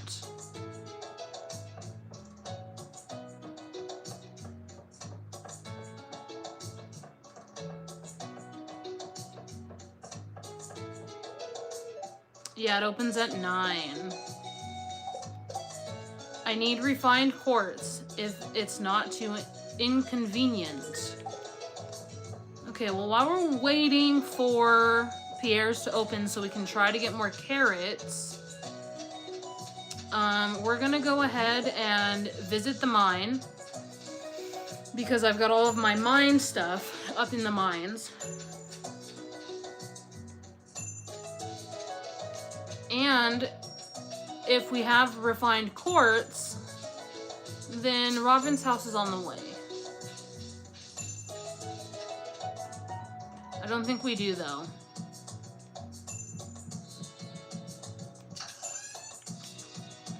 Oh, we do. We have 1. How many do we need? I guess just 1.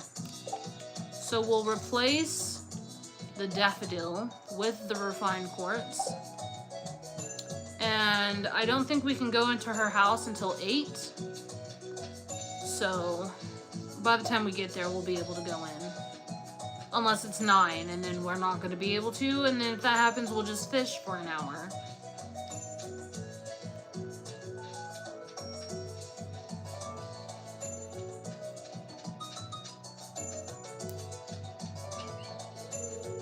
Yep. It's open at 9, so we'll just fish for now.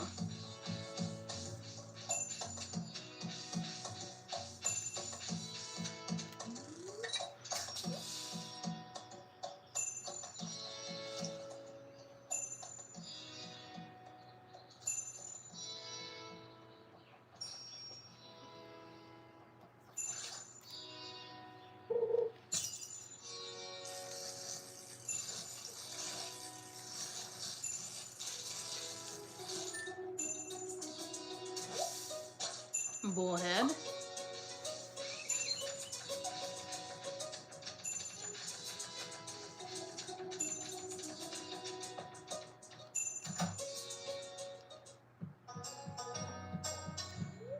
You've met my son Sebastian, right? He lives downstairs.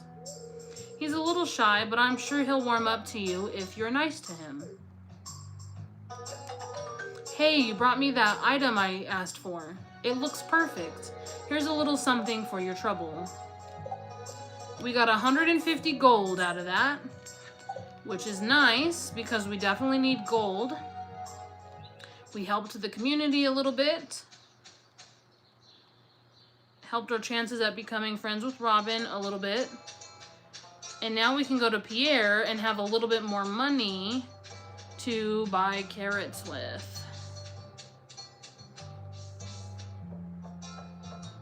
The only thing I'm worried about with the carrots right now is... Oh, cutscene.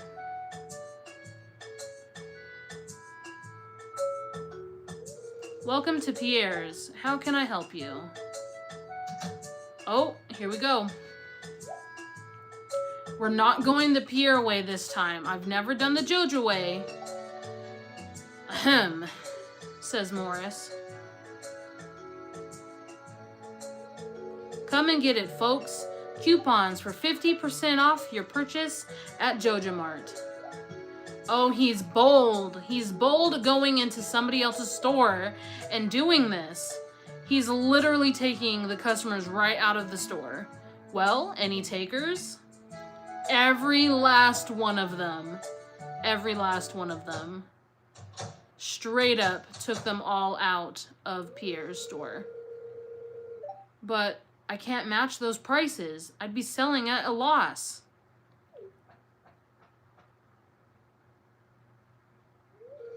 It must be so difficult for you to lose your loyal customers like that.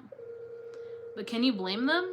Joja Corporation is clearly the superior choice. Soon the whole town will realize that.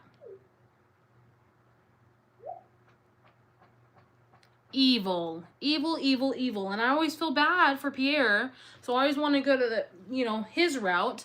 But I've never done the JoJo way, and someone in one of my lives has requested that I do the JoJo way, so I'm doing it. And I cannot buy carrots.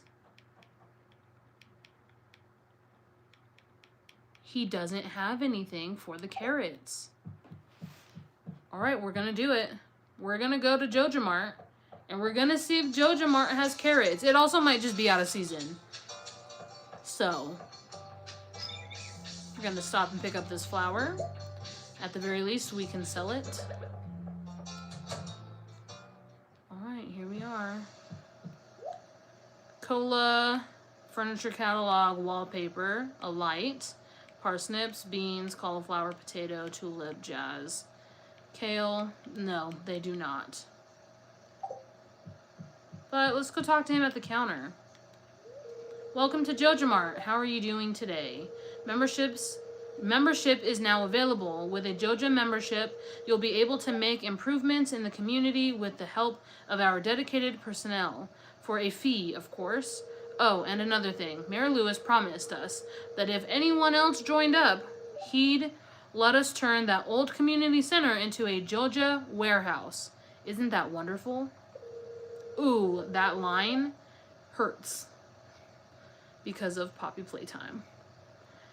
Okay, so the membership is 5,000 gold, and we don't have 5,000 gold, so we have to decline for now. But it is still 10 a.m. And we can come up here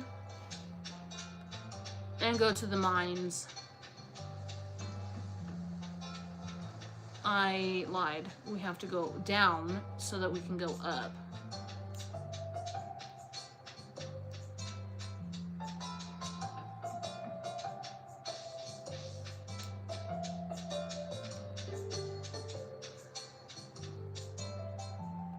I've never finished the community center 100%.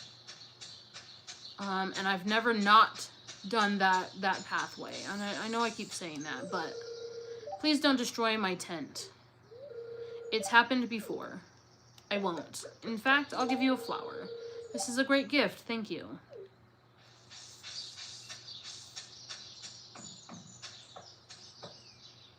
Into the mines we go. To level 95. Right off the bat.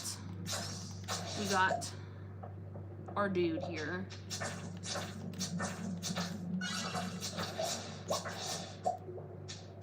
Okay, that's 3 of them. We got 3 void essences and a slime.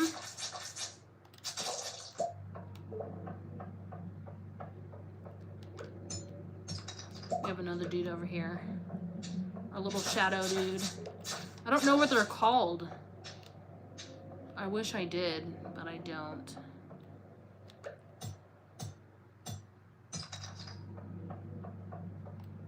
Alright, now we're just looking for our way down. Oh look, we found it, and we didn't collect the other thing on the other side. The magma geode.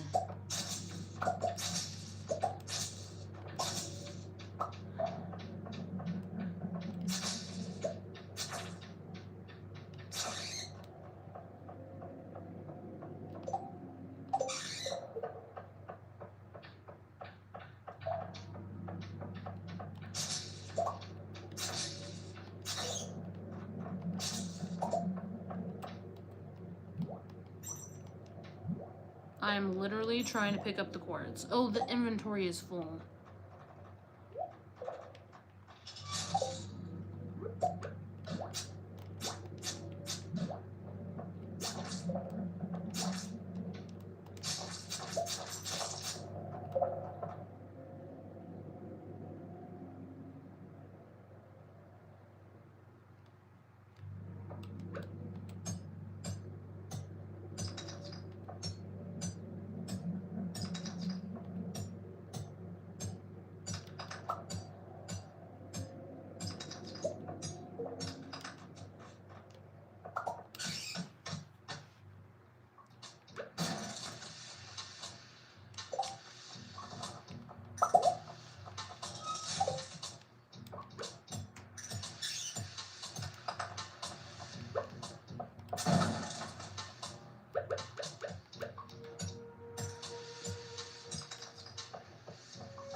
Whoa. Alright, let's eat the crystal fruit because we only have one left of those.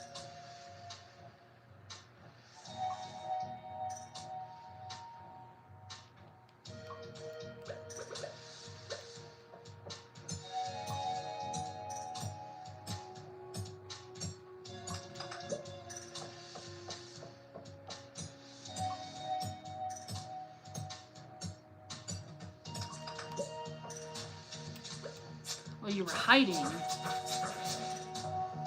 in the shadows, waiting for me.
There we go. 98.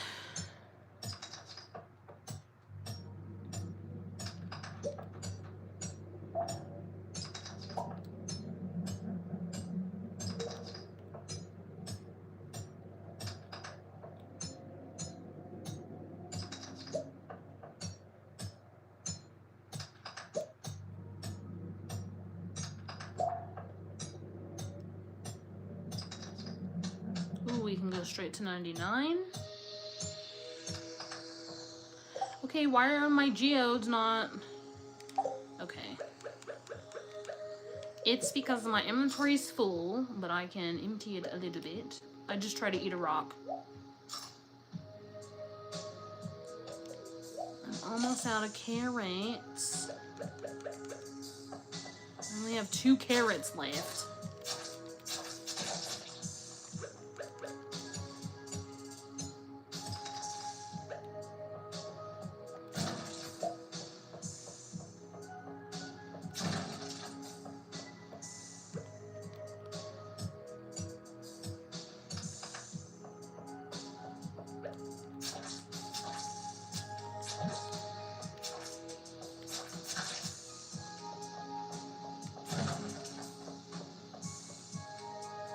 Oof.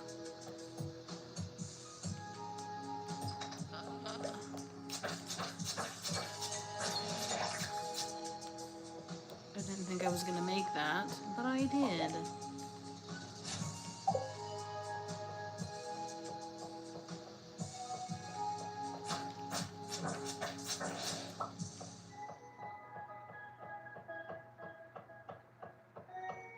I see that little dude over there in the mask.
Of all things for it to automatically pick up, why is it the sap?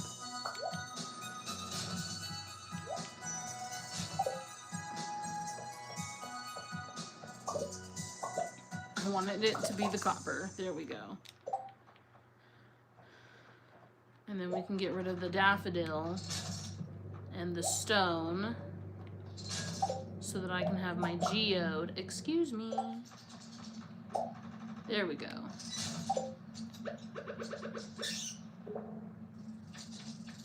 Hello, welcome, welcome. We are currently playing some Stardew Valley, and we will be making some food and cleaning a little bit more here in a little bit.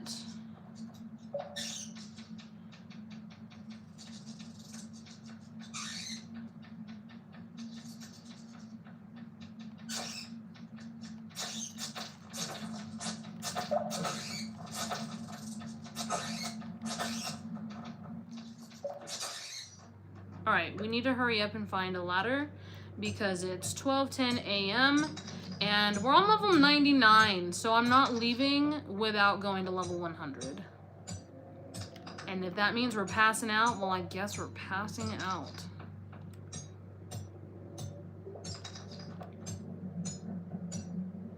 We're probably going to anyways because the minecarts do not work and I still have to get to the house.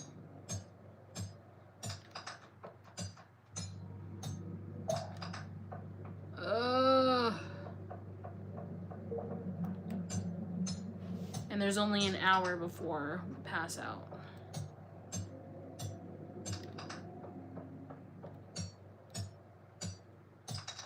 There we go. Level 100. And we got a star fruit. You found a star drop. It's strange, but the taste reminds you of blood. Your maximum energy level has increased. Okay.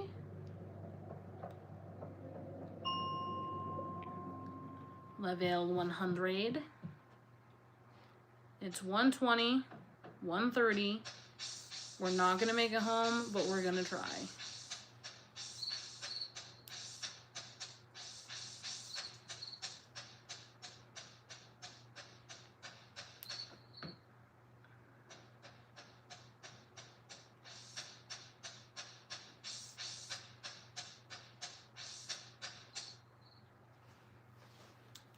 We passed out.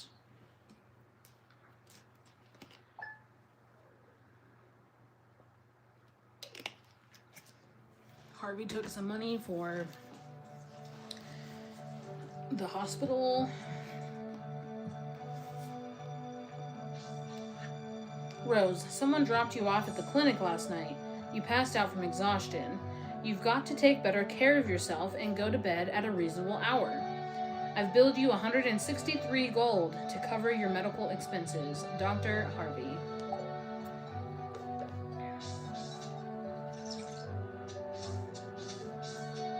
Listen, Harvey.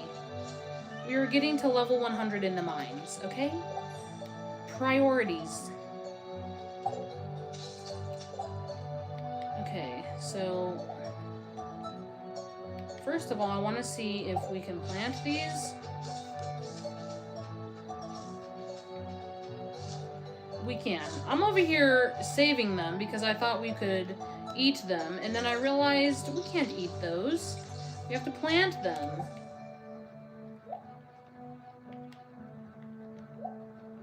We're gonna move the food up top.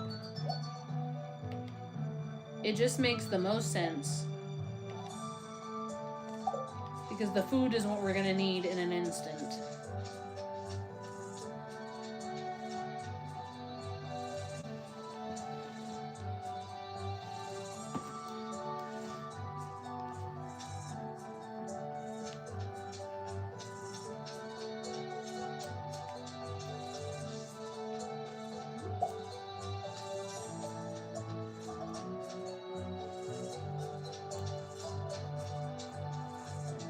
Stop up here to talk to Linus. I I'm happy by myself, you know? I don't need new friends.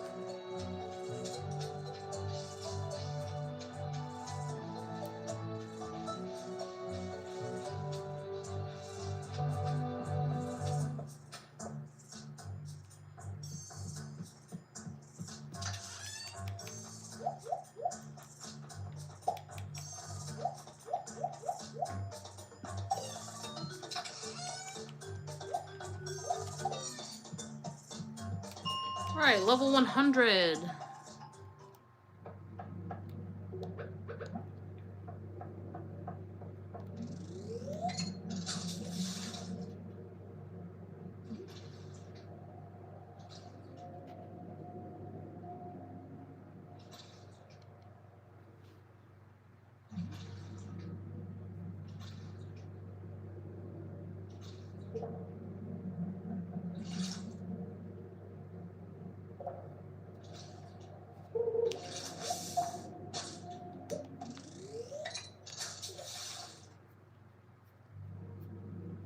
I want to see what fish we can pull out of here.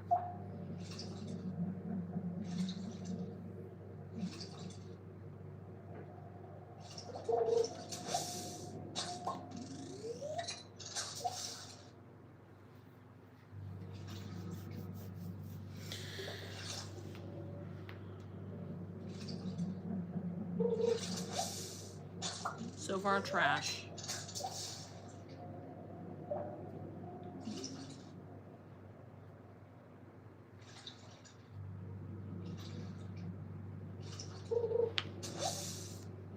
Okay. I guess we're not doing that. Slimes.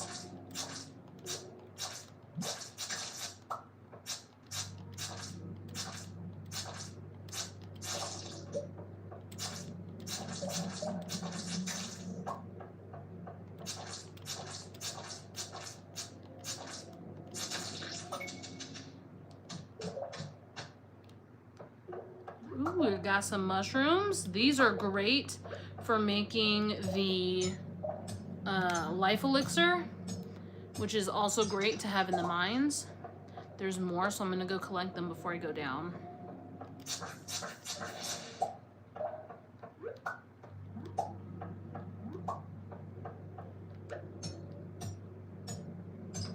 I've never seen this many in one spot, so I'm not getting it.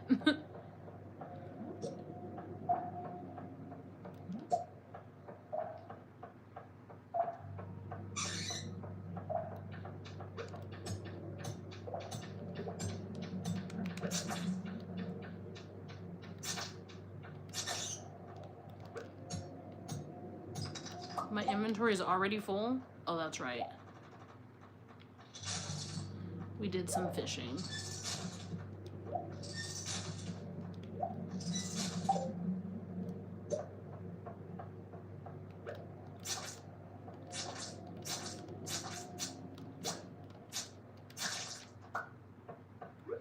New stuff to sleep on. We're about to level up.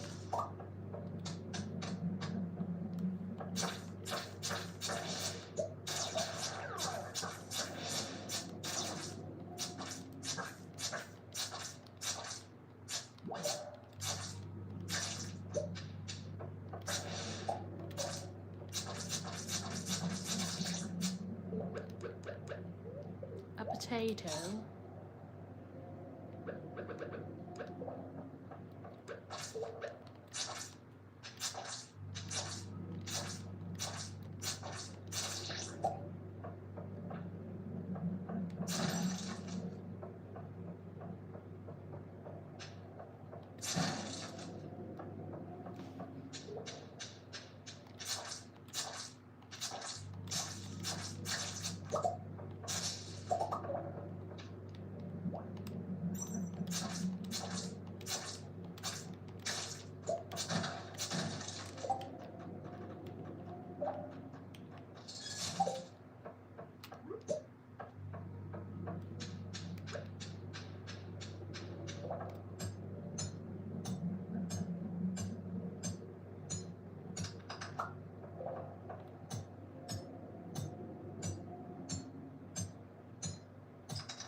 Ta-da! We did something.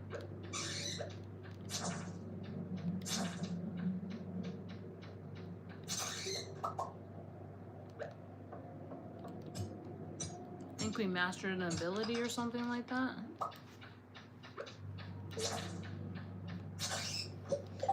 Sometimes they can be seen over here.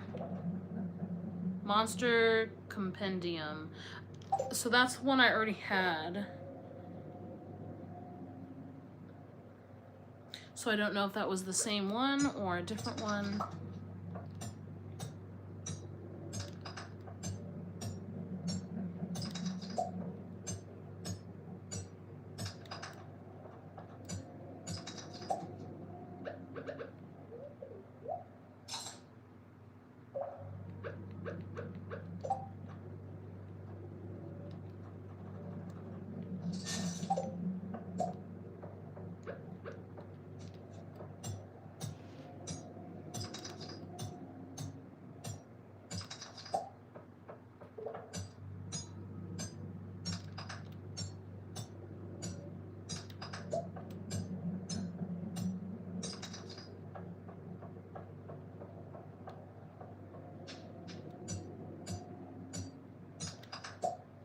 Give me a ladder already.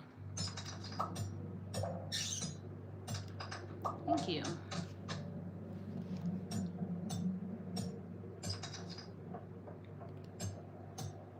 What is that? Okay, before I leave, I have to know what it is.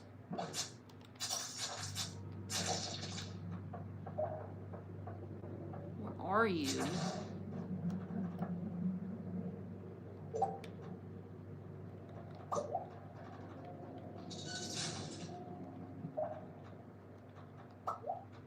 Squid ink. Interesting.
Let's see.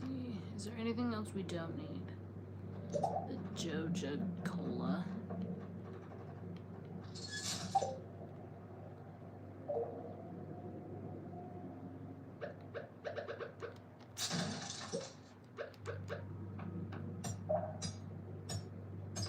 Actually, I don't know why I'm doing that, because 2 opened up over there already.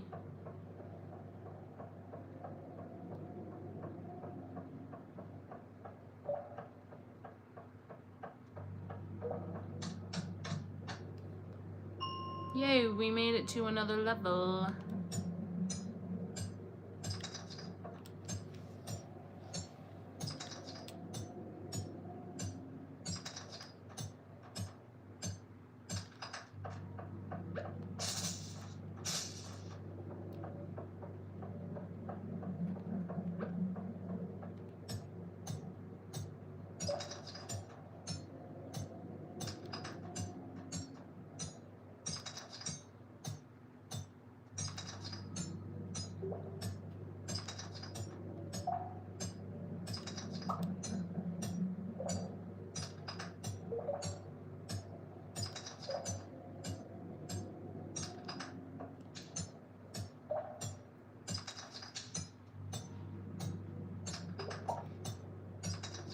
It takes forever when you can't find the thing.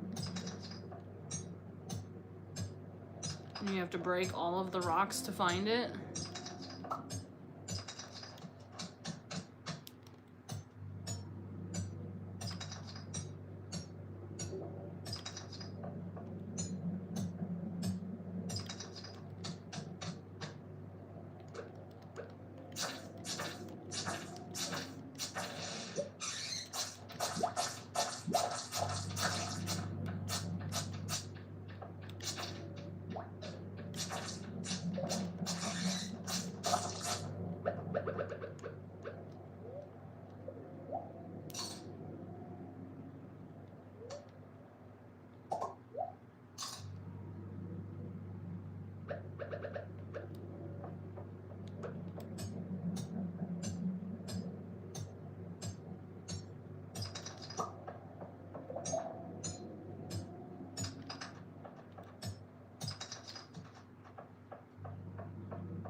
Whoa, it shoots fire.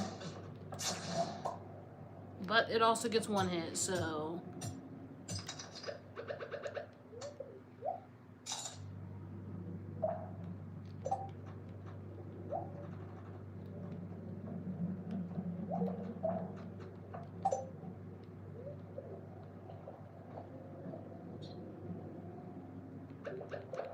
Our health is not the greatest.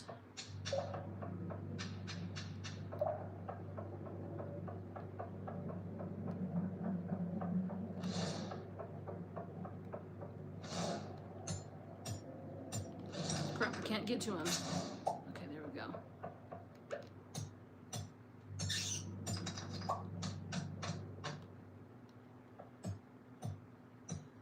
I'm trying to make it to 110.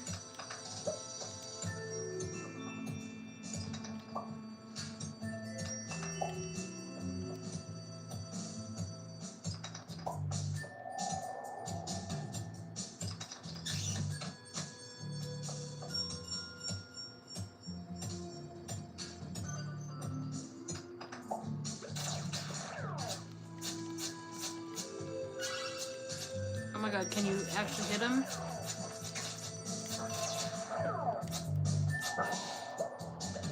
We have one more level.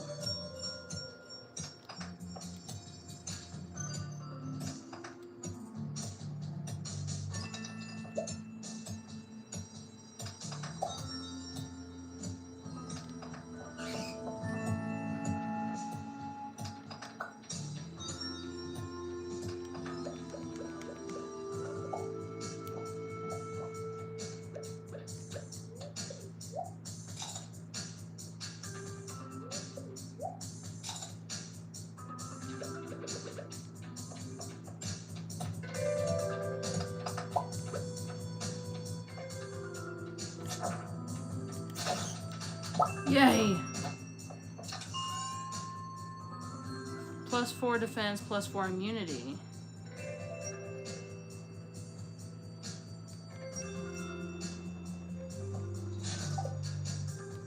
Alright, well, we made it to 110.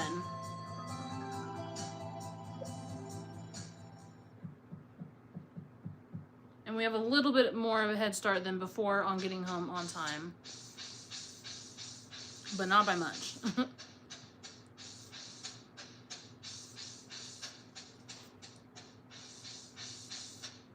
I still think we're gonna pass out before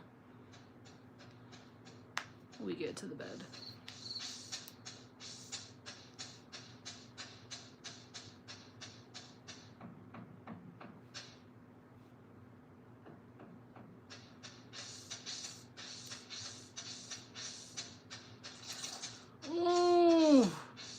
Come on, come on, come on, come on, come on, come on. Oh! Don't know how we did that, but we managed to do it. Level 6 combat, +5 HP. We can now make a slime egg press and oil of garlic. Heckin' bet.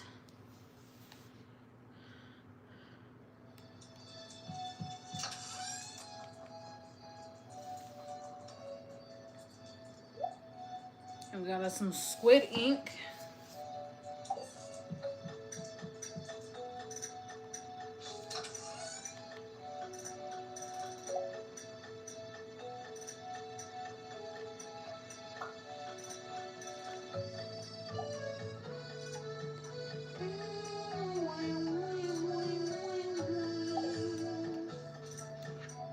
Hey there, I had some extra wood laying around. I thought maybe you could use it. Take care, Robin. And we're gonna use it to make a chest.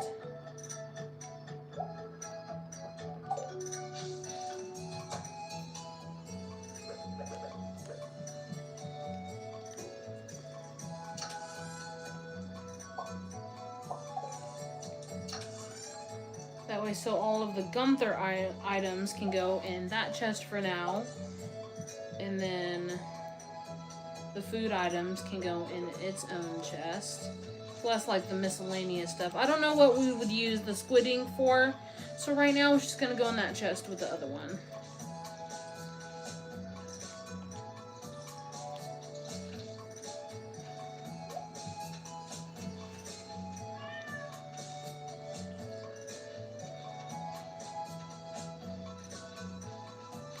Right, now I will say, I will be taking this carrot. Let's see. 63.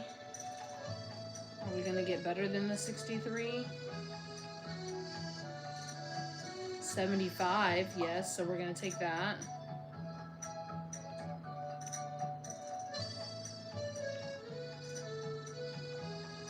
And we're gonna take this.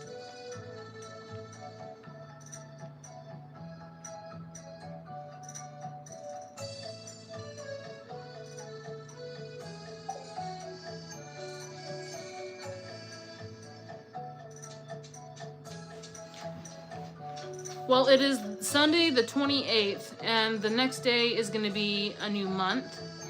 So we need to leave the mines ahead of time so that we have time to come back and sell all of the stuff that's in our chest over there.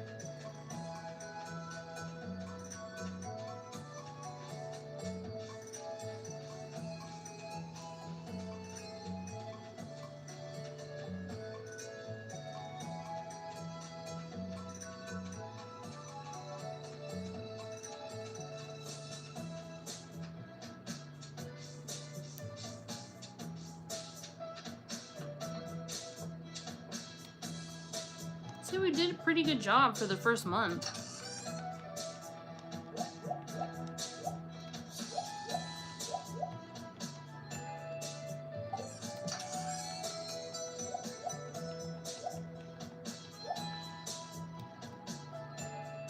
We don't have much that we brought for food, so that's not good. But here we go. Oh, do you see the skeleton in the wall?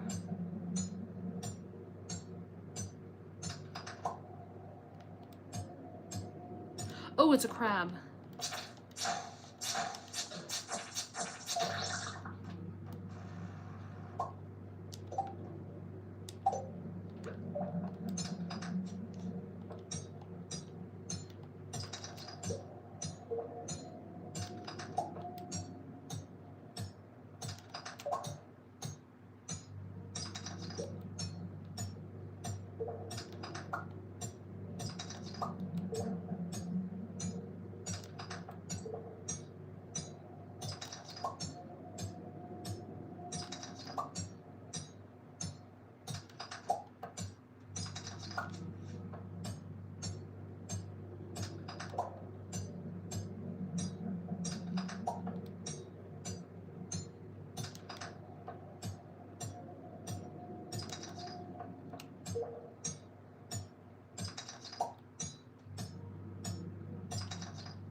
One of these is gonna have my ladder.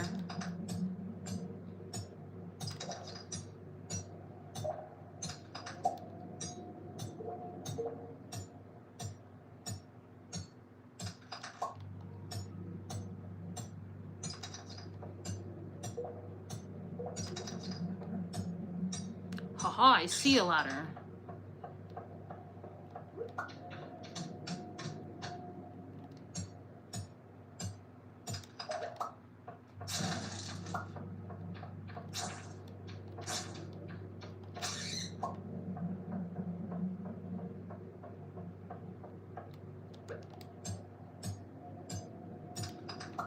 Oh, there's a dude down here. Oh! There's another dude. One hit. Also, our energy is very low. So we're gonna utilize our food to not have it so low.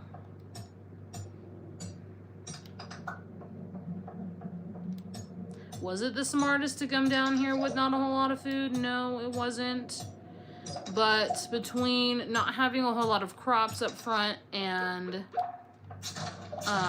selling what we do have, there's not a whole lot that we can do. We're eating the majority of what we were gonna sell, and the more we eat and take out of the chest to sell, the less money we're gonna make.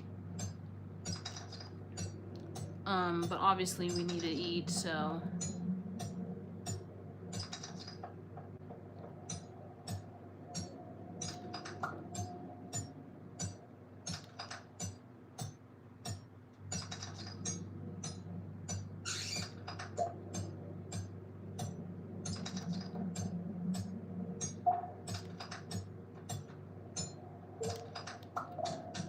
Boom, 13.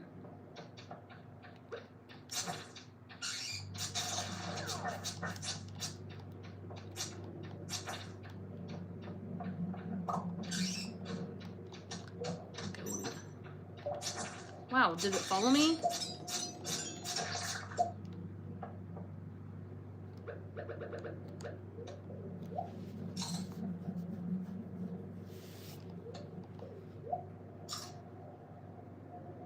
We've got one more level.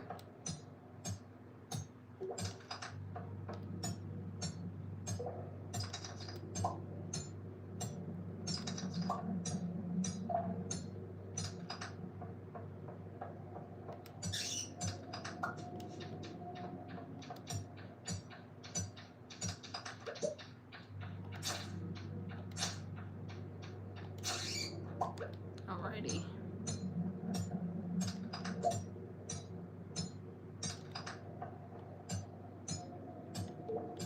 Alright, we got a dude over there.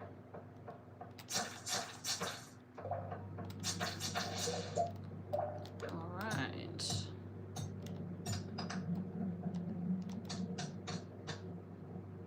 Yay, we made it to 115.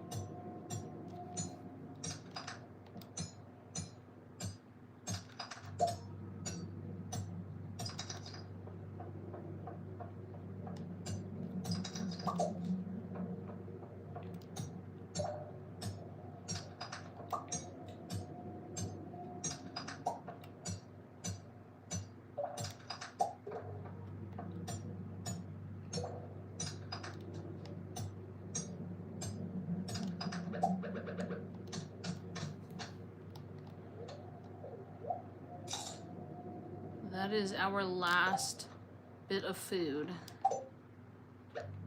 So, the first sign that we have to leave, I might take it. Obviously, I'm gonna try to get to level 120. But on the bright side, we can go back up and come back down to level 115.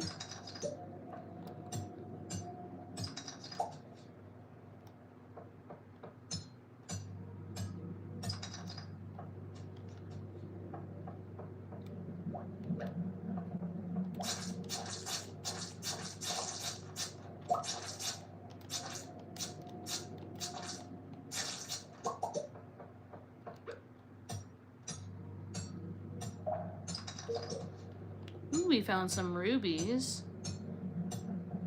Oh, yeah. Okay, we're gonna have to go back up to get food.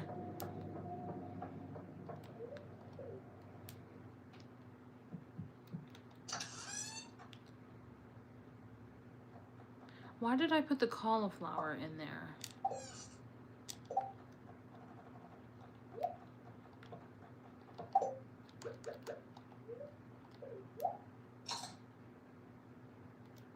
that helped a little bit.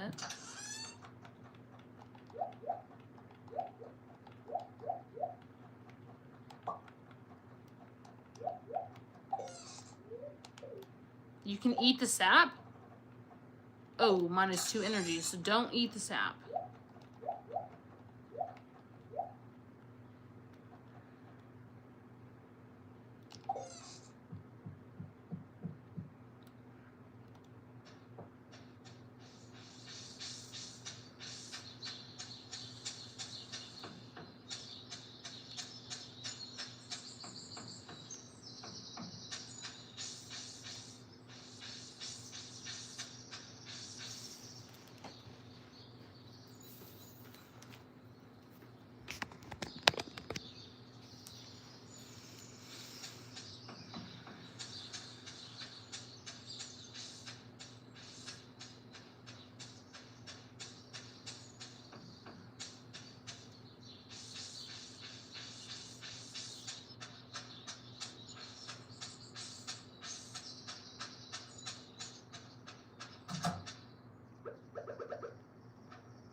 Hey, your name is Rose, right? Yep.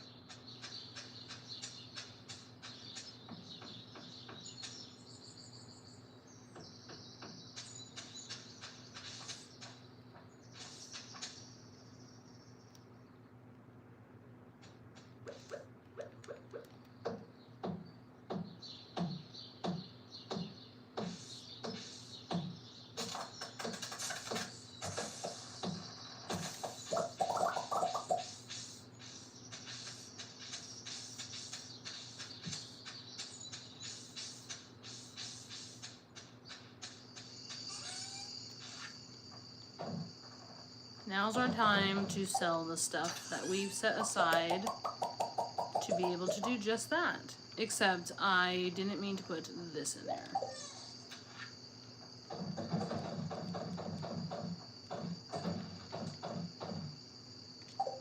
That is all the stuff that we're gonna sell. And we're gonna spend the last little bit of our energy for the day fishing.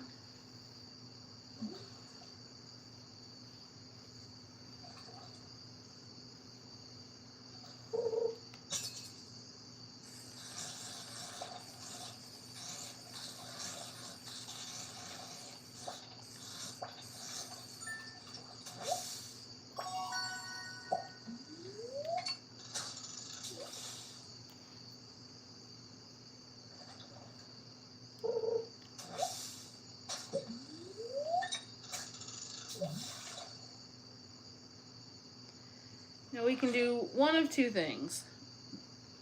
We can save the fish so that we have stuff to eat in the mines, because we do still have a few more levels to go because we have not reached the bottom yet.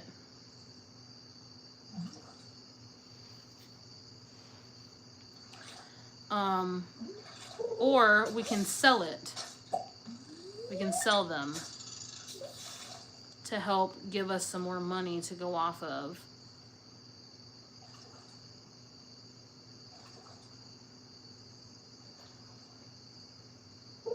I'm leaning towards keeping it for the mines.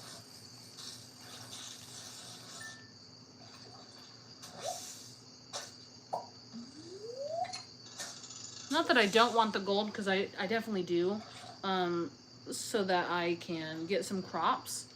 And we definitely do need the crops so that we can grow them and utilize the crops for food and can sell them and make other things with it.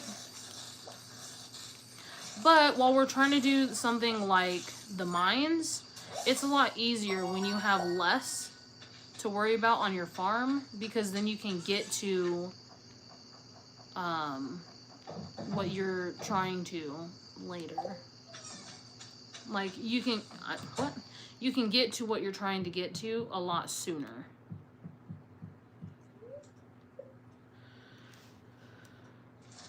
Day 28 of spring, year 1. And we made 1,638 gold. And it is now day 1 of summer.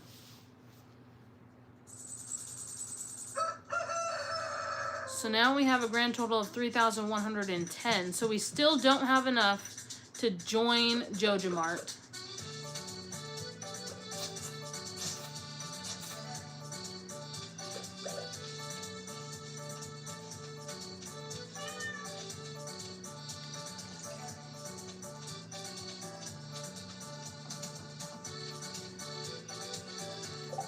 But now we have some fish.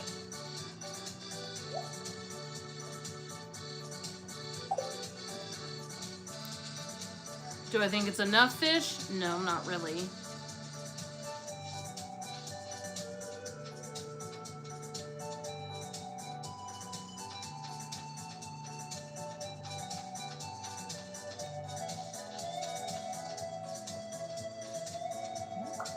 We're gonna take the spice berry.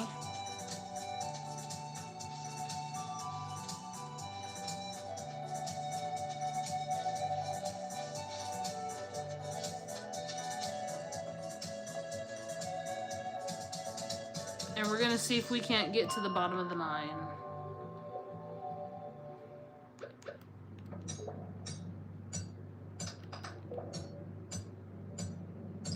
Alright, we see a dude over there.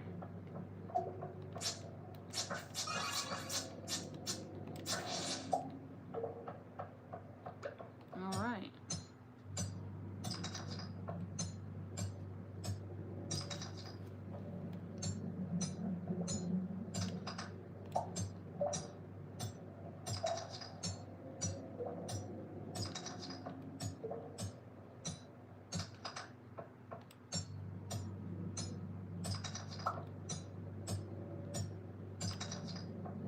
I think we're gonna finish up this day and then we're gonna check the chicken, see if it's thawed out. It should be by now. Sometimes it needs longer. And then if it is thawed out, we're gonna go ahead and prepare that.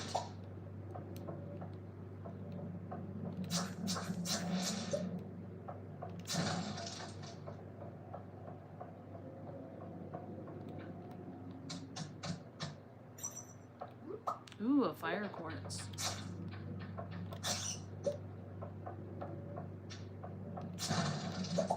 Ooh, summer squash.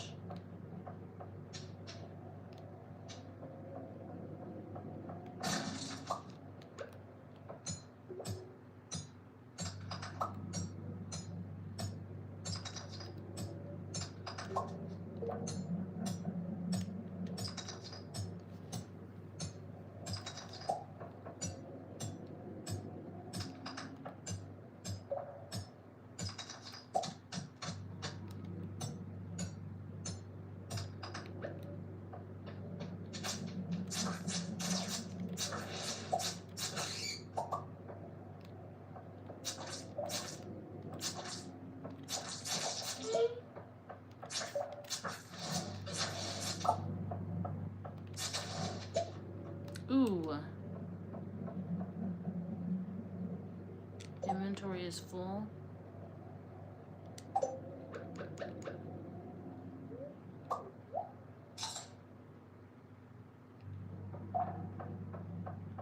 We've done it now. Now I have a bomb. It's a big one, so that'll help us clear the mine. But I already have 2 exits to the other level, so we're gonna wait to use it.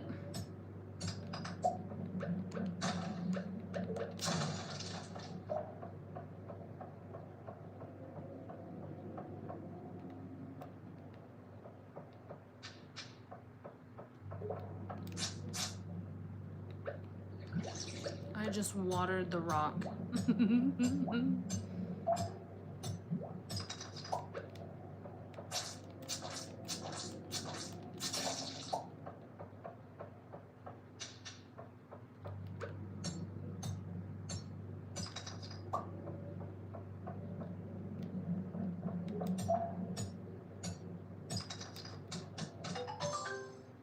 to the bottom.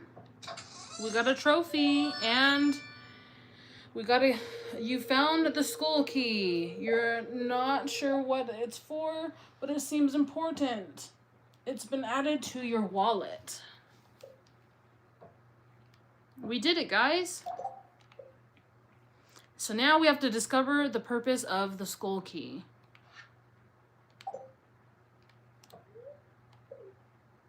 Which I have not been able to ever figure out. So, hopefully, we can change that. Okay.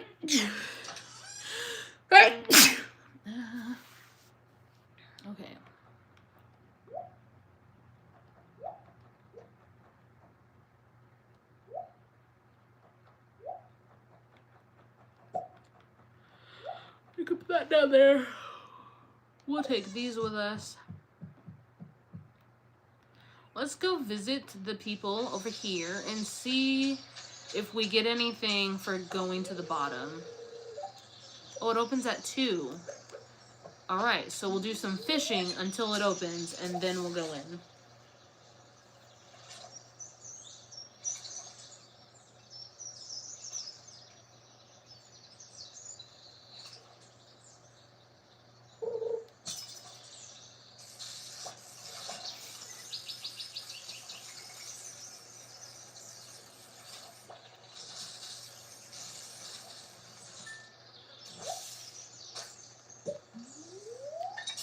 Got a cart.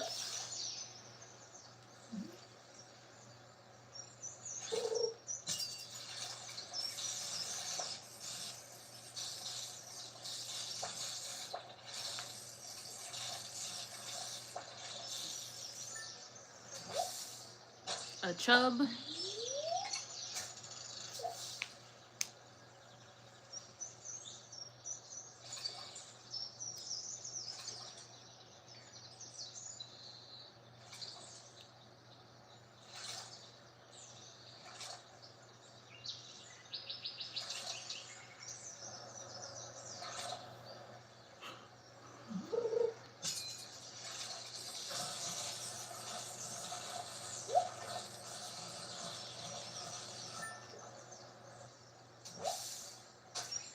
A bullhead.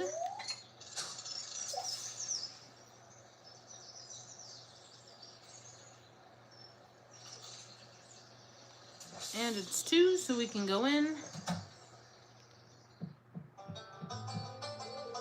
Come back when you've got something to show me, kid. Alright, so apparently not. So we have 161 out of 1,000 slimes. 36 of 150 void spirits. 111 out of 200 bats. 6 of 50 skeletons. We did complete the cave insects. 9 of 30 Duggies. 73 of 50 dust sprites. 500, sorry. 10 out of 60 rock crabs. And there's 4 that we haven't even found yet. Those might actually be in the other cavern. In the other cave. Alright, well, we saw what we wanted to see. Didn't get the answer we wanted, but that's okay.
I thought I had somewhere for the fish. Oh, I do. Okay. I just was not far enough over.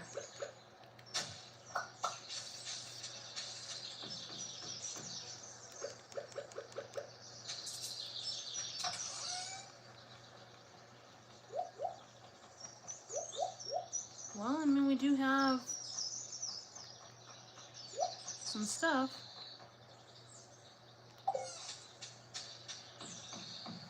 So let's see.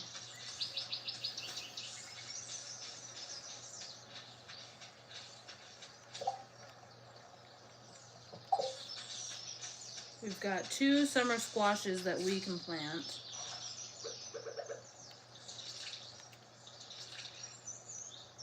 And we have our first item. Well, okay, we're gonna put the rock, the clay, and the spice berry in the chest so that we can gear up to sell it at the end of the month.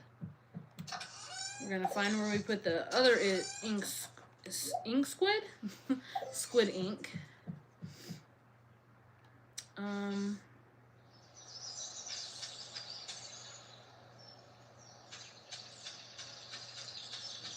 I don't know, I guess let's go fishing.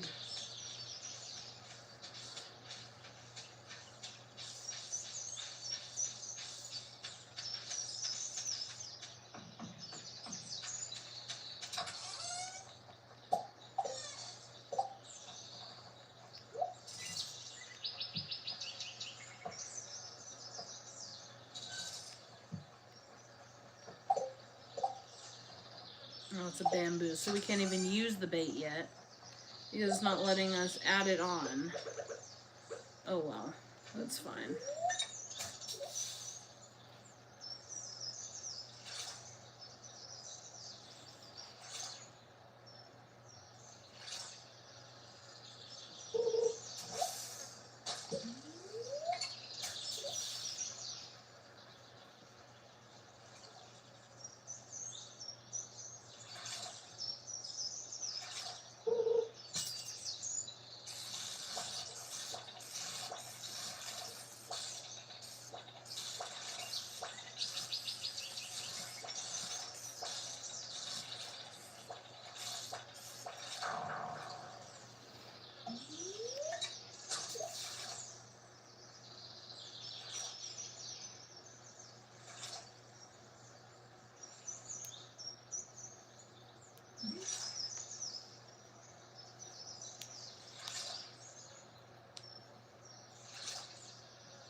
Whoa.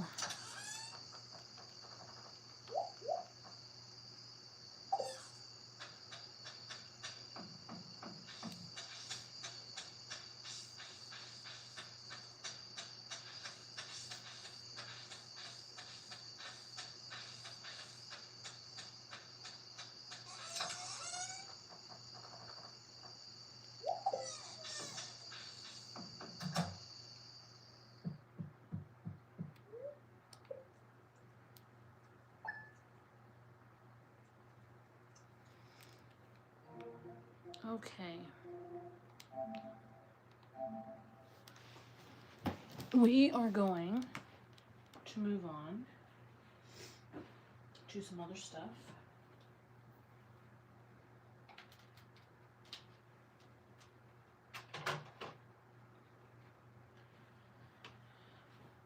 But first, I'm going to be right back.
Okay.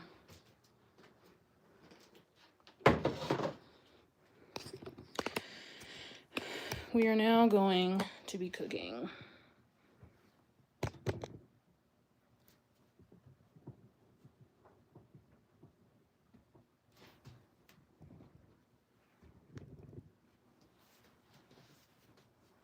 Okay.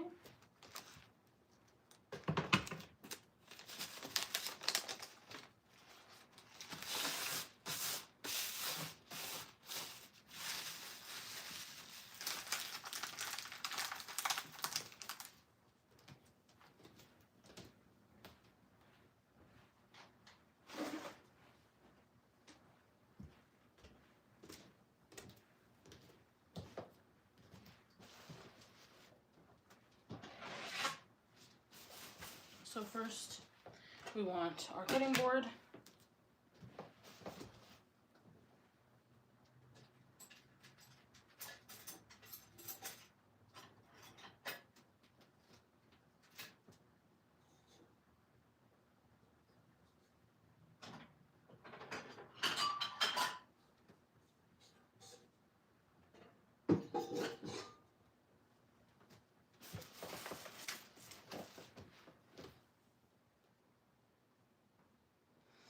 And then I have that.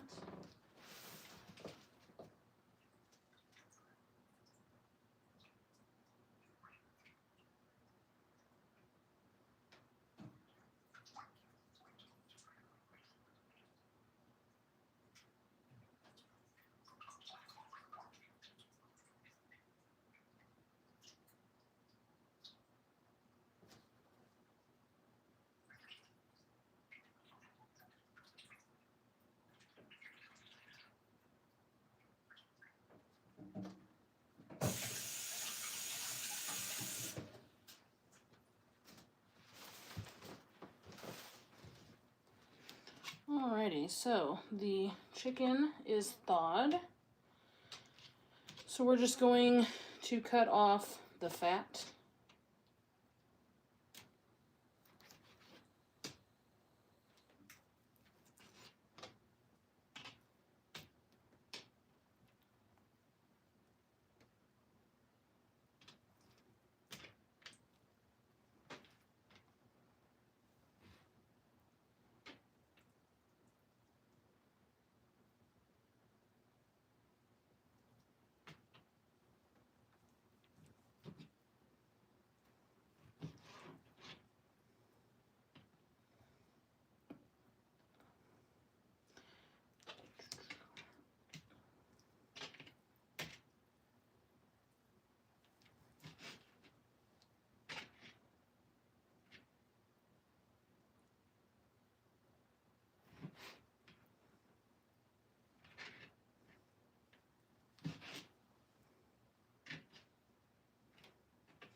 Alrighty, so now we can discard the fat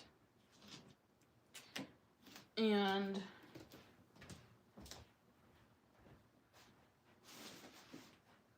grab some seasonings.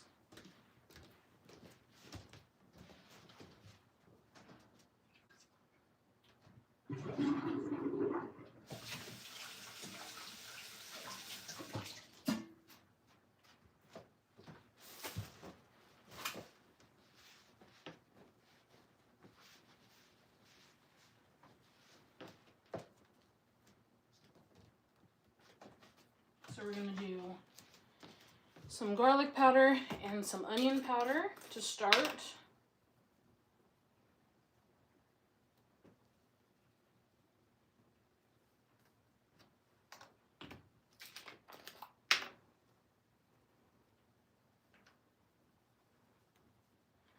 And then we're going to do some bourbon peach seasoning.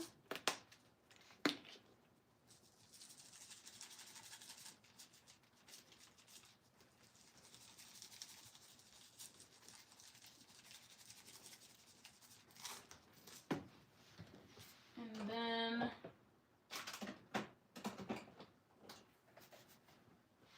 we're going to do the Parmesan ranch.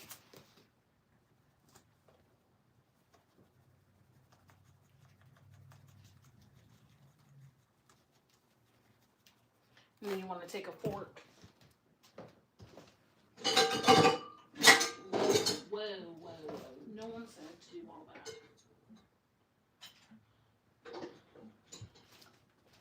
You want to take a fork and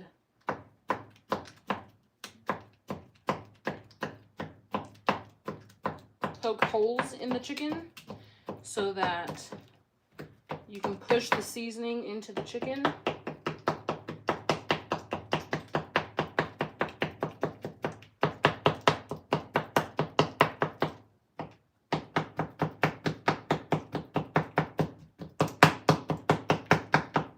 And then flip the pieces over and repeat that on the other side. So again, we have some garlic powder.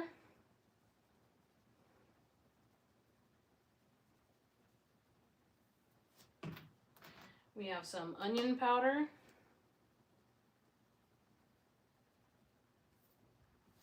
We have bourbon peach.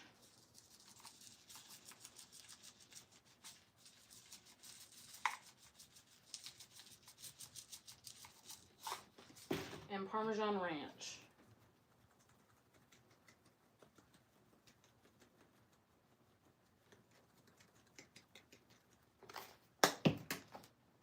And then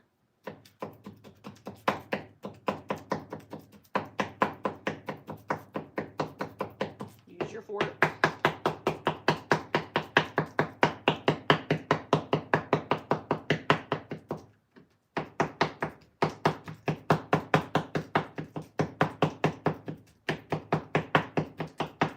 Now, typically, I like to cook the chicken and then cut it, but this recipe calls for pieces, so we're gonna go ahead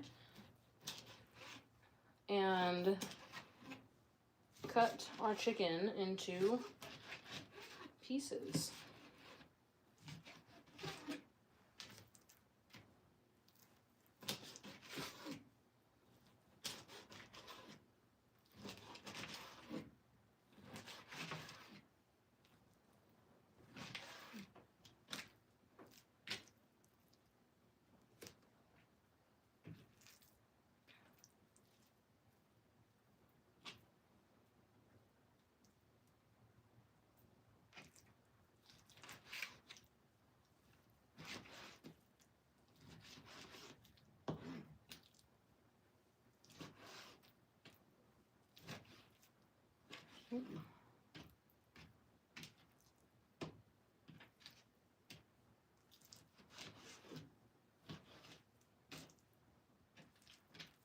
Okay, we got our last piece.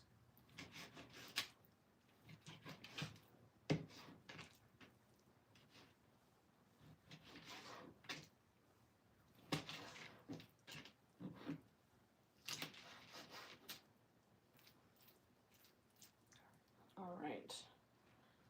So once all of the pieces are the size that you want,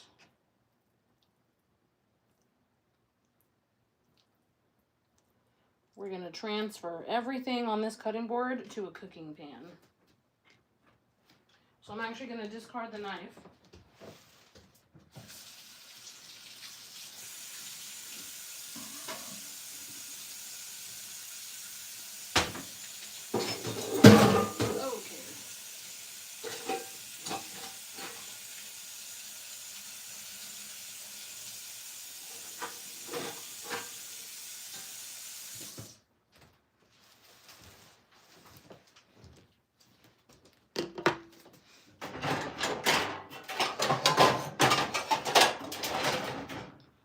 Am I going to have to skill?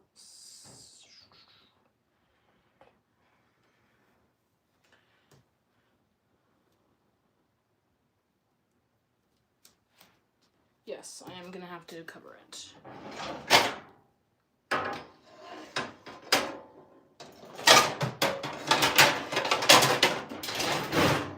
Which means I need to use my pot because I don't have a big enough lid for my skillet. Okay, so we're gonna put all of the chicken and all of the seasonings on the cutting board into the pot. Whoa, get in there.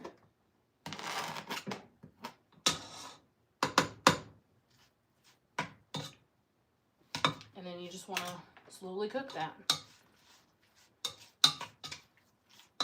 Okay. And then we can clean up the cutting board and everything else.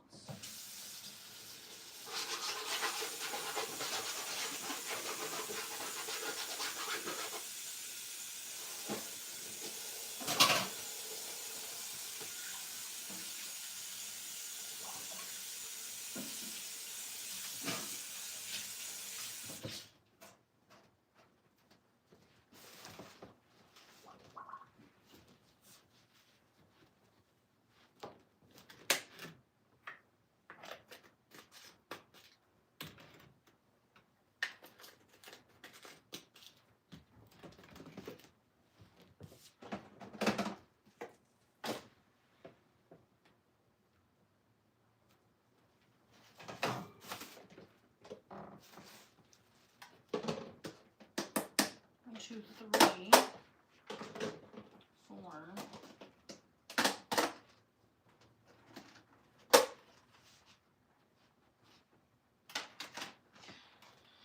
know, I used to have a bunch more of these, and now I don't know where they're all at. Now I only have 4, which is not enough for the work week.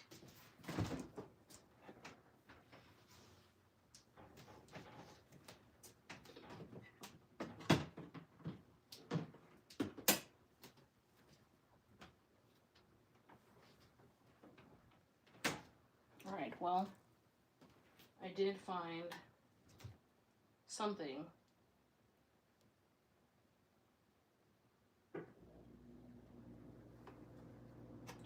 So we're going to clean this out while that is cooking.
Ali, what are you doing? What are you doing?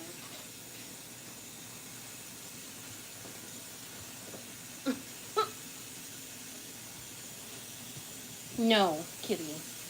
You can't be up there.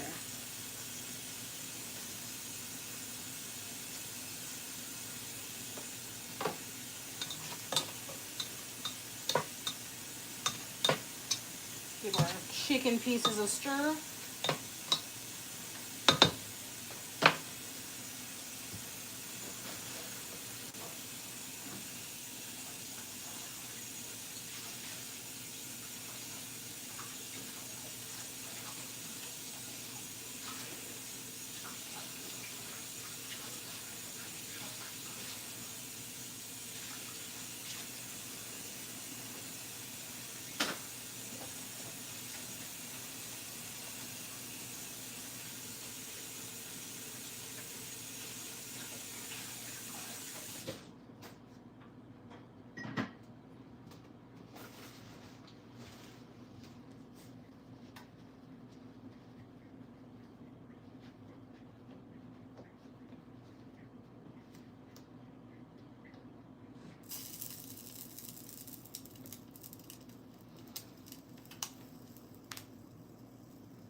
So this is pretty simple. You just cut up a pound of chicken and you cook it in the skillet. And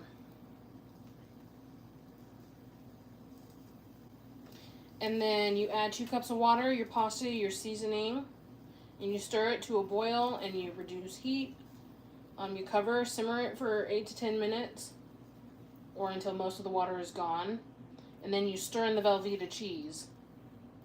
And then, I mean, you can top it with more cheese if you want, but that's pretty much the gist of this. So I just thawed out the chicken, cut off all of the fat, added some seasonings, diced it, and now I have it in this pot here, and it's cooking.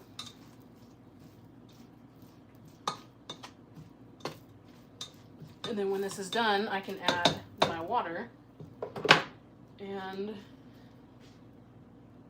go from there.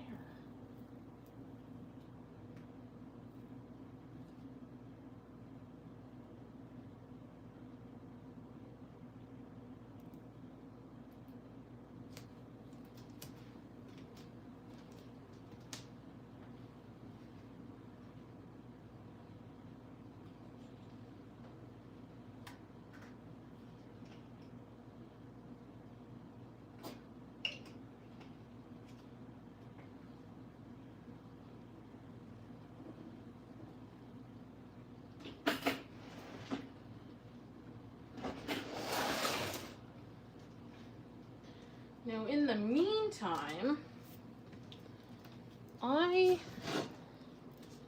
hello. I got some stockings and I decorated them. And now, can you even see that? Okay. I need to get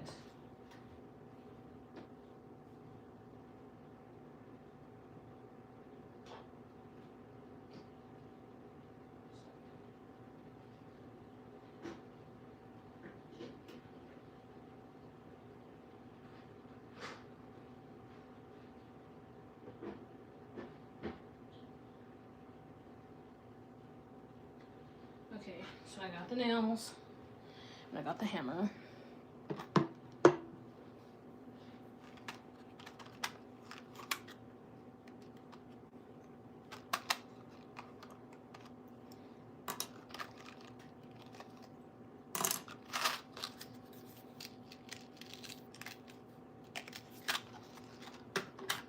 And so now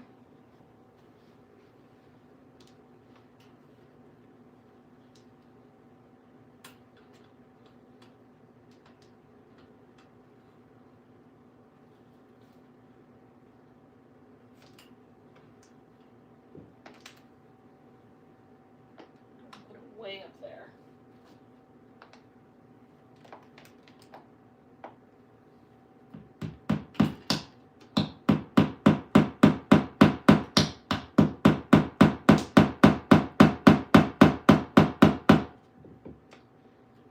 I don't think that's gonna go in.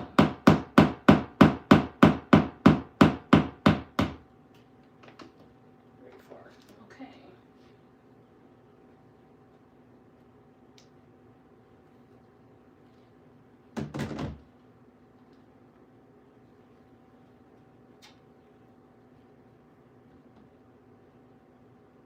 Could have been over a little bit more, but not bad.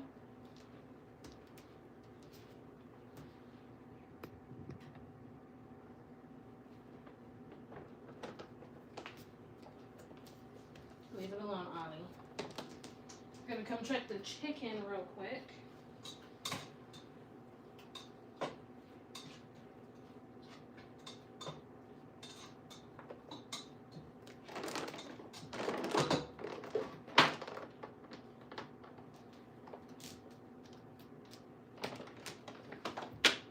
Yeah, I need you to get down, Ollie.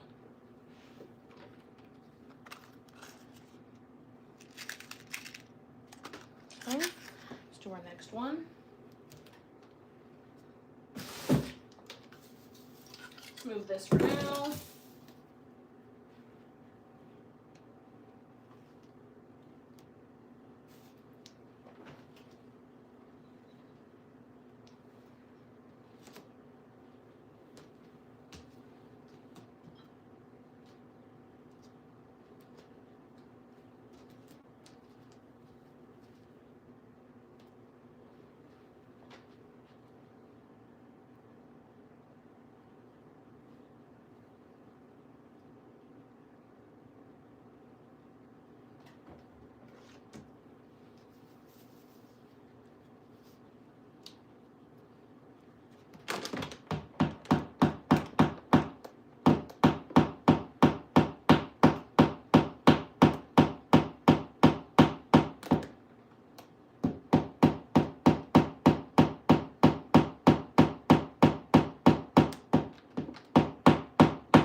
And then Ollie's will go right here.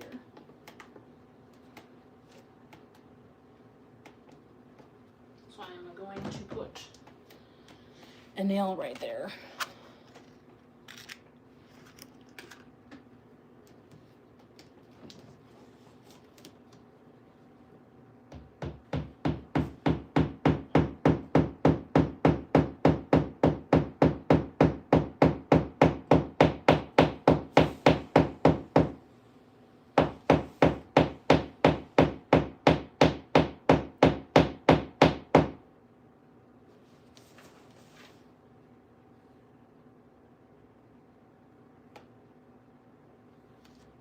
That should be good for now. They're a little close together, but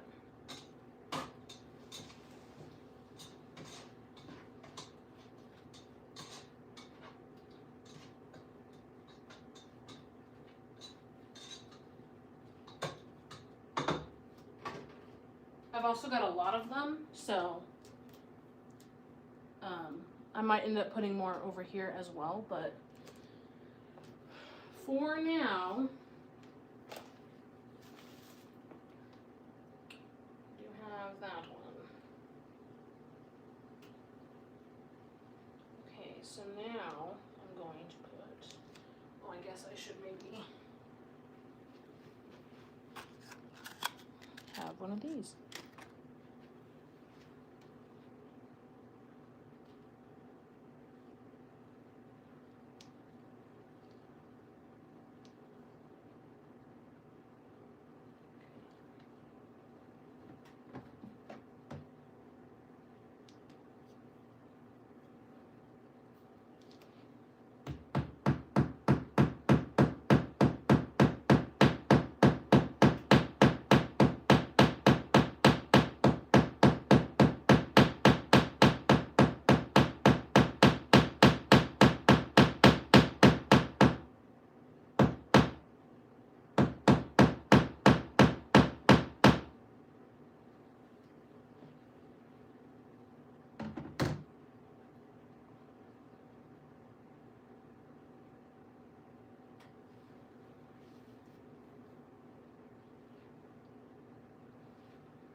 So I do have another white one that is not decorated yet.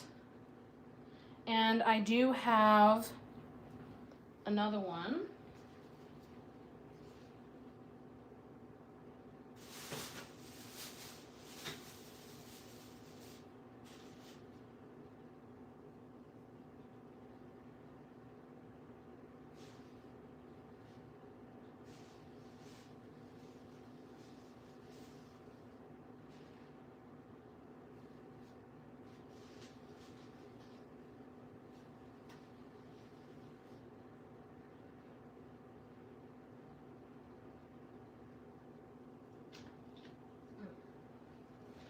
Put it on the tray so that I wouldn't lose it, and then here I am losing it. I'm gonna check this chicken real quick.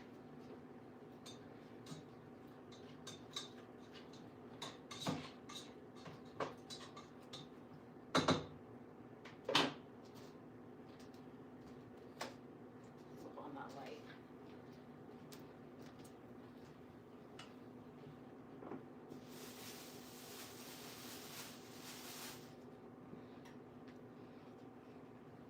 I've got another one. Ollie. Already? Absolutely not. Go the other direction. Go on. Come on.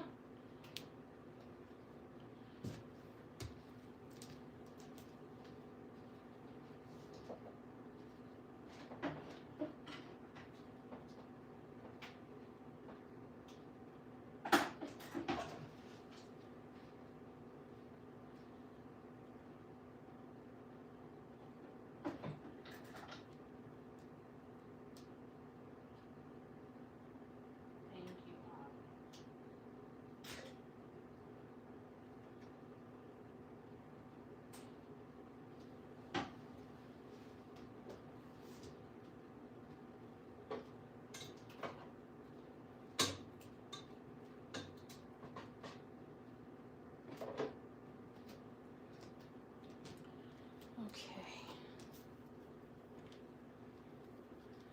So I am going to grab the other white one.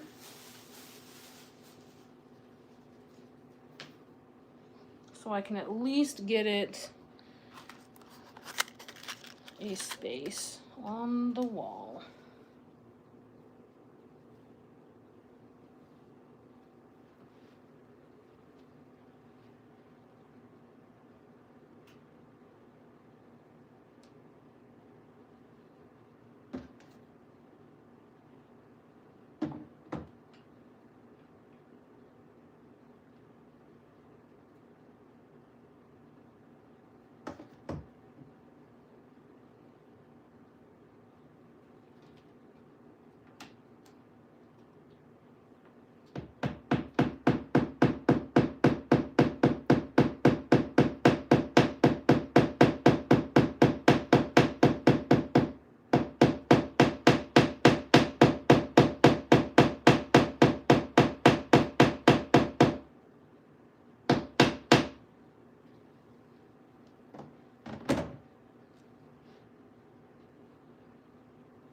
There. Okay. So now, right, so this spot is for Ollie. I don't know what that is, so I need to clean that. I have these two, those two, and I have one more that I already have.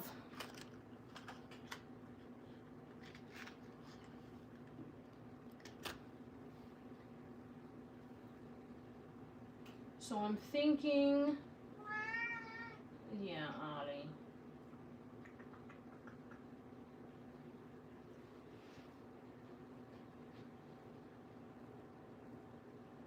One can go here, or no.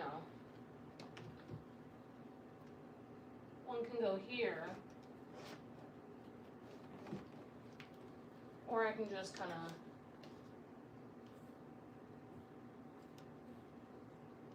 I need 3 more on the wall. Well, technically 4, but I already have the space for one of them, so. So there's 2 more adults, and there's 1 more child. And I say 1 more because I already have this one.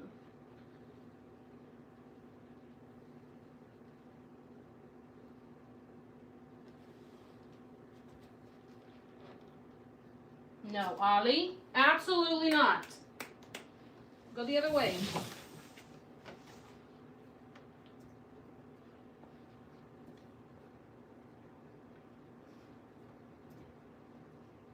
It's going to interfere with this, but that's okay.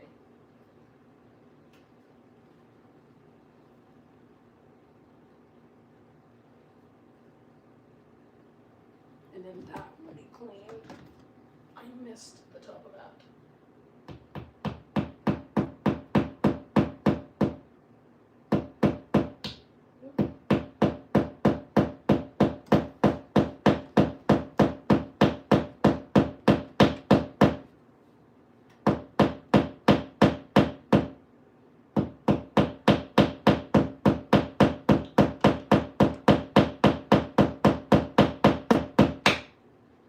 Jesus, this thing is not going in.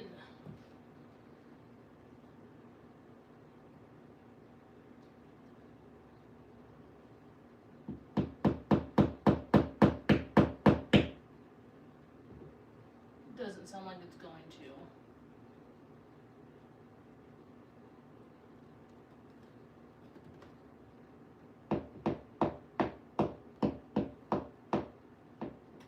We're just gonna move it over a little bit. If it's covering the sign, it's covering the sign.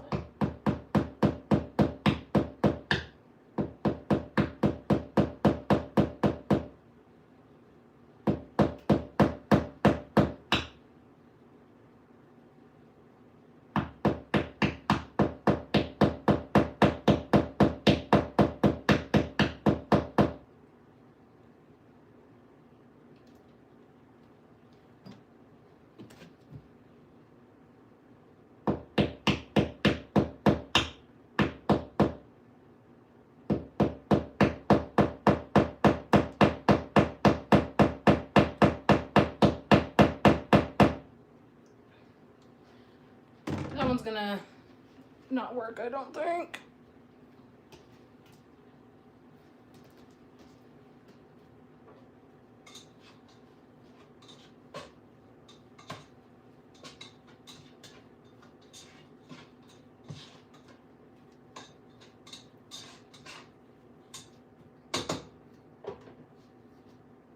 Ollie, back up. I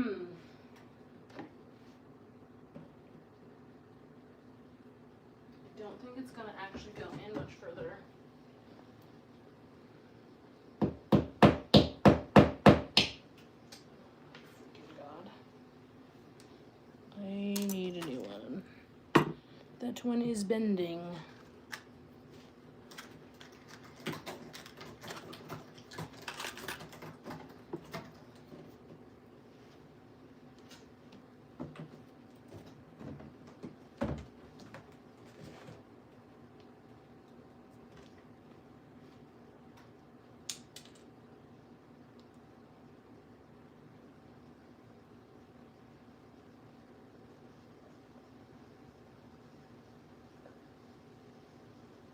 I don't know that this will do any better.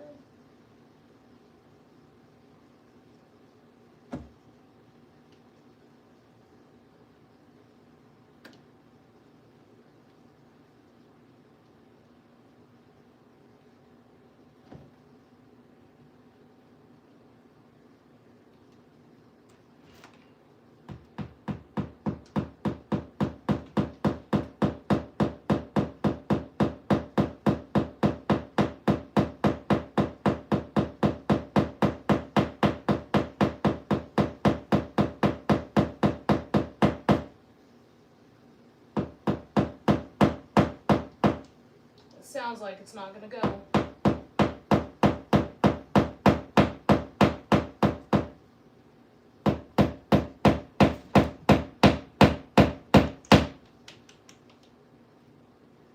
don't like that sound. Ollie, is that you? No, you're not gonna get the stockings.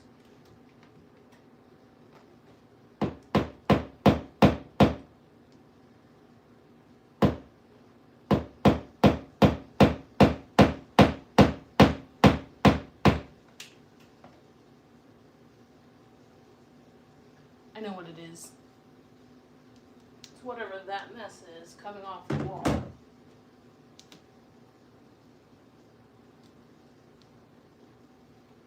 Here we go. My godson. Spider-Man. I wanted to kind of add a D to that for his name, but I also don't want to mess it up. So, I don't know. I have 4 more to purchase. 2 adults, 1 kid, and a baby. This little baby, the Audie.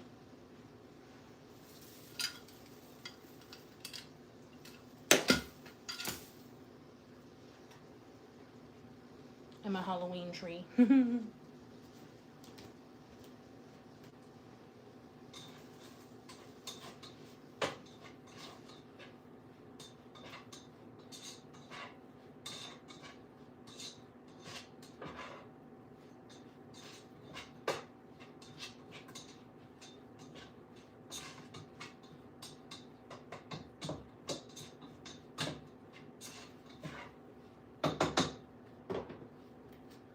Alright, the chicken is coming along nicely. Back away from it.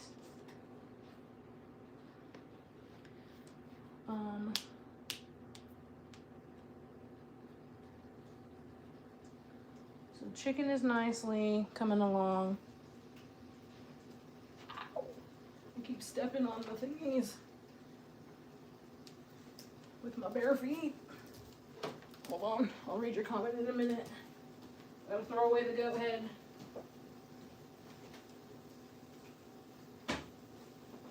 Hi, Ollie.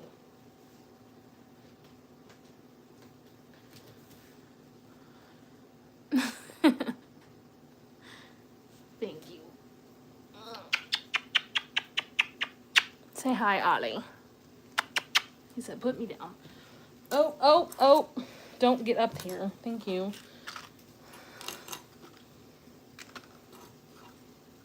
No. I could see the gears turning. Do not jump on the camera. Thank you.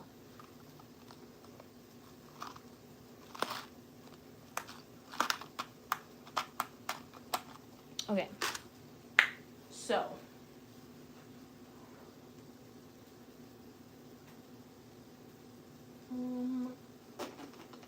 I already love it because I already have stuff that I can put in there. I'm excited. This is only phase 1 to what I have in store for my Fam Bam. So, I'm gonna check this chicken again, and then we're gonna go over there, and we're gonna decorate this one, because that one hasn't been done yet.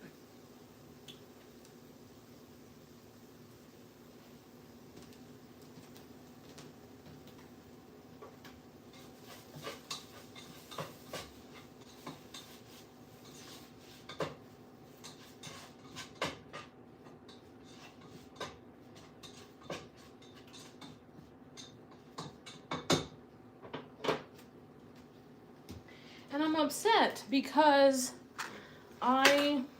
okay, so mine was $11, okay, and it's the one with the T on it. And I was like, okay, $11 is a lot, but I really like this one and it has a T. And I was like, I kind of want to go ahead and get Ollie's so that I can have a matching one with Ollie. Because I grouped everyone together. So my best friend and her fiance, they're grouped together. And then my friend and her boyfriend are grouped together. And then our other 2 friends are brother and sister, so they're grouped together. And then there's 2 kids, so they're grouped together. And then me and Ollie are grouped together. And so I wanted us all to have like matching ones for like per group of people. And I was like, well, $22 for 2 stockings, that's a lot of money. So I was like, I'll just get mine for now, and then I'll come back and get the O later. I went back, and there is no more O's. So I should have just bit the bullet and paid the $22 to get the 2 stockings to have ours matching, and they're gone. And now there's another pattern where there's like a redder stocking with a whiter stocking. So I might just get him a white stocking to fit the pattern. And we'll see what they have in store for us. Okay, I'm going to set you on my laptop so that I can use this tray for the decorating.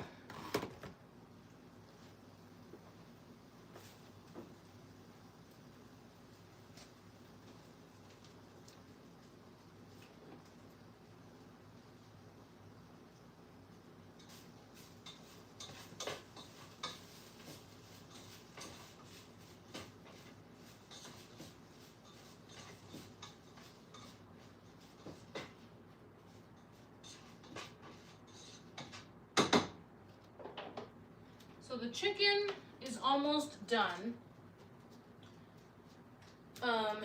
I would like it to have a little bit more color. And then we can add the 2 cups of water. But in the meantime, hi. Yes, we are. I already have 3 of them decorated, and they're hanging up. And then I still have 4 more to get, because, well, I ran out of Christmas money. So, we're gonna decorate this one. Also, I see the chat happening at the top of the screen, but because I'm on live, I haven't been able to add any of my 2 cents. So as soon as I'm off live, I can go through and actually respond to the chat. Okay, so I don't know what color to use.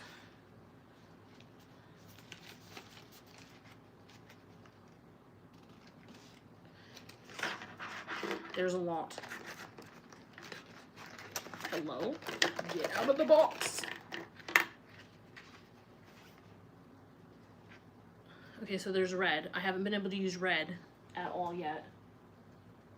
Because, well, for my best friend and her fiance, I did their colors, which is purple and like a teal color. I did this blue.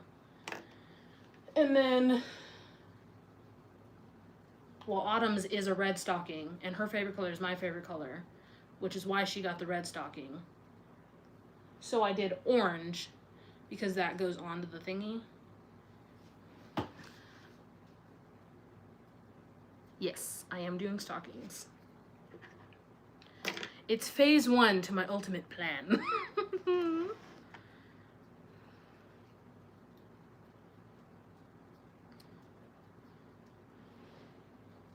So I want to do them, much like I'm pairing everyone's together, I'm going to also kind of style it together. So her name I did straight down, so I'm going to do his name like that too. So...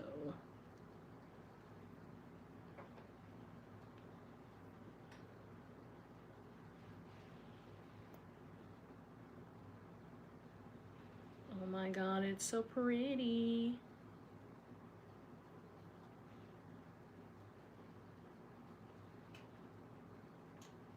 It was a little spaced out, but that's okay.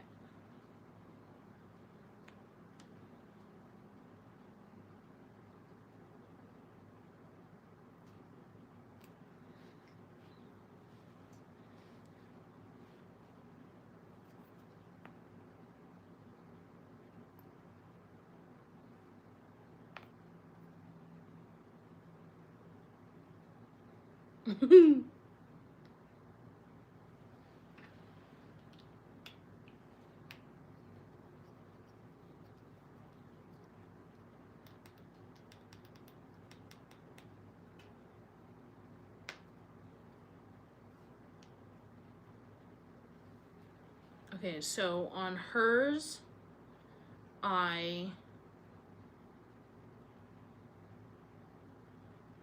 put dots on the little sequins, and then I did a design in the lines between the sequins, and I want to do the opposite, kind of like how I did for best friend and her fiance.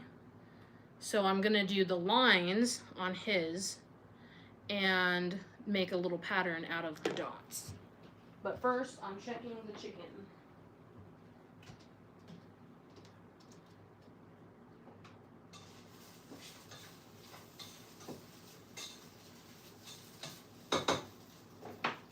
And I'm going to go ahead and add the 2 cups of water.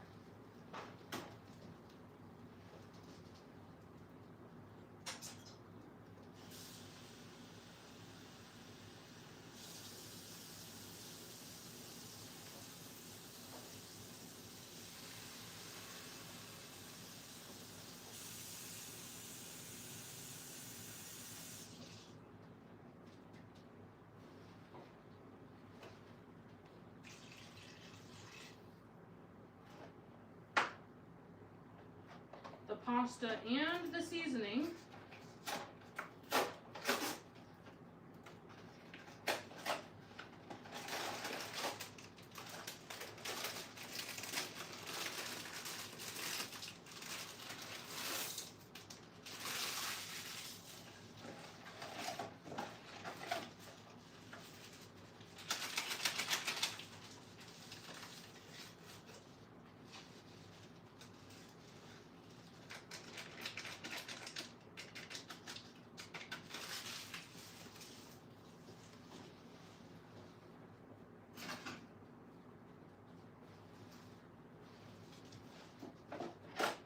Which we're going to switch to a spoon.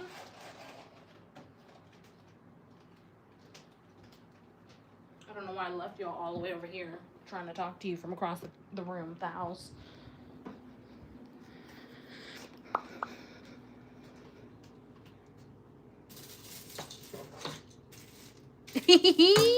I love that because today's live is all about you not being alone. Everyone is not alone. And so I have also been cleaning on live. And so I love that you're also cleaning. After I'm done with the stockings, I'm going to actually finish the living room so that I can vacuum. I'm currently making food for my lunches this week, which is a chicken Alfredo Velveeta skillet. And so we just did all of the chicken. Here, let me just flip the camera around. We did all of the chicken. Don't mind that nastiness. And we got it nice and browned. We added 2 cups of water, the pasta, the seasoning, and now we have to turn it up a little bit so it can boil. And then after it boils, we can cover it, reduce it, and let it simmer. This time it turned out so much better than the last time, because last time I cooked it in the Worcestershire, however you say it, sauce and butter. And this time I just seasoned it well and cooked it as is, and that turned out a whole lot better than last time. So, progress. Boom. Okay, so now since you're on, I'll show you the stockings. So I have mine, and then this space is Ollie. Bruce, Janae up top, Dante, and then Autumn. I'm working on David's now, and I still have to get Richie, Damascus, and you. But I ran out of money, and I wanted them all to be different, but grouped together. So I would like one kind of like the Spider-Man one for Richie. And I didn't know what he was into, so I didn't get his yet. And then I ran out of Christmas money, and so then I was just kind of like, So I'm waiting till I get paid to get the rest of them. But I'm noticing a pattern. So David's is white, and so there's a white one and a red one for everyone. So I'm gonna get another white one and another red one. And then I'm going to get another white one for Ollie. And then I'm going to get another, like, fancy kid-looking one for Richie. Sweet! Which I kind of figured, because it's Christmas. And this kid loves Christmas. But, yeah. So that's only phase 1 to what I have in store for the Fam Bam. So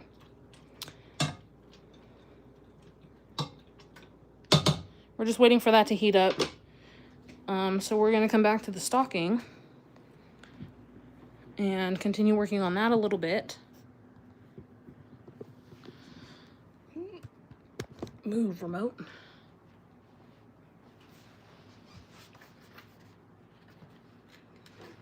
Okay, so how do I want to do this without looking bad?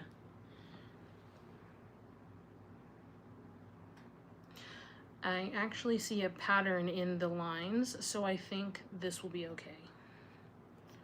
Because the lines, if you look at it closely from above, it kind of makes like a little snowflake or a star. So I'm gonna try to position this so that I can put a star up here, and hopefully the lip doesn't fall down onto it.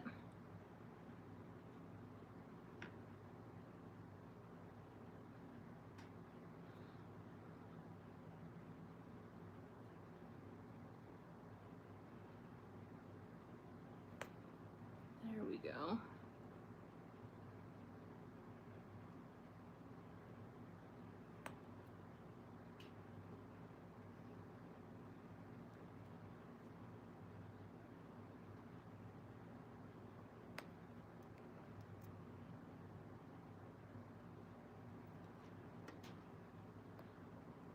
Do that.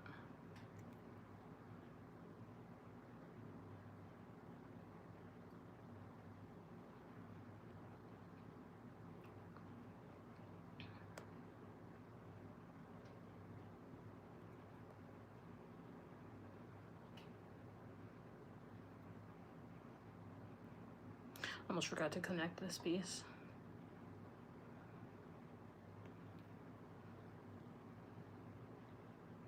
Okay, so the end of this one is kind of like way up here.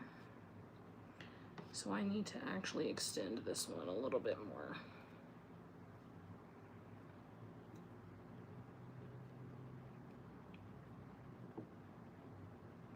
Hello, come out of the thing. There we go. I like that. I like that a lot, actually. So hopefully this will stay up so that it can dry. And then I'm gonna do another one down here. I'm not gonna overcrowd it,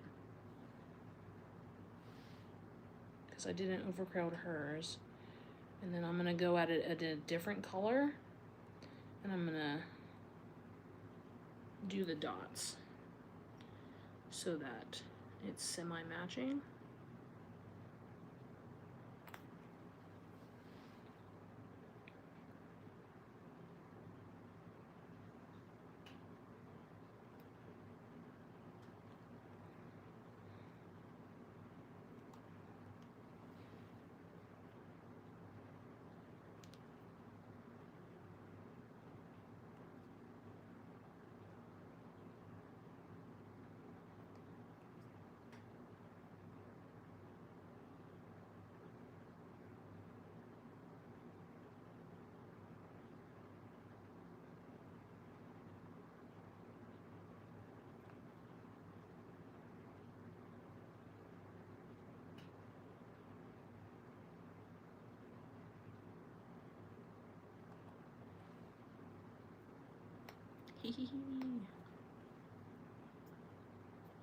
I'm gonna go check the chicken.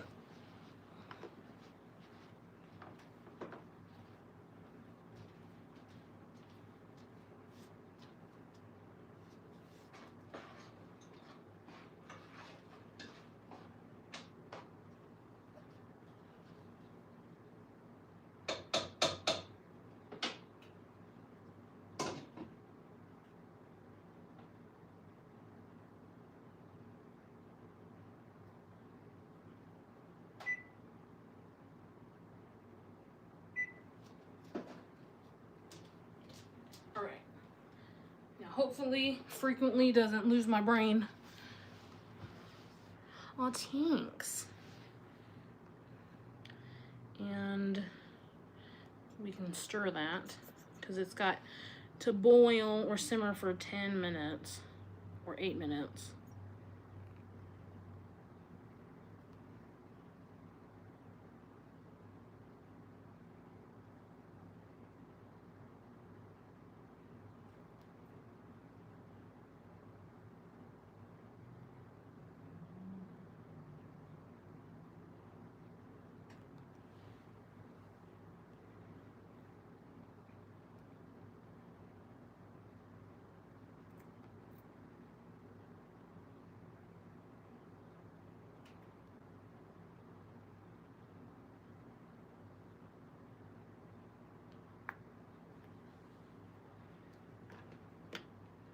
Okay, so we got that, and then I'm gonna go in with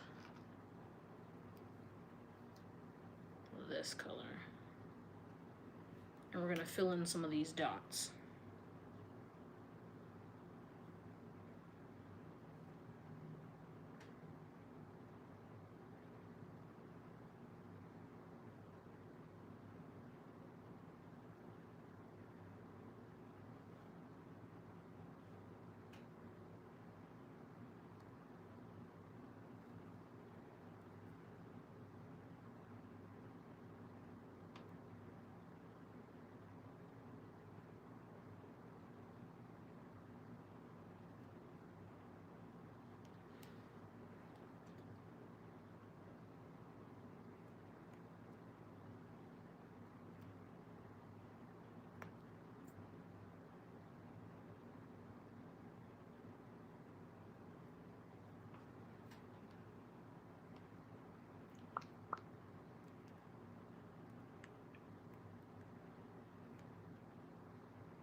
I do kind of want to add yellow to the center of these two stars. I think it just seems fitting. Okay. All right, so it is now done. Ooh, I untwisted it on accident.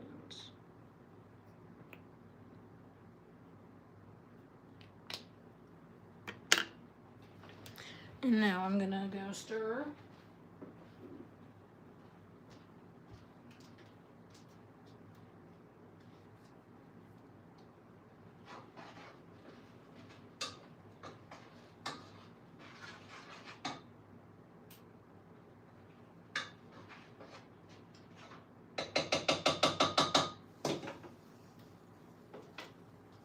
I turned it down a little bit more. And now that this is done, we're gonna pop this on the fridge so that it has a place to dry.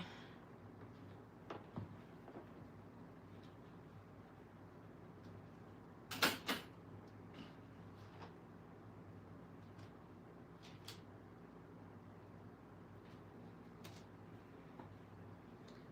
then when I get paid, I can get the rest of them that I don't have, and then I can decorate those and add those to the wall.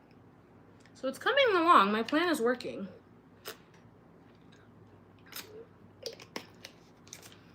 So I'm excited.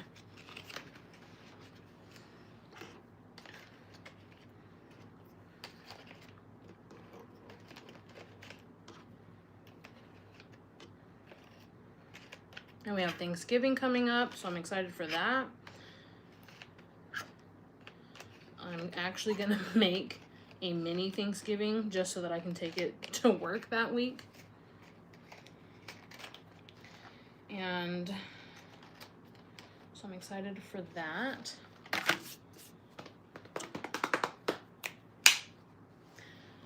Okay, so we've got about 4 minutes left, and I was gonna make some garlic bread to go with it because it's pasta and chicken. So now that we have the stockings hung up and that one decorated and it's now set up to dry, we can put these away, and then we're gonna start the garlic bread. So I'm actually gonna leave that there for now. And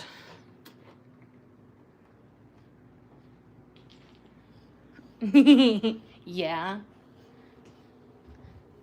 because your food is delicious. Especially the freaking potatoes. Evan.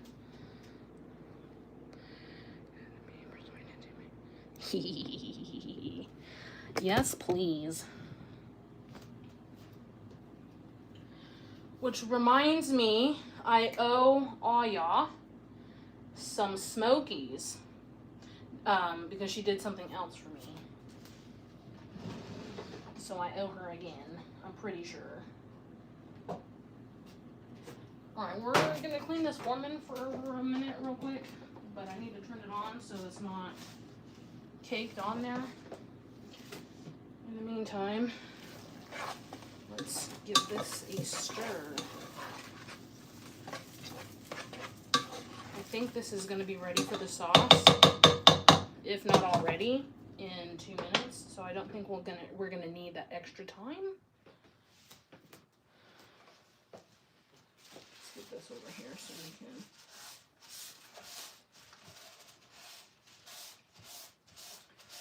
So I had hamburger meat and I took it out, and then I never made the hamburger meat because I forgot and I ran out of time and I wasn't feeling good, and just one thing led to another and it sat in my fridge. So I ended up having to toss it. And the other day I was like, I really want some nachos, but I don't feel like doing the whole process for the chicken. So I was like, well, I have hamburger patties in my freezer, so I'll just stick one of those on the foreman, and then I'll cut that up and use that. It wasn't great, but it wasn't terrible. And there were some pretty good bites in there. I think it would have been better if I had lettuce but I forgot that I got a package of the spring mix, and so it just sat in my refrigerator, and when I realized that I had it, it was bad. So that got tossed.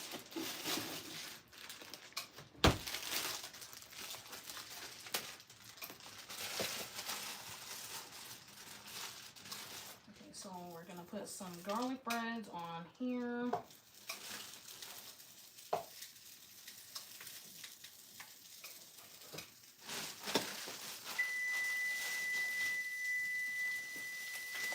Set this aside because I still need 2 more.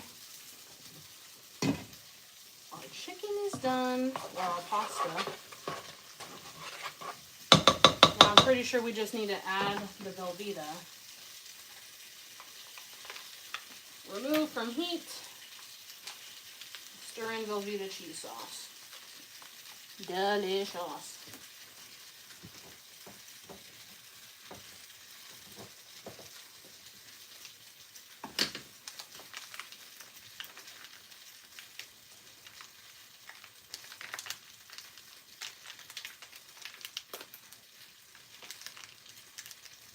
Kind of want to taste it without adding the cheese.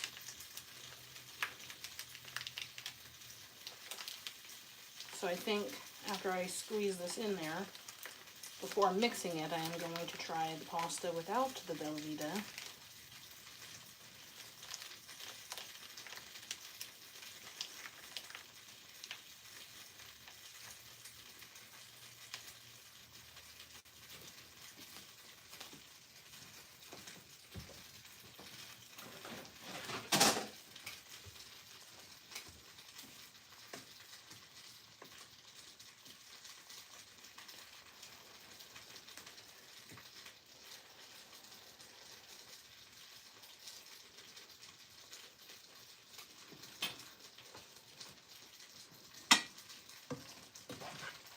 That's really good.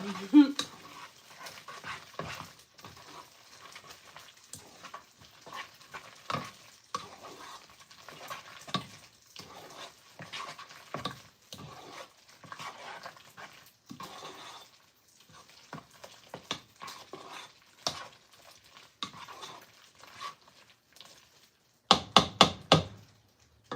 now it's there with the rest. Okay.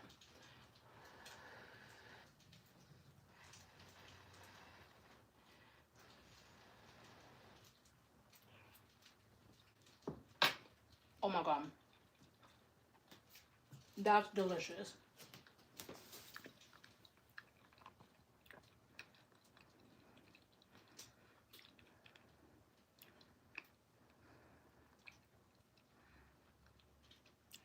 Heck yeah. Sounds like a plan.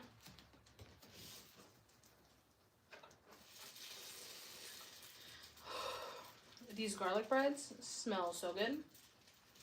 And I'm hungry because it's been a few hours since I ate.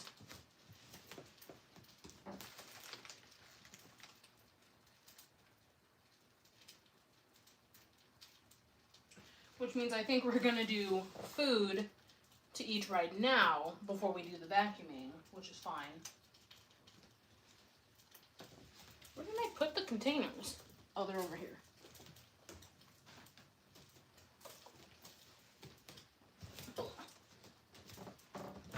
Oh my god.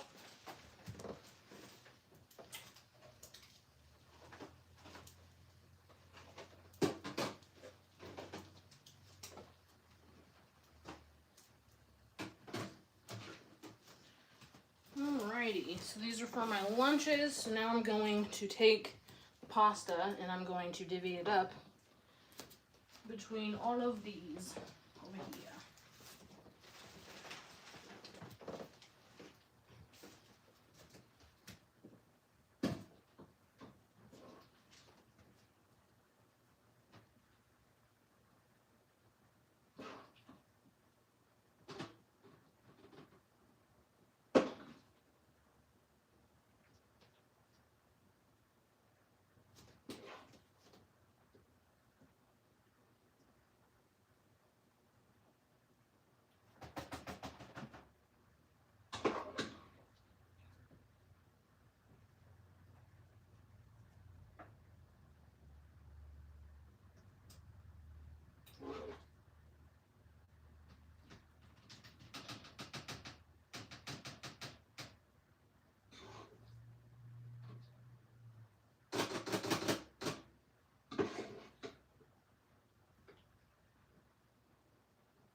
that to salt.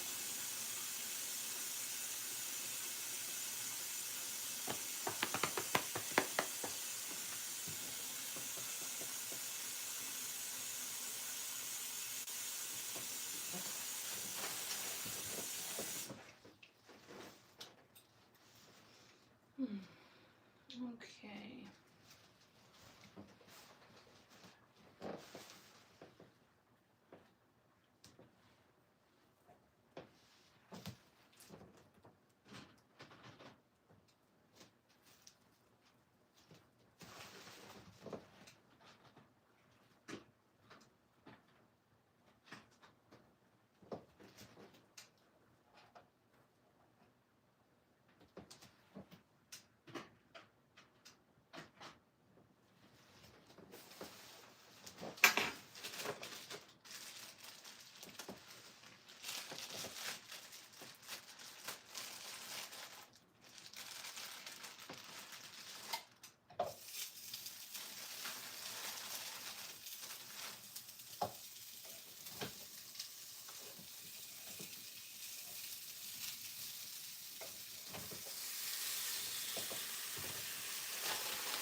Okay.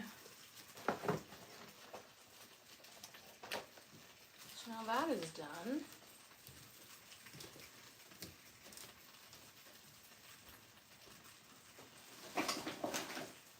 That is gross.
Okay, those are now sitting there, waiting patiently.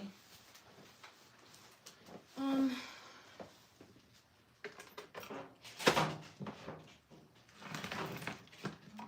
this forward here so that I can use this space.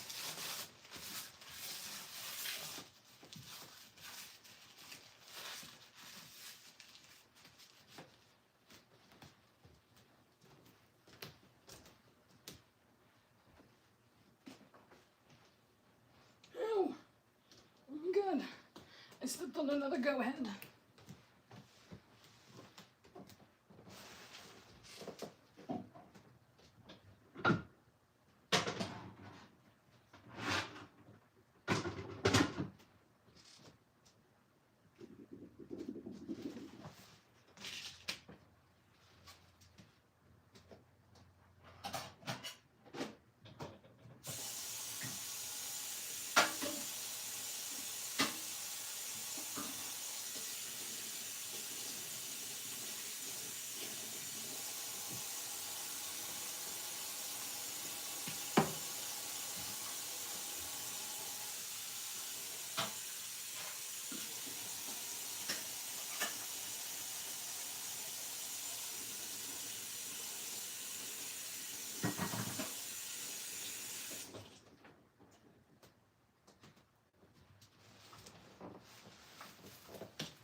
Okay, so first things first, I need a plate.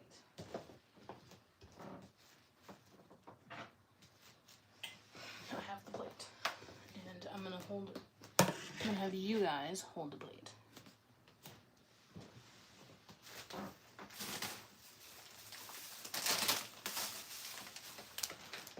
I mentioned nachos, so now I want nachos.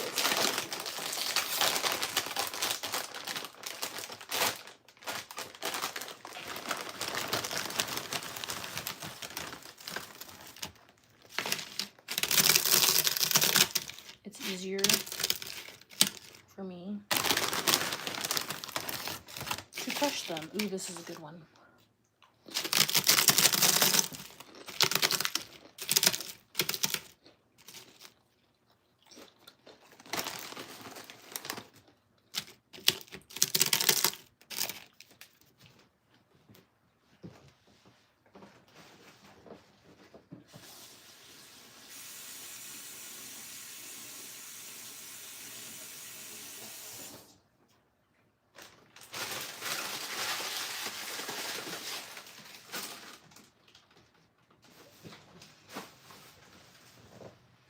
Now, my predicament is I didn't really like it with the hamburger patty. And maybe that's just the way that I cooked it.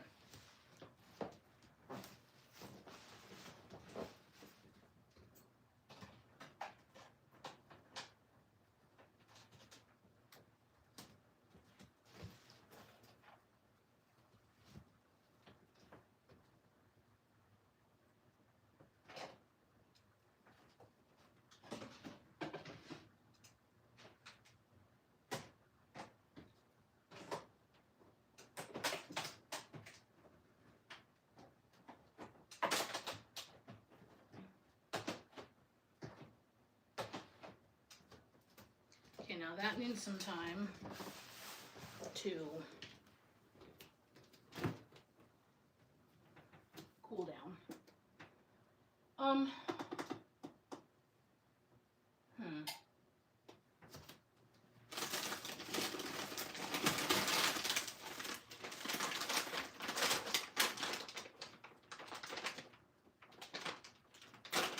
I don't know if this is going to taste the same as frying it.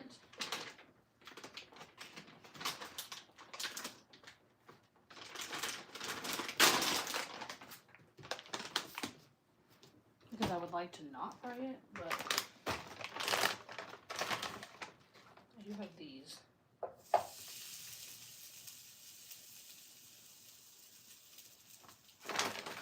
And these are kind of huge.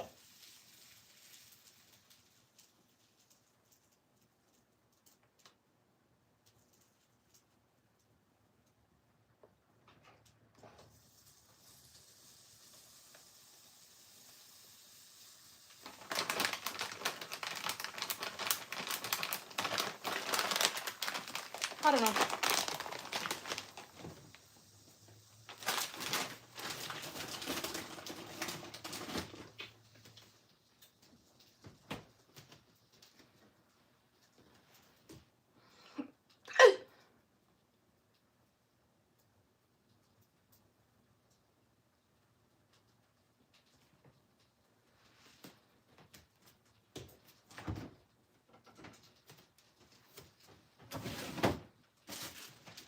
I almost don't want to wait for those to cook, but it's better if I have some on there.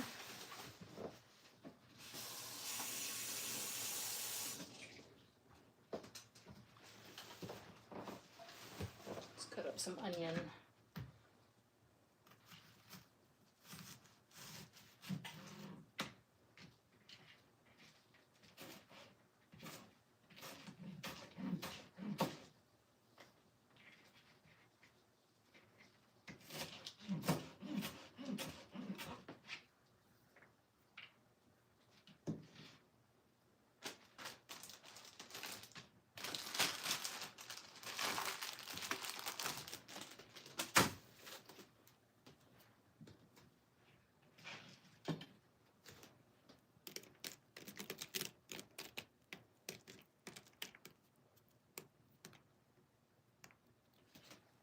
Gonna put all the onion on there.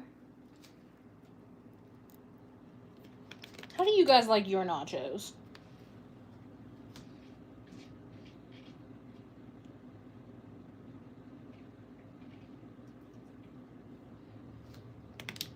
And then maybe I will, for a video, I can make stuff other people's way and then try it.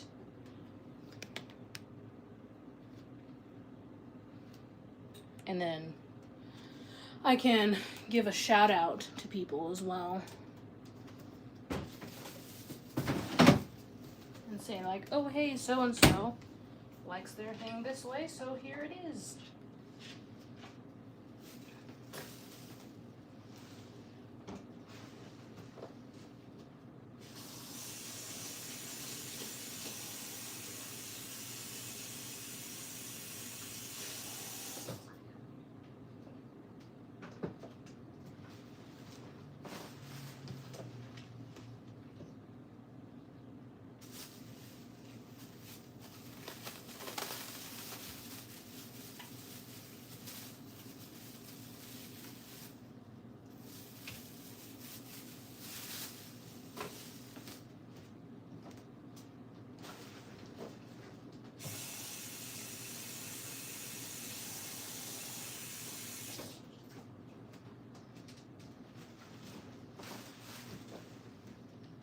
Gotta wash it all.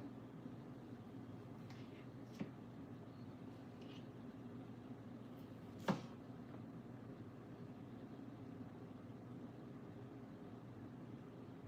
don't know that I like that piece. It's all mushy.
I don't know why I cut them all up individually, but I did.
Yeah, I don't think I'm gonna wait for these, but I am gonna let them cook.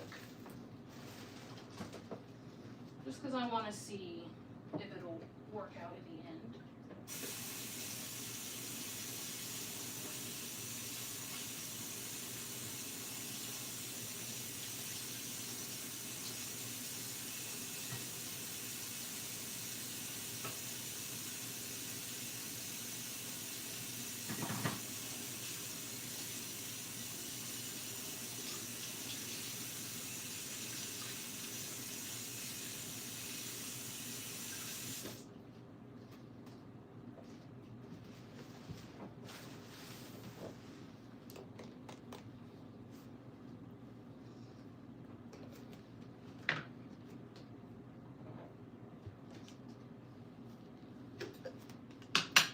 Couple scoops of this.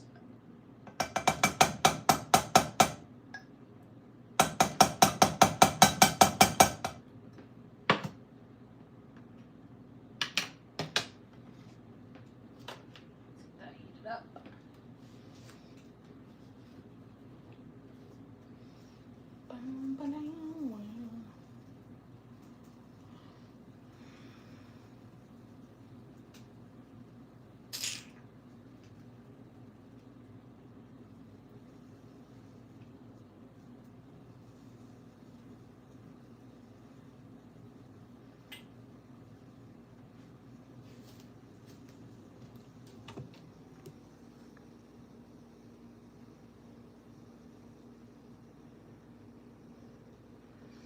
Alrighty.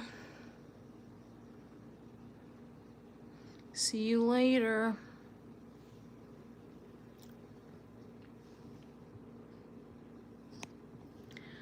Boom, boom, boom, boom. This is the longest live I've ever done, and I'm pretty satisfied with it.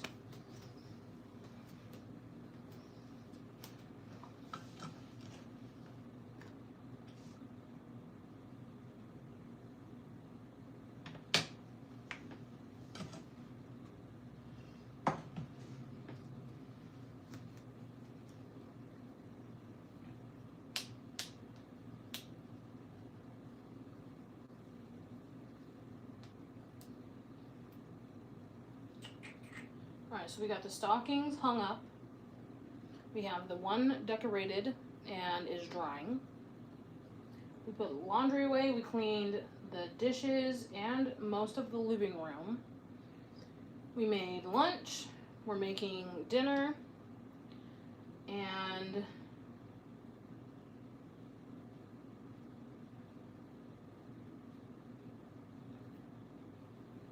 there was something else. Lunches, dinner. Oh, and we played some Stardew Valley. Not bad, not bad. Not bad at all. Now we're just waiting for the food to cook. And then I am actually going to set a timer so that I know when I can put the hot food in the refrigerator. Otherwise I will forget and I will be so upset if that never gets put away. So, cannot have that.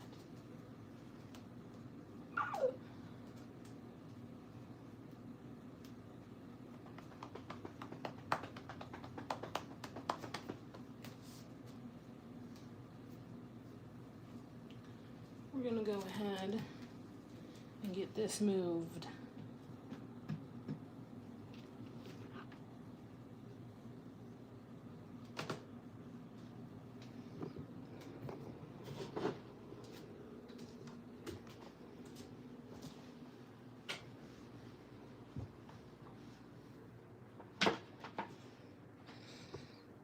And I've got an idea.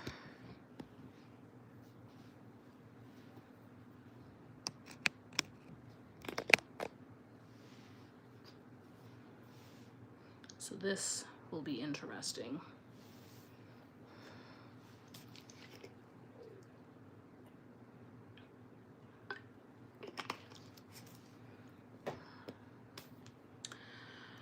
Whew. So while I have played the game for my channel,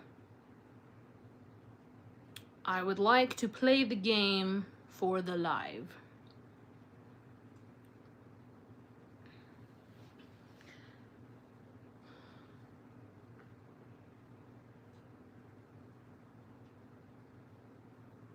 And see how this goes. I'm not going to play the chapter that I'm currently recording, because then what's the point? But I don't see why we couldn't play a little spooky spooky.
Hello, hello.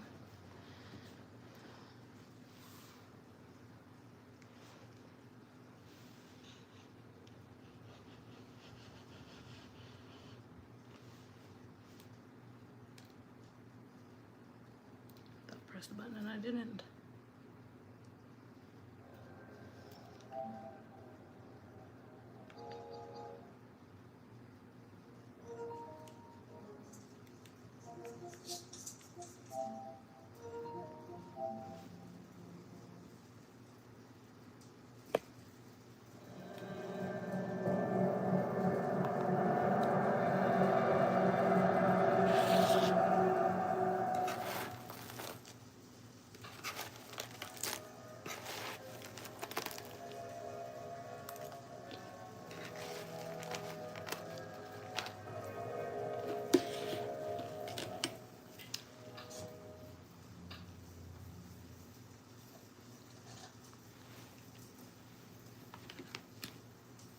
You're about to see the most incredible doll ever invented.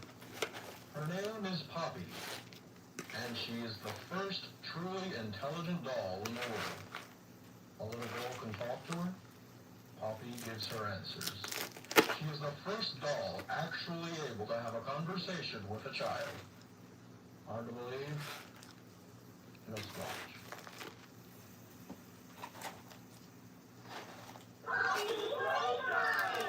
Poppy's as lovable as a real girl, and she talks like one too. Hi, my name is Poppy. I love you.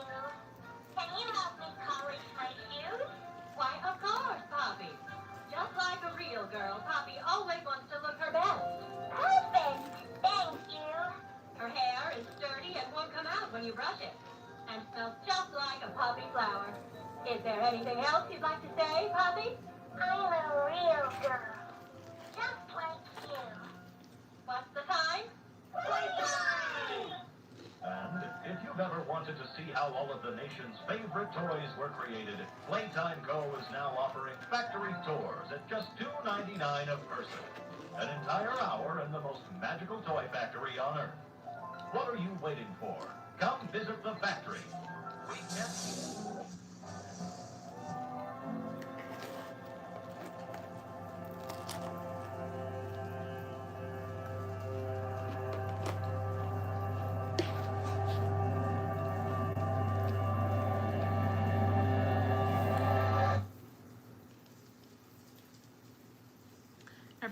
Everyone thinks the staff disappeared 10 years ago.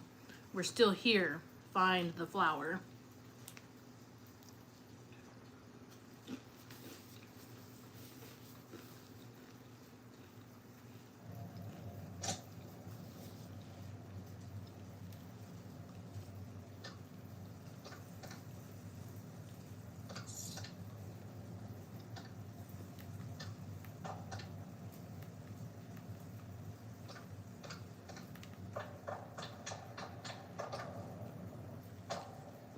Leaves. With Pierre closing.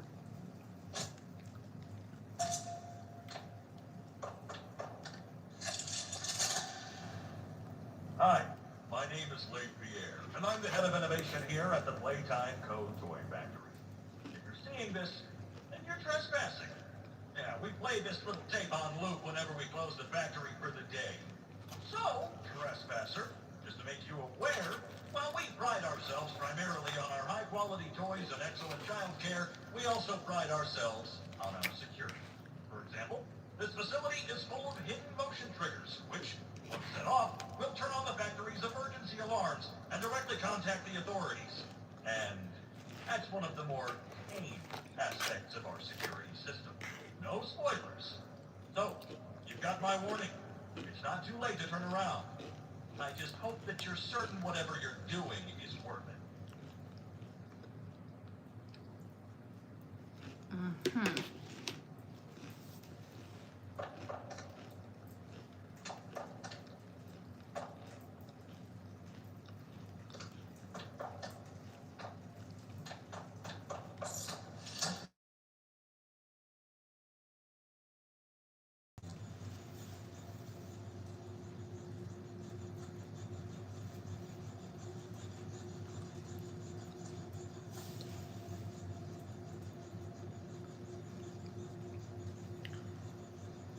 me just a second. My alarm went off to take my meds.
All right.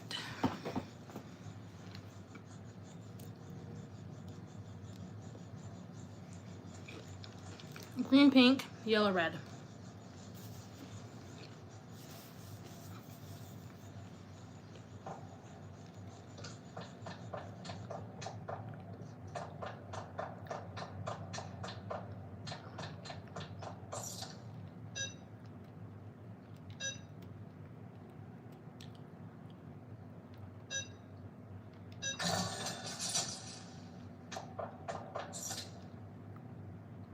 Grab pack training. Wrong button.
All right, we got our hand.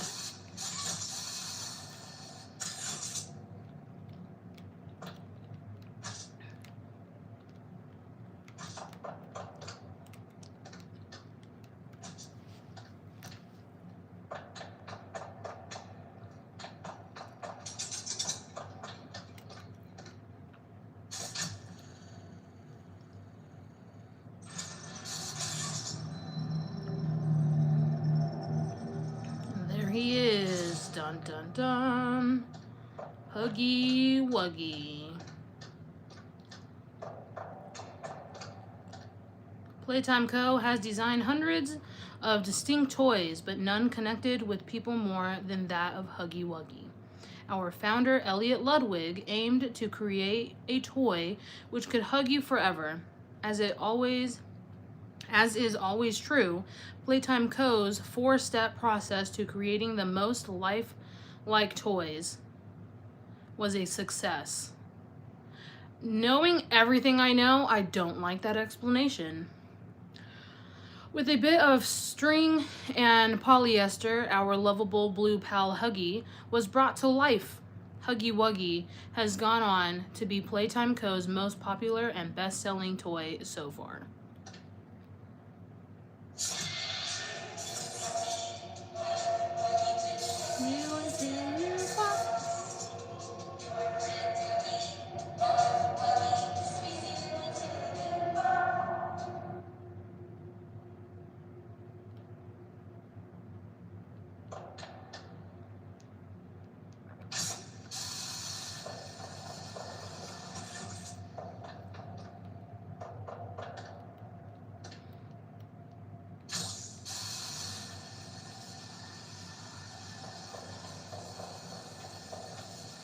Oh, wow, it would get stuck on this. Okay.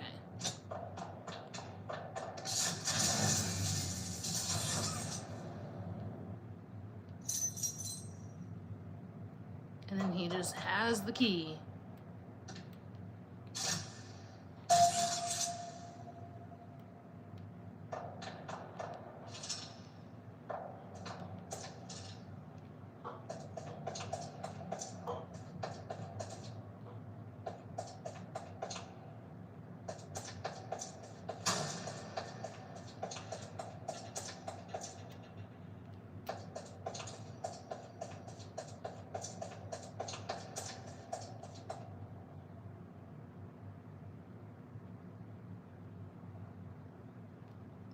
It says wonderful.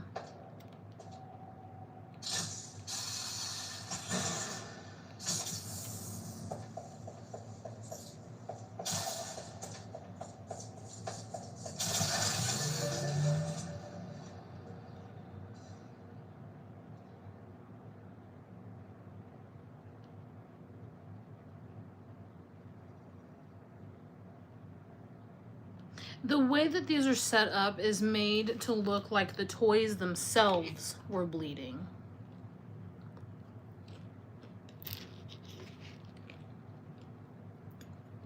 Not like a person was sitting in that location holding the toy.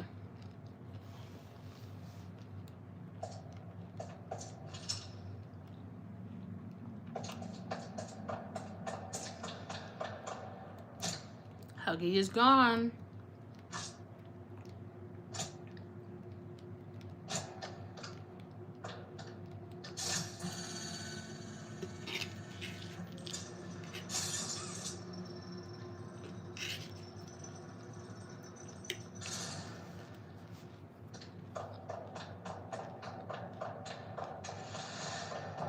I was gonna reach for him, but then I didn't.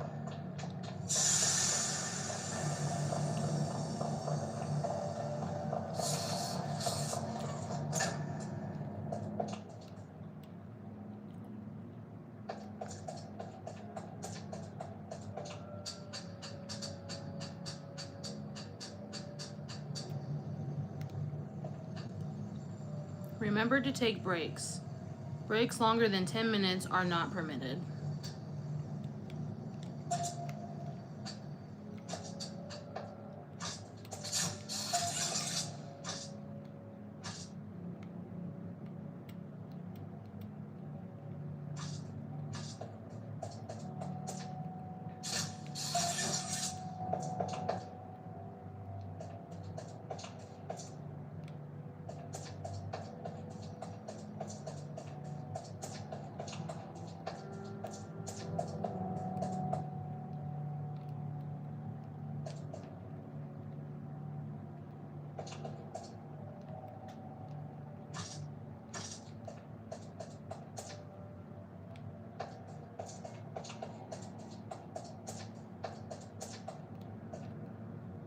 Security camera, Rich and Avery.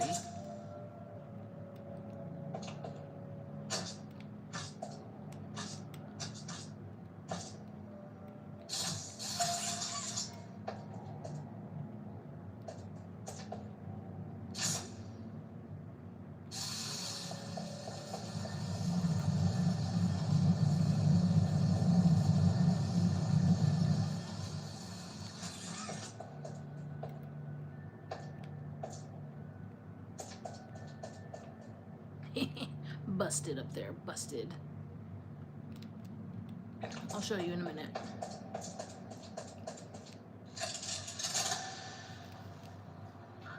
Rich, where did you become a boss? I couldn't tell you. Remember when Nathan left to speak of this place? No. Exactly. Nobody in this stupid company knows what they're doing.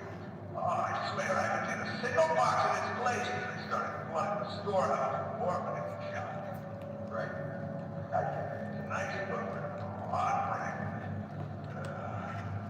It's fucking happening. Manufacturing on our neck on it. Because we can't find stupid object boxes. Rich. You're right. You're right.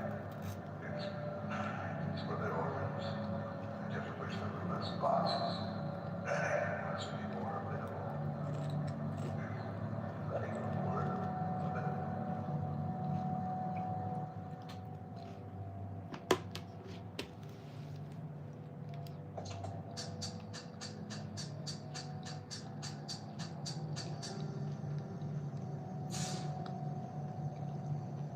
Y'all saw that, right?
Make a Friend 1960. Our founder, Elliot Ludwig, was a visionary. He set the stage for all of Playtime Co.'s greatest feats. Yet, of all the amazing things that he created, the Make a Friend machine is one of the most creative, impressive, and advanced. It is solely responsible for nearly every Playtime Co. toy sold on the market to this day. All it needs is to be fed the proper parts, and it will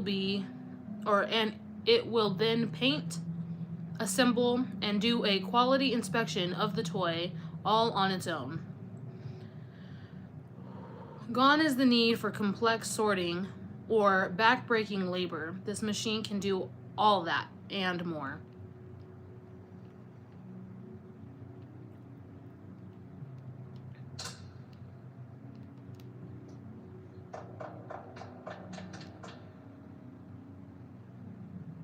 Fostering happiness. Adopt an orphan today. The Playtime Co. Foster and Adoptive Care Initiative strives to create permanency in the lives of orphan children by recruiting adoptive and foster parents within our own organization. We encourage all Playtime Co. employees to take part in our mission by fostering or adopting an orphan child. Participating employees may be eligible for additional benefits. This initiative helps children not only in the Midwest region, but also orphans around the world. Every child deserves a chance at a new life. Interesting.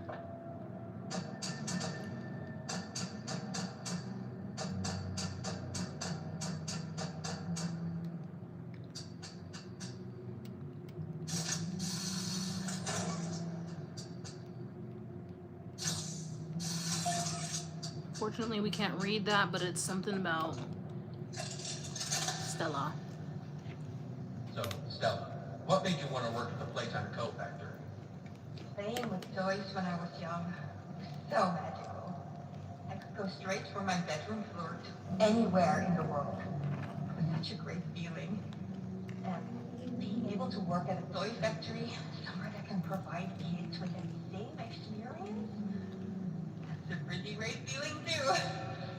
Sometimes though, I really wish I could back to being a kid, I mean. And it's weird, because adults are just kids, but older. I don't think anyone ever really feels like an adult. Your body just gets older and older, and then you die. Poof! Human bodies just can't stay young forever. There's things, though, like some trees that can stay alive even while being way older than a person. I mean, the oldest people to ever live are still younger than them. So I guess everyone is always young relative to something. Right? All right, I think we're getting a little off track.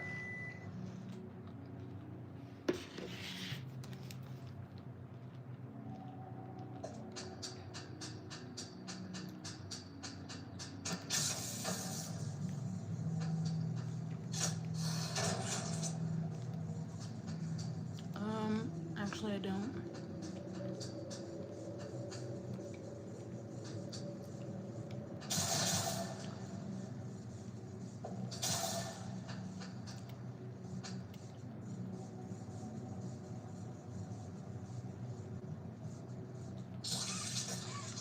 Wow.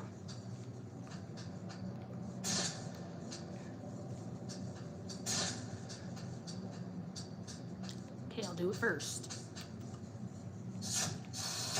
There we go.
See if I remember how to get through this.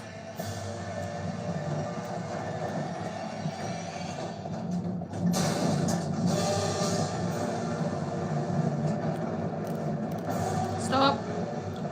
I almost forgot.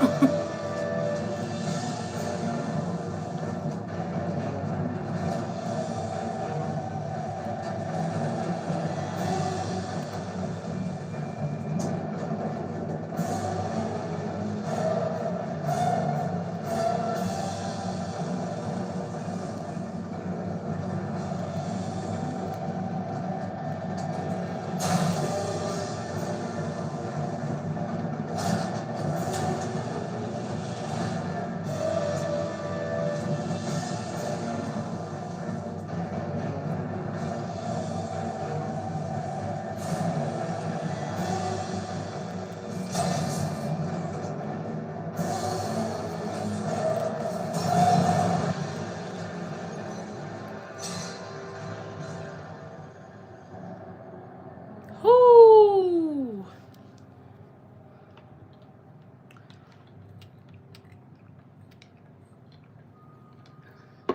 I remembered.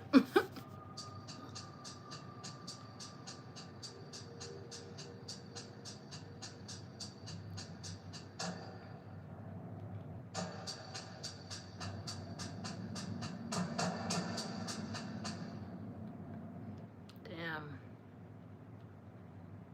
Let's remember that Huggy Wuggy is a doll. So why did he bleed?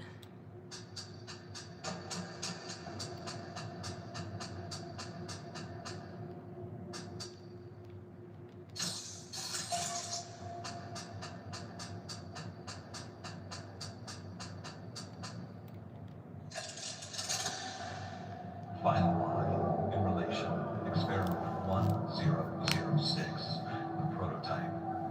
Coordination and cooperation is evidently within his skill set, as well as the skill set of all other experiments of his type. Those still missing, and these events are no doubt in relation to him. His absence was a flawed scientific process, which should have under no circumstances been left unaccounted for. That's why I'm making this log, so that the same mistake won't be made twice. And future experiments will need to be contained and disposed of in a secure location. I'm not worried about myself. One breakthrough and I'll be back. We must forge onwards in the name of science. Whether those who are beneath us understand it or not. Oh. Somebody got.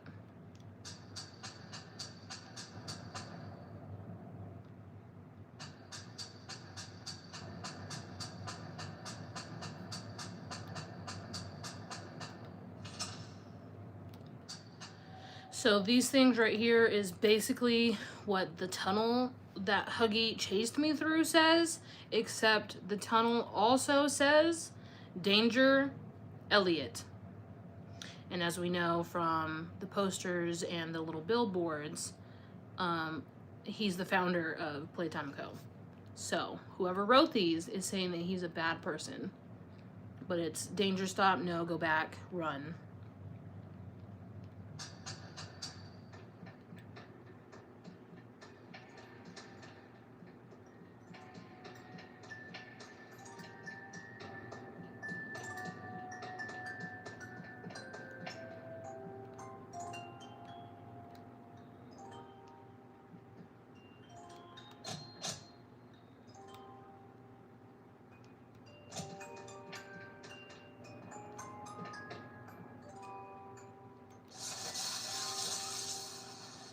My hand goes through it.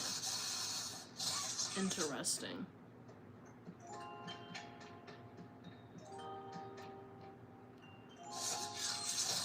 Oh, I was gonna use my hands. Hello, Poppy.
Oh, bless you, Ollie.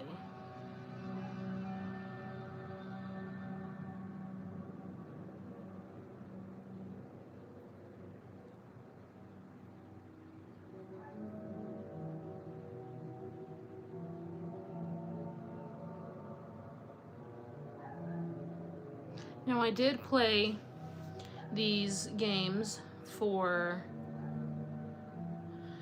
my channel, and I am in the middle of recording chapter 3. So be sure to go and check those out for my original reaction. I will say that when I recorded chapter 1,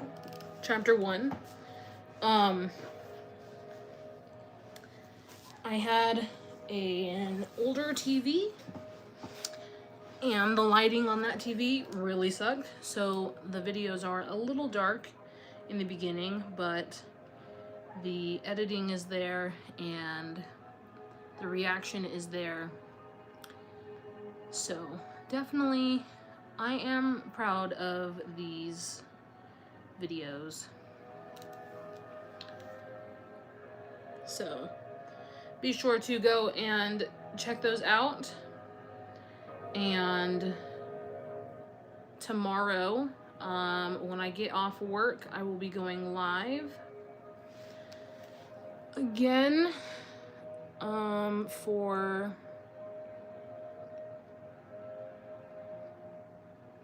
or as a request of one of my subscribers.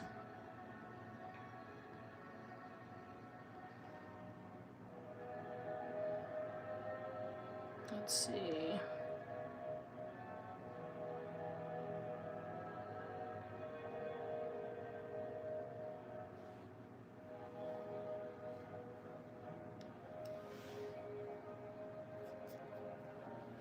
Where is my notebook?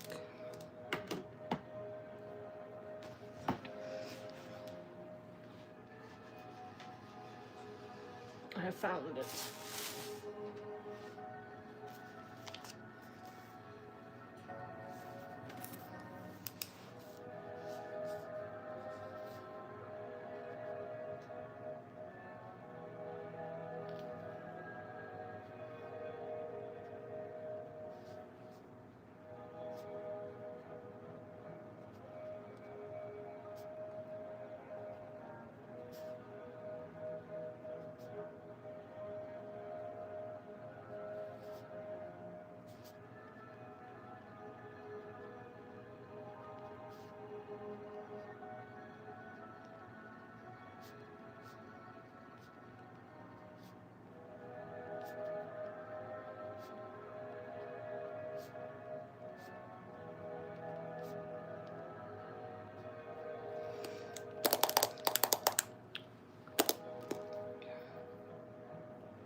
Alrighty, guys.